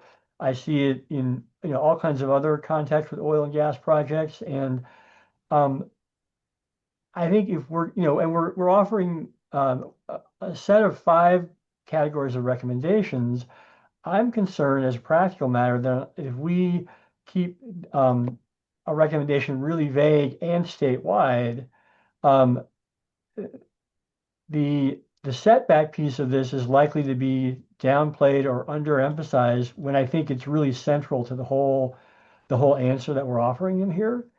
And so what I would suggest is if we are going to offer a statewide recommendation, let's offer something concrete as an illustration of the kind of thing we're talking about to make clear that this has to be a really significant geographic setback, or define, or do something to make clear that this it's got to be a really, really substantial setback far beyond, the existing distances under 907 that will get us there, so it doesn't get downplayed or watered down in practice as this gets carried out. Okay. So I guess I hear 2 things there. So one, I'm hearing you say that you want to not allow these to be cited in disproportionately impacted communities on the Front Range, and that's the primary issue. Right, and what I'm trying to do with the setback idea is come up with an alternative mechanism to achieve that result. We could, I mean, the So my original thought was, well, let me suggest another approach here because I think I understand it. I'm going to have a really hard time with a metric that can't be backed up with science or evidence or even the precautionary principle for that matter. And so like having a metric at this stage feels hard to me, like feels inappropriate. I mean, I would love to be able to say that like 10 miles or 2 miles or 5 miles would be appropriate, but I mean, I think it's arbitrary at this point. However, I think it's acknowledged that um, that the biggest concern, one of the big concerns in disproportionately impacted communities as far as being overburdened is the fact that they're in the non-attainment area. And the non-attainment area captures, I think, the disproportionately impacted communities in oil and gas areas that I think you would want to discourage centralized produced water treatment facilities to be located in. And so essentially it would keep the blanket ban of centralized produced water treatment facilities in place in these disproportionately impacted communities within the non-attainment area and allow for a increased and bright line setback over the current rules that would discourage or disallow siting in densely populated areas and the use of the precautionary principle in the rest of the state, right? So rather than try to define the areas where you would allow centralized produced water treatment facilities, why not say that you would like to see the blanket ban remain in place for disproportionately impacted communities inside the non-attainment area, Front Range non-attainment area? Would that cover your concern? So I think the short answer is maybe, I think, right? That I think that's kind of a variation on the idea I mentioned first, which is let's not make this a statewide solution and say, look, in some areas we'll have a ban on centralized facilities and DICs, and other parts of the state we won't.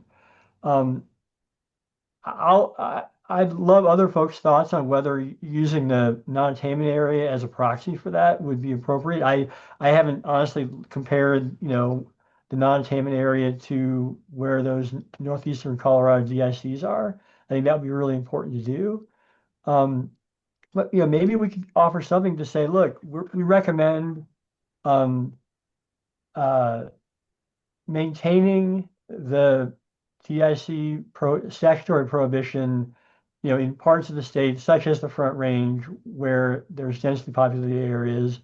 In other parts of the state, such as the Piceance Basin, it may make sense to lift it with enhanced protections and enhanced setbacks, but that not necessarily define that at this stage and keep it broad and non-prescriptive, recognizing that this would get fleshed out later. I'm honestly thinking out loud here, so if other folks have different approaches or takes, please speak up. Okay, thanks, Mike. Barbara? Yeah, my only concern, speaking for the Western Slope, is that we not treat the Western Slope as a sacrifice zone, that this bright line setback be substantial and unequivocal, and that it be the primary requirement before we start to line out the other requirements that we're including in the recommendation to ECMC. I think you're going to create a firestorm if we're not careful in terms of penetrating this DIC prohibition. So that's my caution to all of us, is that we make that bright line substantial in terms of setback, and it be the primary requirement before we move on to the others. So just a quick question, Barbara. I mean, I agree with you. Does the use of the term precautionary principle, does that, in your mind, it helps, but how it gets does it make it substantial, or do you want to see the word substantial in there? I guess I'm trying to figure out a way to make it clear that we want it substantial, but people have different interpretations of what substantial means. Right, That's right. why I think And all we're doing is handing some words to ECMC to interpret, right? So the clearer we can make it, the better. And maybe Mike has some other ideas on how to do that. But I don't want to see it be 2,000 and ECMC thinking, well, if we go to 3,000, that's enough, right?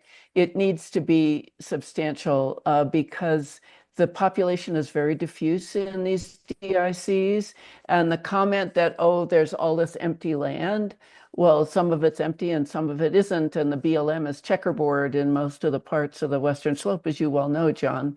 So how do we define precautionary principle in action? Sure. So my concern. Irene?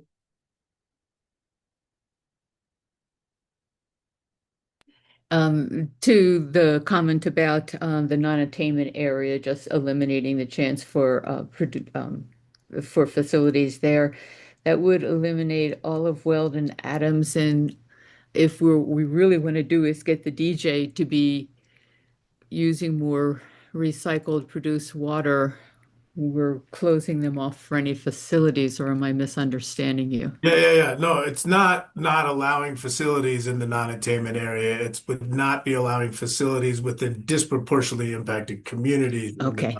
Thank you. Those are very finite, compact areas inside the Front Range. No, that's fine. Thank you. So I'm sorry if I misspoke. Okay. Mike? Thanks. I just maybe to try and build on Barbara's comment about and your question about what would be a substantial setback. I totally agree that putting a number on that is a kind of a line drawing exercise, and it really can be a challenge because it's really about how, there's almost never going to be a distance where you can say this is safe and this is not safe 1 feet beyond that. It's really a question about how much risk we're willing to accept and how much risk the residences or the people living there and there will be subject to. But for purposes of our recommendation, what if we said something like, a substantial setback on the order of multiple miles,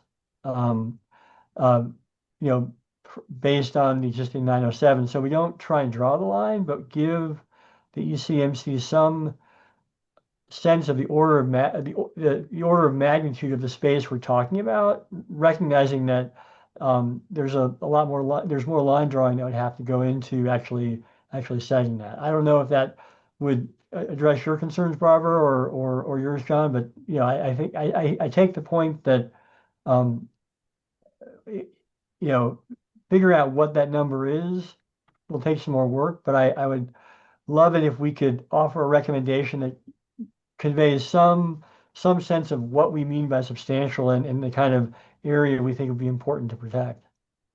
And I would be okay with that recommendation, Mike.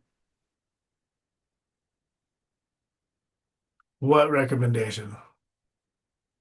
To provide some minimum, right? When he said in the order of miles, right? And the least that could be would be 1 mile in that recommendation. Well, what if there was like a little postscript or second bullet that would be like that explains like these locations on the western slope that do not have densely populated areas certainly could be cited within miles of residential building units. I think it's important that we keep the ability for informed consent in there because there are onesies and twosies ranch houses out there that may be willing to sign informed consent or maybe surface owners on particular locations. And so, yeah, I completely yeah. agree. And I think the existing 907 rule is a good template here. And I also like the idea of trying to refine this so whatever we're recommending in terms of the DICs would be geographic. So, whether it's the non-attainment area or some parts of the Front Range would be still subject to the statutory prohibition. I'm just thinking in terms of being a little more specific about our recommendation for enhanced setback. Say something like, a setback based on existing 907 but has a substantial increase, on the order of more than 1 mile. But to keep it broad, non-prescriptive, but convey a sense of what we're advocating for. And John, I would be looking for a way to do this without eliminating the DIC prohibition in the Front Range. But then we end up with a rule that works for the Front Range and not the West Slope, and how we negotiate that kind of differential. And I've been the one on this consortium, among others, trying to advocate for uniform rules across the state. And this ends up being a real challenge in the face of this preclusion. So, but anyway, I think this is my PS opinion. sounds good. Well, let me make a supposal at least. So what if we did say we're going to keep the blanket ban inside the non-attainment area in the Front Range within disproportionately impacted communities? I need to emphasize that. So that you would allow centralized produced water treatment facilities under the current rules in anywhere in the disproportionately or anywhere in the non-attainment area except for in disproportionately impacted communities. So Hope or someone, can you put up that map that you had that showed the disproportionately impacted communities in the non-attainment area? I think we had it as part of your slides.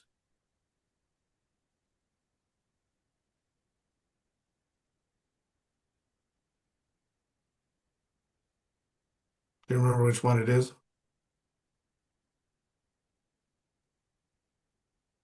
I don't remember. I know we had it, but I'm wondering. It was blue and red. Is it maybe 14? Slide 14? Yeah, it's 14. But is that correct? So this screenshot came from Mike. I think that's not the non-attainment area. Not this one. Yeah. Yeah, those are just the 2023 DIC boundaries from the I understand, but the non-attainment area is well kept. I mean, you get a pretty good picture of it here because you know that the non-attainment area includes Adams, Arapahoe, Weld County, Larimer County, Jefferson County, all the way down, the Front Range there. So you're talking about those red areas in there, the ones that it would be prohibited in, but would be allowed in the disproportionately impacted communities in Lincoln County, Yuma County, these other areas further east that aren't in the non-attainment area that would still have to meet the significant setback concept that we've been talking about. That map does not look quite current for where all the DI community maps are. Do you mind if I share my screen of the current DI mapping tool of the area just while folks talk? I think that would be helpful. Yeah, I don't want to put Okay. inaccurate information up there. I said to share request permission to. So anyway, my thought here is that I want to see if there's any significant heartburn if there was a concept that incorporated that non-attainment area piece, and then incorporated, I think this concept of the precautionary principle, at least a mile, significant and bright line setback that is part of Hope's draft and some of the comments that were made here. I need to just understand if anyone has, like, if that's a no-go for folks. Yeah, I think that might work. What I would like to see, at least as we're thinking about this, is if it would be possible, not right now, of course, but to maybe overlay the non-attainment area with what Tess has put up here. And then I would really be interested in hearing from some of the community groups who are working there if they see any red flags on this, because I'm not familiar with what's happening on the ground in all these DICs. So I'd love to hear from folks who may have a better sense of how this would play out in the real world. Do you want to hear from community members in the non-attainment area? Or just, I'd like to get a better sense of non-attainment what this would look like in practice with both the non-attainment area and the DIC map overlaid. Okay. And see what's included, what's not included. Mark, go ahead. Yeah, thanks. Appreciate that discussion. Yeah, on that non-attainment area, we do recognize that changes over time. So would it be locked in on the current Enviro screen, or would it be an ever-changing requirement? The non-attainment area has not changed for a while, and it's a series of counties. I'll put that boundary up as an image here in a moment. Well, I meant the DIC areas. It depends on the area. Yeah, so the more urban it is, the more likely it is. Yeah. Okay. That is my concern. Is I have to kind of study that in depth to see how that impacts what we could do. But I'm more worried about the moving DICs than anything. But thanks. I mean, the DICs are going to move no matter what, and as per statute with current law, with a DIC, if a place that wasn't a DIC became a DIC, you wouldn't be able to cite a new facility in there, no matter what. That would apply with this. So essentially, current law would apply with this concept inside the non-attainment area. So the DICs could shift. It's possible that the non-attainment area shifts too, becomes smaller. But yeah, I think that there would be some movement to it. And so I think if that's a concern, that it's important to highlight that. Harmony? I just attended the Regional Air Quality Council's non-attainment meeting, and it's not looking to get smaller anytime sooner. If anything, they're just being optimistic. I wish I had that same optimism, but I'm grounded in reality today. And the bad air that my kids breathe every day as I take them to go play soccer on this 100-degree day and things like this. And I would really like to hear Commissioner Pinter's perspective on this, and would maybe ask Hope to reach out to her since she is not in today's meeting. Yeah, we've lost a number of folks on the meeting, and so I think it would be important that we kind of have another round of review of whatever we come up with here, because it's important that the folks that aren't here still have the ability to provide their thoughts and voices to whatever we come up with. So good point. Well, I want to acknowledge that it's 2:10 and that we're supposed to only go till 2 o'clock today, and we've had a long day with very few breaks. And so Barbara, go ahead. Just a process question following on that comment, is we no longer have a quorum. So is the game plan to revise the current document, have a deadline to get it out, and then vote by email? Or are you going to call a short virtual meeting? What's the process? To be determined a little bit. I think what we'll do is for sure have Hope revise the document based on the discussions that we've had here.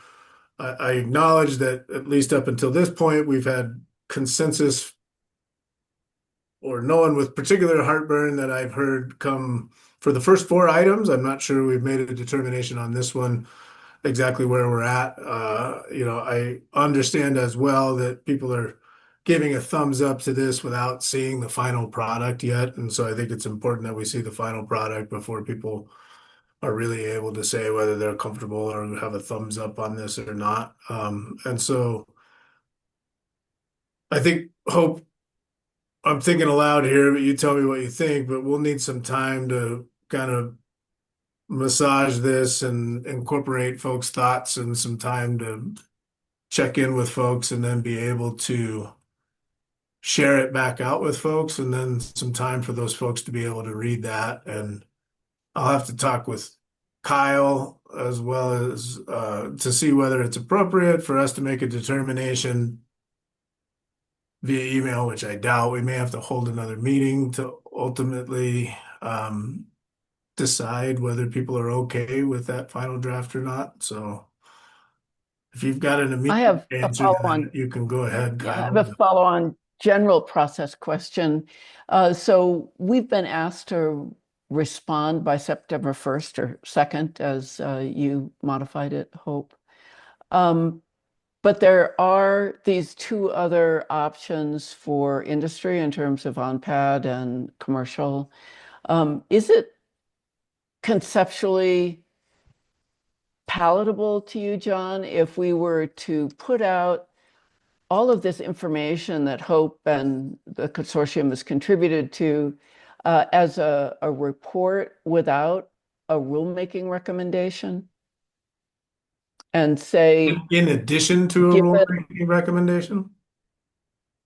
In place of, is the timing really important to ECMC to be able to make a rule in this calendar year? Is there any way to buy time?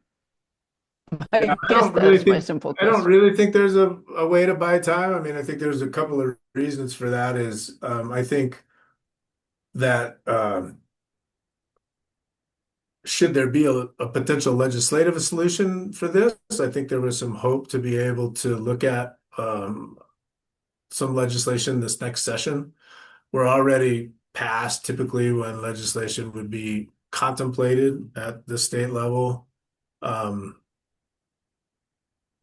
for this upcoming session. And so I think that's where the September timeframe came into place. I think from a rulemaking standpoint, the rulemaking can take place whenever. Rulemaking as a result of legislation would happen sometime in the next year or two. Rulemaking independent of legislation, does have certain timelines associated with it as well. And so to answer it, and unilaterally, I can't make a determination whether it's appropriate one way or another for ECMC. And so I think we've been asked to have it by the 1st of September, and I think that should be our goal, is to have it by the 1st of September. I think we're close. I think we're also providing, good bookends to, the conversation and things that are really important to be considered in any potential solution to this. this is not the only bite at the apple in any particular situation. I think everyone has an opportunity to be able to lobby for more prescriptive pieces outside of the consortium process, or to be able to be, a party in any rulemaking process and be able to help craft the more prescriptive or refined version of this. But I think from the consortium's perspective, to be able to provide the things that we think are really important to us to be considered in any future actions, I think this is our opportunity. Okay, thank you. Mike? Thanks, John. That all makes sense to me. I'm wondering if I know they've asked us for our response by September 1, but I do think it would be really valuable for us all to have a good chance to look at the next draft once Hope revises it and take some time to digest it. Would it be possible, if we can do that by September 1, great. I don't hope, I'll defer to you on what's realistic there. But I would hope if we need to, we could get a week or two extension from the UCMC and they understand I think we're close here, but I'd almost rather take another week or two and make sure we get this right than not. So. Yeah, I think the September 1st or 2nd date is relatively arbitrary. I think if we need another week or 10 days, I don't think that hurts us that much. So I'm going to leave it to, rather than try to figure that out here, I'm going to leave it to Hope to kind of coordinate schedules and decide how much time she needs to get her work done, how much time folks on the consortium need to be able to absorb that information, and then what date may work for folks to be able to come back together to discuss this, and get a quorum together. And so I don't think we can do all that right now. Am I asking too much of you, Hope, or does that seem okay? I think it's good, and I can work on that. So I would ask consortium members to kind of keep the last Fridays, just keep Fridays open. I think we won't need as long as a meeting as we did today, but just kind of keep your Friday mornings open. Okay. Anything else for the good of the cause? Hey, this was a really good discussion today. I really appreciate how everyone approached this, the discussions that were had, the work that was done. This was a lot, and this was kind of an intense session. So well done. Look forward to further conversations on this, and we'll see where we land. But thanks a lot. And with that, I will conclude the consortium meeting for August 8th, 2025. Thank you.